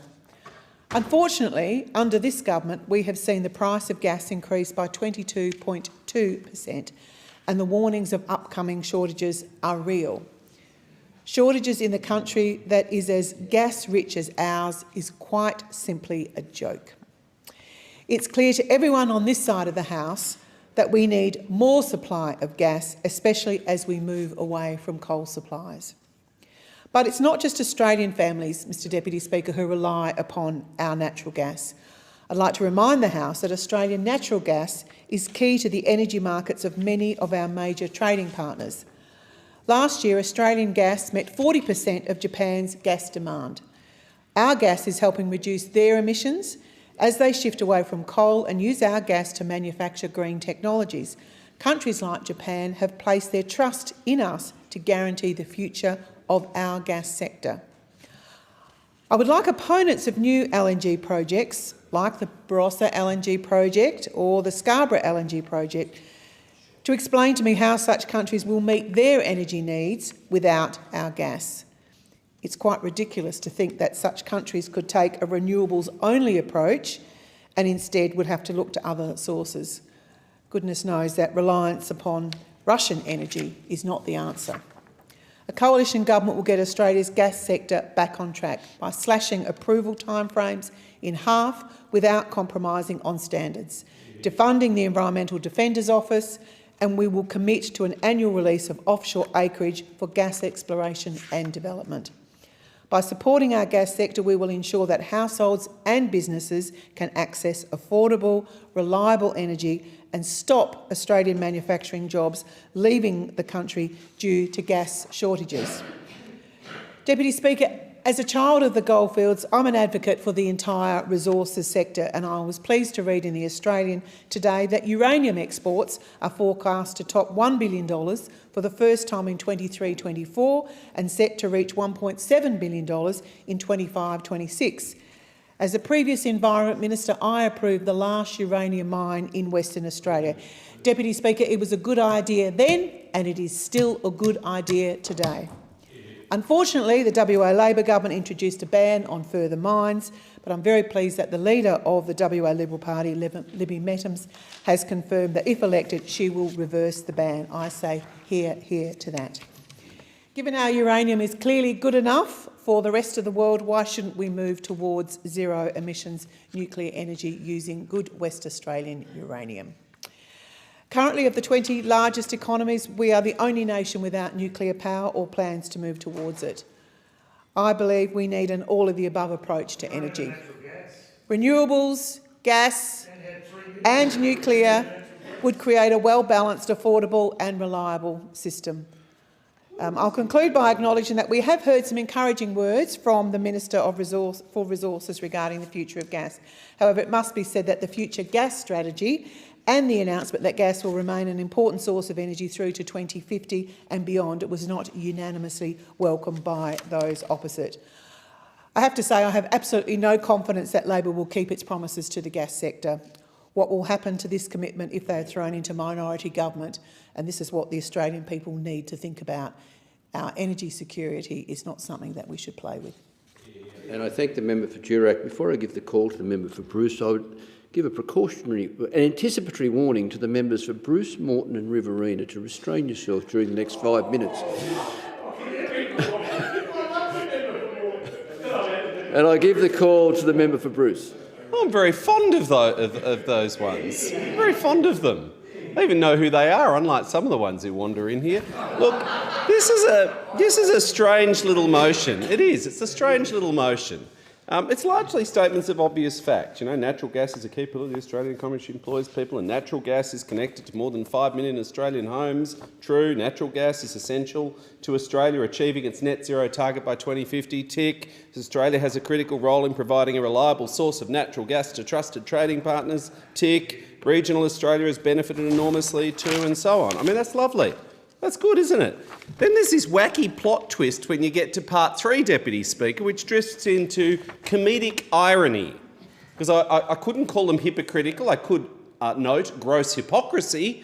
But yeah, it's okay in the Fed chamber. We've done this a lot before. It's okay. It's a comment on the substance of the matter. But anyway, we won't go there. We'll stay with comedic irony. They urge the government to take urgent action to provide policy certainty which allows the industry to bring on new gas supply needed to address forecast shortfalls, ensure Australia's energy security and rebuild investor confidence. Policy certainty, ensuring Australia's energy security and rebuilding investor confidence. Let's have a little chat about those things, Deputy Speaker. Policy certainty. Let's be clear. The number one reason which every sensible economist says, every energy analyst says, every investor says, every energy company says, and everyone except those opposite knows. The number one reason for rising energy prices in this country over the last decade has been a complete lack of policy certainty. These champions of the private sector whose latest brain fart of an energy policy is to borrow untold hundreds of billions of dollars of taxpayer money, reinventing socialism in their nuclear power fantasy. The number one reason that we haven't had private sector investment in new supply is because for 9 miserable years they couldn't tell the investors what the rules were. You know, here's a free tip for those giants of capitalism opposite. The private sector need to know the rules to make an investment. And instead, in this decade of decay and division and dysfunction and despair, they had 22 different energy policies in 9 years. They've just released their 23rd, making 23 in a decade. Genius. No investment because of the lack of rules.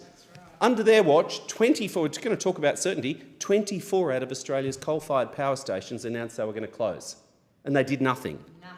AEMO and the ACCC warnings consistently made on the risk of gas supply shortfalls. They put out press releases, ironically, welcoming the rise in investment here and there in renewable energy, all of which flowed because of the Rudd and Gillard's targets that put in place by the former government, the former Labor government, that led to renewable energy. Pretty much the only new energy they got investment in was because of the Rudd and Gillard government.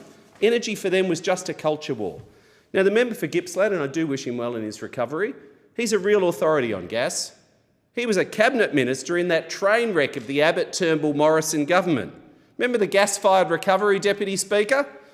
It was a failed policy that directed millions of dollars of taxpayer funds to their gas industry mates with literally nothing to show for it. 22 failed energy policies, now 23. They dropped Resources Minister out of the cabinet. If you were going to have an emoji for that, would it be facepalm or head explode? Actually, that's not true. What I said just isn't quite true, is it? They had a secret Resources Minister in the cabinet, the former Prime Minister Scott Morrison. He had a secret portfolio that he told no one about. Busy boy. Busy boy, he was. They changed the rules before they left government to cover up the price rises. It was an absolute disgrace. But I tell you what you don't do if you want policy certainty, Australia's energy security, and to rebuild investor confidence. You don't whack investor confidence with their ridiculous, risky nuclear fantasy, the most expensive form of new power. Their plan is to push up power prices in about 20 years when they get around to building something. It's genius, isn't it? It's too expensive and it's too slow. And you know what, Deputy Speaker? It's not even a policy. It's a pamphlet. It's 4 pages with a picture of a Rolls-Royce nuclear power plant they cut and pasted from the internet. Imagine if Labor had released a policy with no costings and a picture from the internet. Unbelievable. The most damaging impact, though, ironically, we'll end where we started, is the impact on investor confidence because of this mob's behaviour. And I thank the member for Bruce. The question is that the motion be agreed to, and I give the call to the member for Casey. Thank you, Deputy Speaker. Well, it's wonderful to see the member for Bruce and those opposite are committed to gas. It is good to see. As a candidate, the rhetoric before the election wasn't quite as strong, but they're there now. They've seen the value in gas. It is wonderful to see. I look forward to them continuing to support the industry moving forward. Or I do note that when the Resources Minister did make her announcement, a few of those opposite were very nervous about that decision, and there was a few that did decide to speak out. So I will watch with interest when more bills come up on gas, and particularly if they look to restrict gas, given we've seen the newfound freedom that the caucus has to speak out and potentially cross the floor if they don't agree with something. So it's good to see those opposite are passionately defending gas. Hopefully their colleagues who criticised the decision at the time will rethink what they do, because we cannot get to net zero by 2050 without a combination of everything being on the table. And as a coalition, we've talked about a renewables, gas,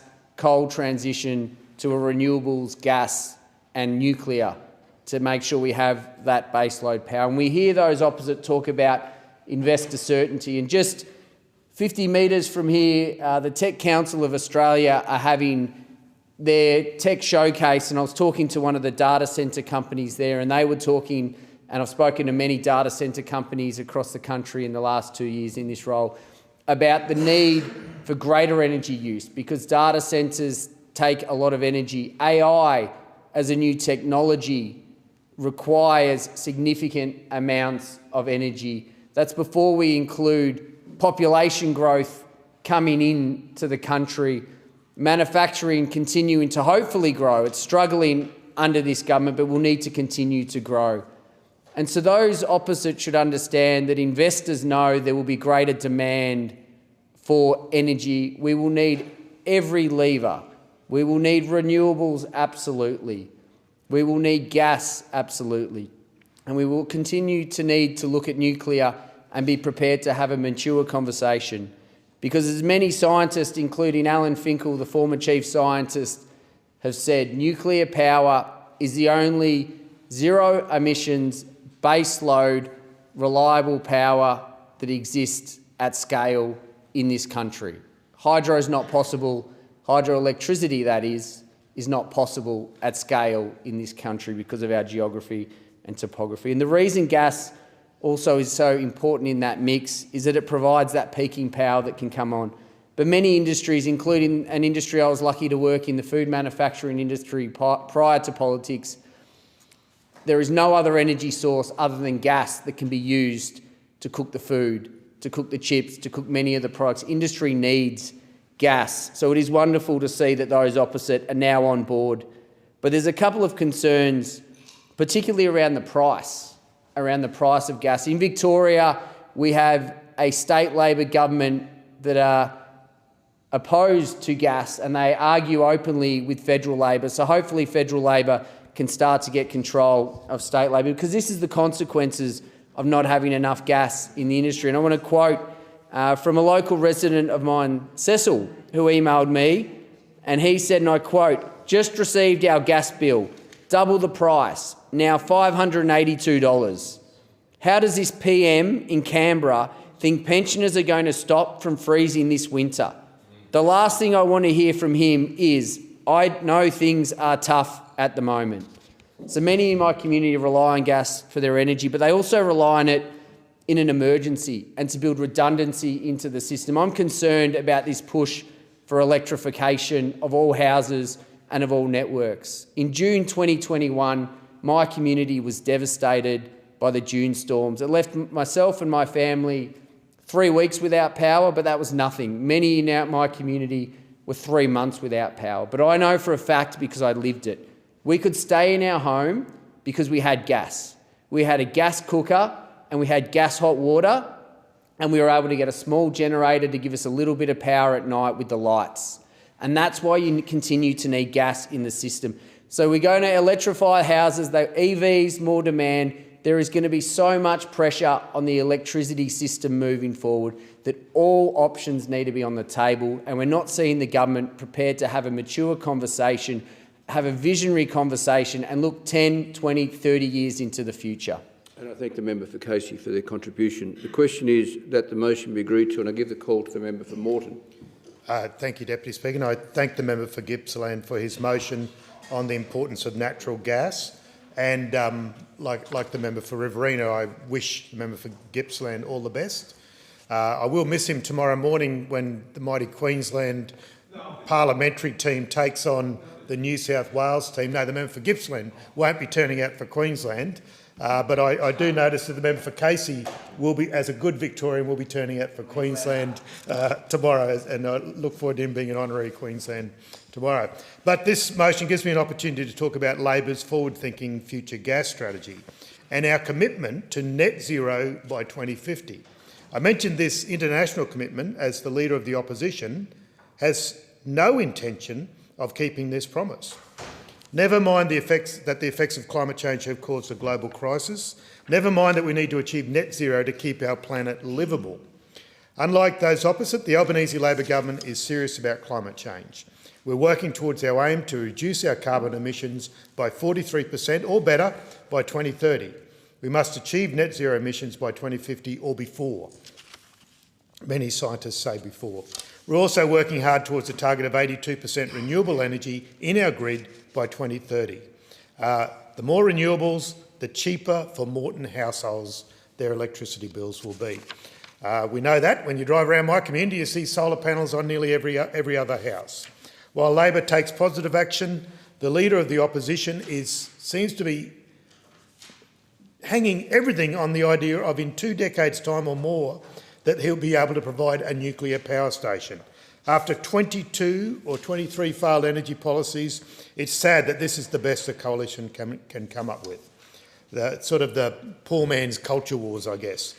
It would be laughable if it wasn't so delusional and so serious. The only renewable energy that the member for Dixon seems to believe in is ignorance.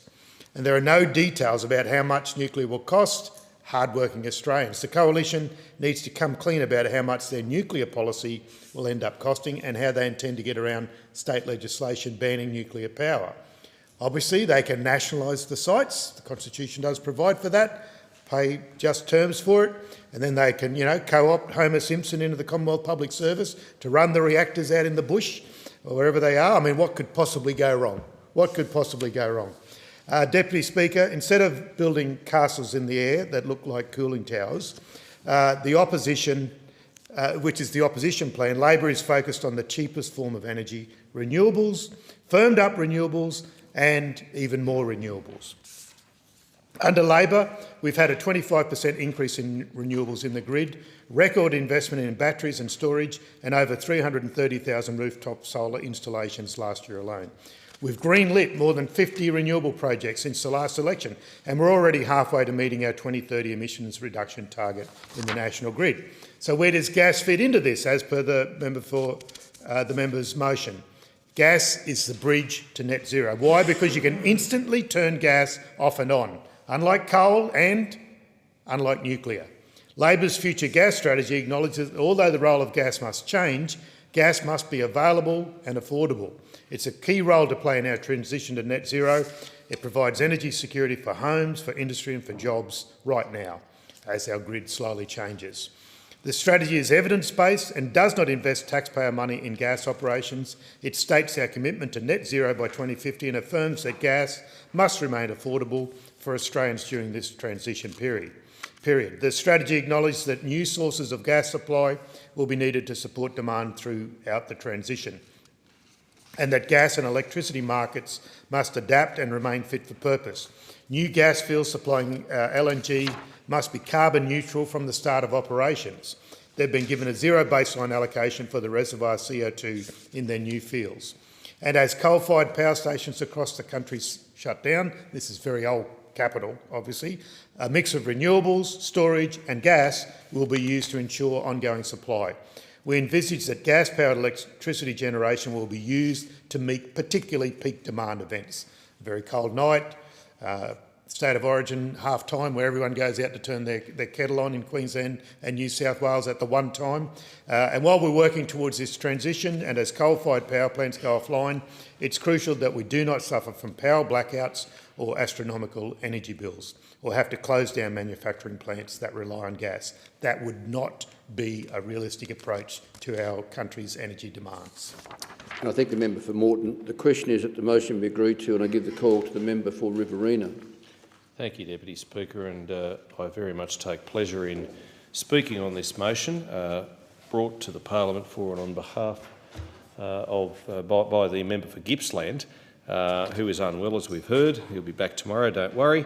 But it is with great pleasure that I follow the members for O'Connor, Durack and Casey on the coalition side, arguing about the merits of gas. And there was some in the member for Moreton's contribution, which I very much agreed with, but he ought to know that under the coalition, in those 9 years of government, 1 in 4 homes had rooftop solar. That was the highest in the world for take-up of rooftop solar. And electricity bills were actually down. We actually made gas affordable. We made power achievable. And indeed, the price of gas is up 22.2% under Labor. And that is simply not good enough from a government which purports to put in place a Made in Australia manufacturing policy. Well, industry requires gas and is going to need gas in large volumes to make sure that we do have a future made in Australia. Households are going to require more and more gas because when the sun doesn't shine and the wind doesn't blow and the batteries are not sufficient enough, with enough sufficient capacity to be able to store the power, then something's got to give, and we can't have our grid collapsing and failing at a time of importance. Now, just last December, unconventional gas production, including from the Northern Territory's Beetaloo Basin, a vital source of gas under the legislation passed in this place, was going to require new approvals from the Commonwealth after the government brought forward its plans to expand the so-called water trigger. And of course, once this came up, the Greens couldn't wait to get out and take credit for it. But the expanded trigger was very much opposed by the mining industry, which is very nervous and very worried about what the government is proposing and what it does bring forward. Samantha McCulloch from industry group Australian Energy Producers said the updated water trigger legislation would create, quote, unnecessary duplication, and added that it would offer, another quote, another barrier to unlocking gas supply. She said changes passed by the Senate last night, preempted proper process and consultation under the ongoing reform of the Environmental Protection and Biodiversity Act, Conservation Act, the EPBC Act. And we know that power bills have increased by $1,000 more than what the Albanese government promised. We know that 90% of baseload electricity, predominantly coal-fired power stations, is coming to the end of life over the next decade. And we know that gas is going to fill a large part of that shortfall, or should do. And I invite the member for Moreton to pick up the phone to some of his Victorian Labor colleagues, because they want gas taken out of the network holus bolus. Australians are currently paying some of the most expensive electricity prices in the world, up 56 cents per kilowatt hour.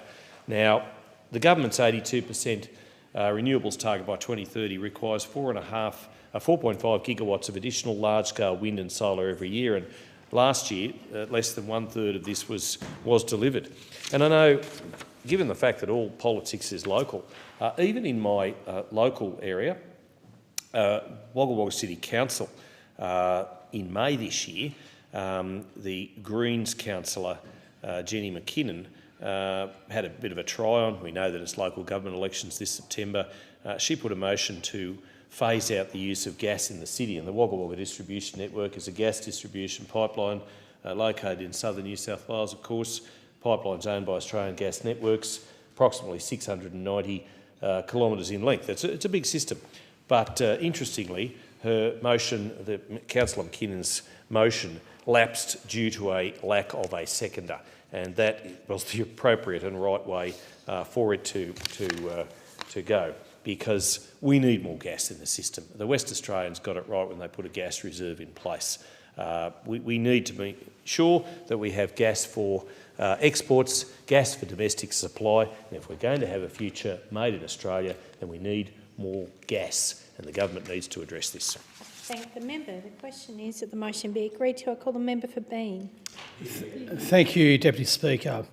I also rise this evening to speak on the member for Gippsland's motion. We wish him a speedy return. This motion is weak on substance and rich in irony, as the member for Bruce suggested. The irony being, of course, that the member for Gippsland was in the ministry for much of the last decade and had input, or potentially lack of input, into nearly a decade of 22 failed energy policies. Indeed, Deputy Speaker, the member must wake up each and every morning with a big sigh of relief that it's the Albanese government in charge of stewarding the transition of our energy system and not those opposite.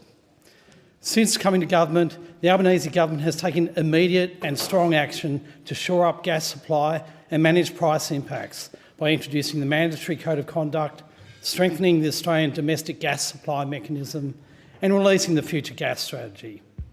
That's right, Deputy Speaker. The motion calls for certainty on our natural gas policy, and to that I remind the chamber that we have strengthened certainty with the release of the future gas strategy. Our future gas strategy is taking a reasoned approach informed by data and evidence. We aren't spending millions of dollars of taxpayer dollars on fossil fuel projects. In fact, we aren't investing in gas projects or infrastructure at all. That's the job of the private sector. Deputy Speaker, this government understands that gas will play a changing role in Australia's energy transformation as we move to renewables. Coal is retiring and we are well on our way to renewables. But in the meantime, gas provides energy security because it makes intermittent sources like wind and solar stable and firm. That's why gas is described as a transition fuel. It's an enabler of the transition. Deputy Speaker, we must ensure that the lights stay on. But for much of the last decade, the opposition policy has an approach of keeping the lights on while no one's been at home. In the long term, Gas will mostly be used in hard-to-abate sectors, such as cement and brick making, glass manufacturing and minerals processing. Gas use will need to be decarbonised where possible and abated where not. Our future gas strategy is driven by net zero because this government is committed to net zero.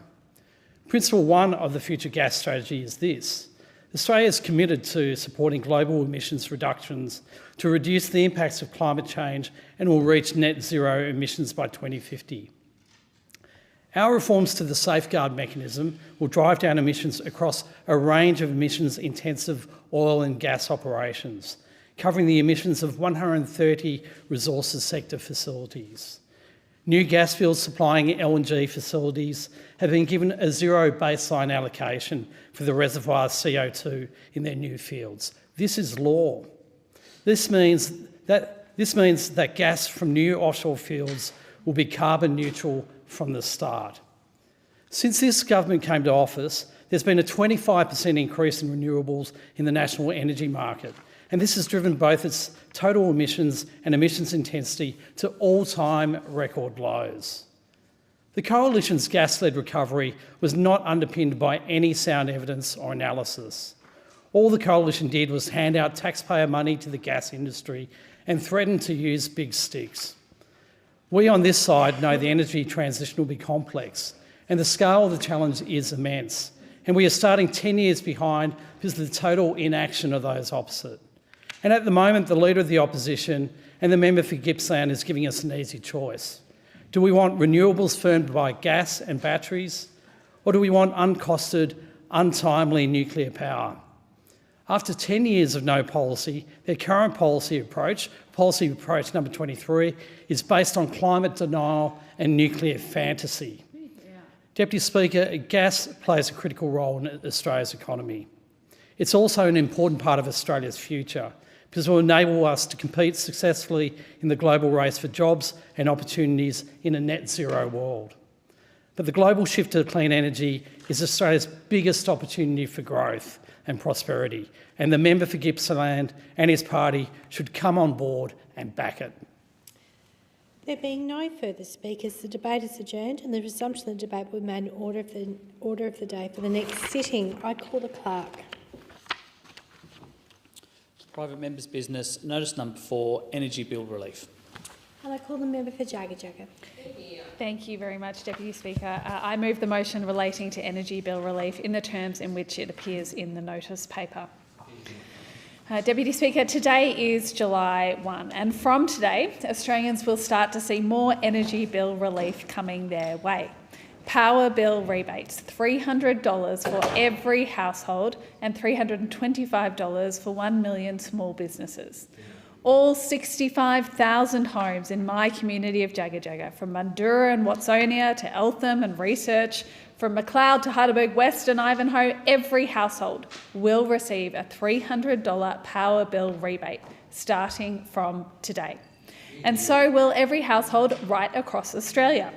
And 1 million small businesses Australia-wide will receive a $325 power bill rebate too, delivering direct support for small businesses, including the 14,000 small businesses in Jagga Jagga. If you're a homeowner or a small business owner, you will see this energy bill relief applied directly to the bills you receive from your energy provider over the course of this financial year. You don't have to do anything. You will see this money being applied off your bill. It builds on the work we did earlier in our last budget to give energy bill relief for certain households. With this measure, we are extending that relief to every Australian household. For Victorians, for people in Jagga Jagga, our government's energy bill relief builds on successive rounds of the Victorian government's power saving bonus, another great program that helped people in my community save money and at the same time ensure that they were getting the best possible deal on their energy bills. Work we are doing to directly support Australians because we know that times are difficult at the moment. We know that costs are high and we are directly supporting households with $300 off their energy bill. Of course, we also know that those opposite didn't want this. In fact, when they had the opportunity, they voted against measures that would have kept power bills lower. So we know we're there loyalties lie. They don't lie with providing cost of living relief. They don't lie with keeping power bills lower. They lie elsewhere, not with Australians who need this support right now. And of course, this energy bill relief is just one part of a whole suite of our government's cost of living support rolling out from today. Tax cuts for every single Australian taxpayer. A freeze on the cost of PBS medicines for every Australian. A third consecutive pay rise for 2.6 million workers. More funding to build more homes in every part of the country. And this one is a personal favourite of mine, an additional 2 weeks to paid parental leave kicking in. Builds on work our government has already done to make childcare cheaper, to expand fee-free TAFE, and of course our biggest ever investment in bulk billing. We've increased Commonwealth rent assistance by a further 15%. We've wiped almost $3 billion in student debt. This is real cost of living relief. It is tangible. It is for every person in Jagga Jagga, and it is for every person across this country. Because as I have said, our government does understand that this is a difficult time for many Australians. We are doing the work we want to do and we need to do to support Australians at this difficult time. And we know that there is still more work to be done. We are working hard to deliver on our economic plan, helping Australians right now with the measures that I have just outlined, while also being very clear that we are working on bringing down inflation and planning for the future, particularly with our Future Made in Australia plan to manufacture more here and make sure we get the benefits of the transition to clean energy in this country. So I am very pleased that from today, July the 1st, people in my community will start to see the rollout of our government's latest measures to help with the cost of living. All 77,000 taxpayers in Jagga Jagga will receive a tax cut, with an average in our community of a $1,782 tax cut. Our plan delivers a bigger tax cut for lower and middle income earners while ensuring that everyone still receives a tax cut. Plus, we're increasing the Medicare levy for low income thresholds. 1 million taxpayers will continue to be exempt from the Medicare levy or pay a reduced levy rate. As I've said, from today, people will start to see that energy bill relief applied directly to their bills, $300 off those bills, $325 for small businesses, real, direct, tangible support, supporting Australians with cost of living relief. I thank the member. Is the motion seconded? I second the motion and reserve my right to speak. I thank the member for Spence. The question is that the motion be agreed to, and I call the member for Riverina. Thank you, Deputy Speaker. And I asked the Prime Minister a very serious question in question time today about Capital Brewing Co., a local success story. He took me up on the regionality of that, but given my boundary changes, as many of us in New South Wales are experiencing electorate boundary changes, and I'm no different, my electorate boundaries will now take in wrapping round right around the Australian Capital Territory, and indeed Riverina, if you look at it from the start of Federation, will now have, after these new changes, will have bordered 4 different states or territories in its time, which I think would just about be the only electorate to do that. But a very serious question from the Managing Director and co-founder of Capital Brewing, Lawrence Kane, was that their costs have risen, energy costs have risen out of control. Their electricity bill has gone up $4,500 a month to $12,000 a month over the past 2 years. And the Prime Minister gave a very dismissive answer. Capital Brewing has made investments, as I understand, in Batlow cider, and that's a burgeoning industry, and that is good. Of course, Batlow currently being in Eden Monaro, but soon to be back in the Riverina as it was between 2010 and 2016. But the trouble that we've got with the energy mix is that Labor has an all eggs in the one basket approach. It's renewables only, and it defies engineering and economics. We have to avoid at all costs and abandon this ideological approach, and only a network grid with a balance, and that balance should include gas. We've got a state Victorian government which is trying to prevent, stop all gas in homes, and if we've got a federal Labor Party determined to proceed with its Made in Australia manufacturing plan, then we've got to have gas, affordable, reliable, available gas. We have to open up opportunities in the Beetaloo Basin. We have to have more exploration and investment in Western Australia, indeed in Queensland, and for that matter Victoria, because gas does provide many of the answers. And we should have a national, rational discussion about nuclear. We can't afford not to. And indeed, if we're going to get to net zero by 2050, as is our nation's desire, then we have to have nuclear in that balance. But let's have the discussion, carefully considered costings and locations and discussion about the viability of nuclear. Not just these, as the member for Moreton said in the last debate, these silly Homer Simpson references and that type of immaturity, but let's have a clear discussion with experts in the field, making sure everybody has their say. And we appreciate that coal-fired power plants are exiting the system, and we do need to have renewables in the mix. We know that, but the member for Jagga in this motion talks about how there's going to be a $325 reduction, but you know, this is just a nonsense when you consider the costs in everything. I mean, $325 off your energy power bills. I mean, for goodness sake, we've got rent up, food up, power up, education up, health costs up. I mean, everything is just going up and up and up. And she talked about childcare.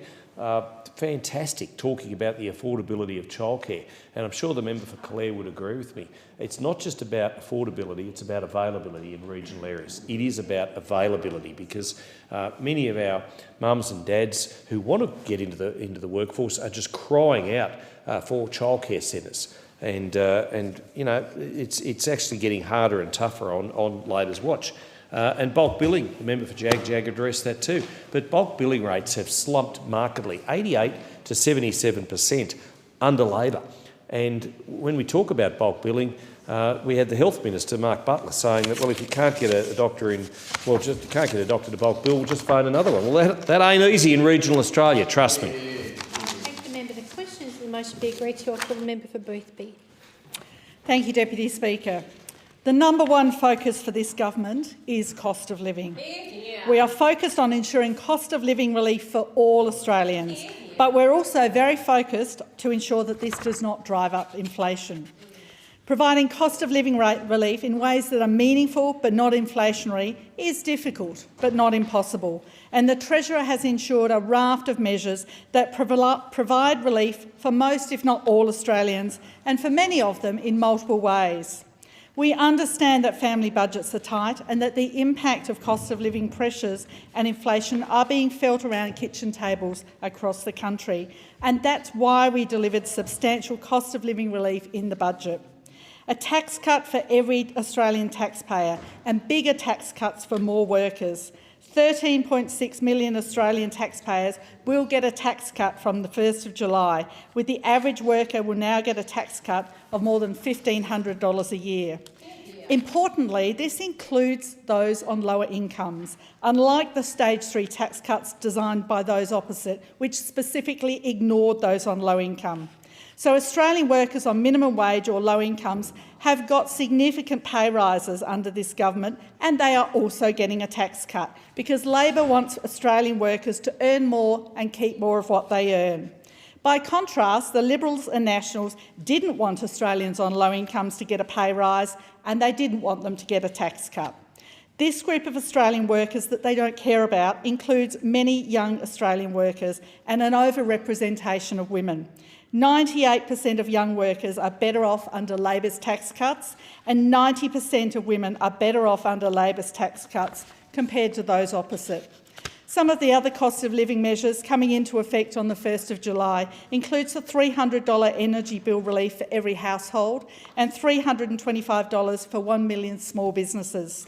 We've increased Commonwealth rent assistance by a further 15%, taking the total increase to 25%, making the first back-to-back increase Commonwealth rent assistance in 3 decades. Treasury estimates that our energy bill relief and Commonwealth rent assistance changes will directly reduce inflation by 0.5 percentage point in 24-25 and not add to the broader inflationary pressures, because Labor are good economic managers, producing back-to-back surpluses, paying down debt, turning inflation around from the 6.1% we inherited from those opposite, and keeping unemployment at record lows. And we've also seen 880,000 jobs created since we came to government, a new record for government in their first term.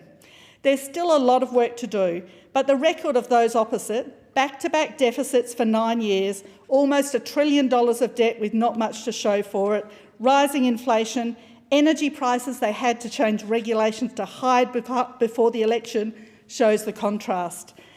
And now we heard the previous speaker that they want to have a rational debate on nuclear with no costings and no investor will touch it. It's such a good proposition. Not really. Anyway, back to cost of living measures. We've wiped almost $3 billion in student debt, helping more than 3 million, mostly younger Australians, with the average worker saving around $1,200. We've also changed the way HECS is calculated so that it will never again go up faster than wages growth. We've provided up to $3 billion to make medicines cheaper, freezing the maximum cost of PBS prescriptions for everyone. And that's on top of the 60-day prescriptions, where you get 2 months of medication for the price of 1 month. The Liberals already said no to cheaper medicines, no to energy bill relief, no to tax cuts, and no to 60-day medicines. In fact, the Deputy Opposition said they would roll back the tax cuts. When it comes to cost of living, the Liberals always say no. Their negativity is no substitute for economic credibility, and their record shows where they stand. We are getting on with rolling out billions of dollars of cost of living relief that's carefully calibrated to take some of the edge off the pressures that people are under. We've done all this at the same time as expecting to deliver back-to-back surpluses for the first time in 2 decades, overseeing wages pick up the growth to the fastest in 15 years and an earlier than expected return of annual real wage growth. Thank you. Thank the member. The question is that the motion be agreed to, and I call the member for Casey. Thank you, Deputy Speaker. Well, once again, I have to go to my regular fact check and remind those opposite to not take the Treasurer's talking points for granted. Net debt was actually $517 billion when those opposite came to power, and about 30% of that net debt was actually accrued under the Rudd-Gillard-Rudd era. So they continue to spin this mistruth, which really sums up those opposite. It's all about political spin. It's all about running a line. If you have to keep telling people that cost of living is your #1 priority, it's clear that it's not, and it's clear that the Australian people know that. So less spin, more delivery would be good. And this motion is actually very brave of those opposite to talk about energy prices. It's very light on as well. 2 points. Normally, we see from the government when they put in their motions, there's 4 or 5 points, lots of sub-points, very light on. What it's missing is some detail. It's missing the number 275. It's missing the promise that the Prime Minister made 97 times before the election that they were going to reduce energy prices by $275. He also made that promise 30 times after Ukraine was invaded by Russia. Yet when he was elected, he then defended not meeting his word and breaking his promise on energy by referencing the invasion of Ukraine by Russia. Again, showing that this government is all about spin, not about delivering for the Australian people. Because what's actually happening with electricity prices? Why are those opposite needing to subsidise electricity prices? It's because it's up 21.5% since the Albanese Labor government came to power. And what that means is that households are paying more, businesses are paying more, community groups and charities are paying more. But let's be very clear. It's not just their power bills that they're paying more. Every time you go to the grocery store, you are paying more. When you buy something at the supermarket, you're paying more, because when energy goes up, it impacts every level of the supply chain. And I was fortunate enough to spend over a decade working in fast-moving consumer goods, supplying products to supermarkets and Woolworths and Coles. And what happens is when energy goes up, as I said, it hits everything. It's not just the finished product. Keeping it cold at Woolworths and Coles costs more. Their energy prices cost more. Delivering it to the store costs more. For the supplier, their energy costs go up. Their cost of manufacturing goes up. Their raw materials go up because the farmer or the supplier that gives them the raw materials has to increase their prices. That is why it's so important that you get energy prices down, because every point along the supply chain is impacted. That's why when you go to the store, you're seeing prices go 10, 20, 30% up. It's why you need to have a plan to address cost of living that those opposite don't have. But we also hear those opposite talk about costing. They're not prepared to have a mature conversation about nuclear power and the importance of the only zero emissions, baseload, scalable technology that we have in Australia. And they talk about the opposition's costings, but they won't talk about their lack of costings. The capacity investment scheme that the government announced last year, it underwrites, it puts a floor on electricity prices for renewables companies. It does, in fairness to them, put a ceiling on the profits they can make, but that floor is going to cost the Australian taxpayer money. Australian taxpayers are subsidising renewable energies, which is okay, but don't lecture us about no costings when you have not provided the cost for the capacity investment scheme. That is going to cost billions of dollars of taxpayer money, but they're not prepared to release the costings on that. The transition has not been costed by these opposite. So they talk about our nuclear plan. The opposition leader has said very clearly, we'll go through the locations, we'll have a mature conversation.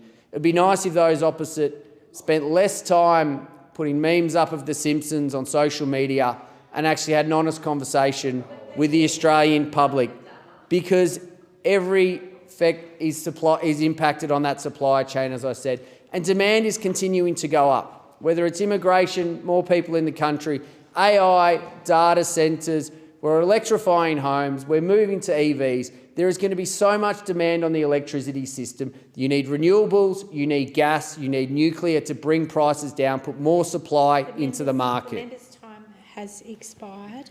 The question is that the motion be agreed to, and I call the member for Spence. Thank you, Speaker. We are now drawing towards the end of the 1st of July, a day that has seen millions of Australians waking up to earning more, millions of Australians to keeping more of what they earn, and for millions more still receiving the benefit of a number of measures that our government has put in place in order to provide families across Australia with targeted, measured cost of living relief. From today, millions of Australians, 10 million households and 1 million small businesses will receive a $300 and a $325 rebate to their power bills respectively. This is done as part of a $3.5 billion package to provide energy bill relief as widely as possible, and is one of a number of measures as part of our recent budget that are squarely aimed at easing cost of living pressures for millions of Australians. Measures squarely designed to make life easier for families doing it tough, whilst at the same time not shifting those pressures onto inflation. Those opposite have had a crack at reducing power bills for Australians, both in government and in opposition, and in both cases are a mirage. We all remember the member for Hume's big attempt at keeping power prices down under the Morrison government. Quite simply, you just need to be aware that the prices are about to rise before an election, with the Australian Energy Regulator about to deliver its default market offer. And in this offer contains an inconvenient truth that might interfere with yet another one of your confected narratives about what a Liberal National Party government means. So what do you do about it? Simply delay the release of the new and increased energy prices contained in the default market offer until after the election. Are they going up? Are they going down? Well, until they are released to the public, you might as well call it the Schrodinger's power prices. You can only know what's happening with any certainty once you peek inside the box. And in opposition, they make hiding the power prices from the public look like child's play. And speaking of child's play, those opposite put out a thought bubble to not just be an answer to Australia reaching net zero by 2050, but also to reduce power prices and firm up baseload capacity. A year and a half after this thought bubble, they released the detail of this policy on a 4.5-page pamphlet. Real paper, real ink, real staples, not a real solution. They would have the Australian people believe, another one of their furphies, that somehow nuclear power is a panacea to Australia's future power generation. Despite no credible evidence existing of this working, the numbers stacking up or the costings panning out, not a single major player in Australia's energy industry, renewables or otherwise, had been asking for it. If nuclear power made sense, you would have companies owning power generating assets clamouring at the gates to repeal it. But instead, the new Liberal Party way is to shun these companies and say that they don't know what they're talking about and bring government back into the power generation game. On the one hand, if they hadn't, Australia would be paying more for their power through the cost recovery of building one of these plants in the next couple of decades once one is built. Unless you believe that they can somehow believe the leader of the opposition that he would be able to get it done at a world record pace. Or maybe he knows a guy in the nuclear reactor building business that operates out of a small shack with 50 grand in the bank. I'm sure he'd award them a contract. It's what he did as Home Affairs Minister. It's all he knows. When the CSIRO and AEMO released their Gen Cost report saying that nuclear power is going to be more expensive, I'd be listening to them rather than shrugging that off. It's very easy to dispute modelling when you aren't releasing yours, if any modelling exists to underpin the 4.5 pages of policy. But while the opposition wants to continue to place a mirage of nuclear power in front of Australia, disputing science and scientists because of vibes alone, turning this into some twisted form of Australia's next top modelling. The Albanese Labor government is continuing to invest in a future that includes firmed renewables along with gas. We are investing in cost of living relief for all Australians in our budget. And when it comes to this nuclear pipe dream, we are investing in the intelligence of the Australian people to know exactly what the Liberal and National parties are actually doing every time they enter into the energy debate, saying that they are for renewable energy. Thank the House. I thank the member. The time allotted for this debate has expired. The debate is adjourned and the resumption of the debate will be made in order of the day for the next day of sitting. And Member for Holt. Thank you, Deputy Speaker. I move that the Federation Chamber do now adjourn. Is the motion seconded? I second the motion, Deputy Speaker. The question is that the motion be agreed to. All those of that opinion say aye. To the contrary, no. I think the ayes have it. The Federation Chamber stands adjourned until 4 p.m. Tuesday, the 2nd of July, 2024.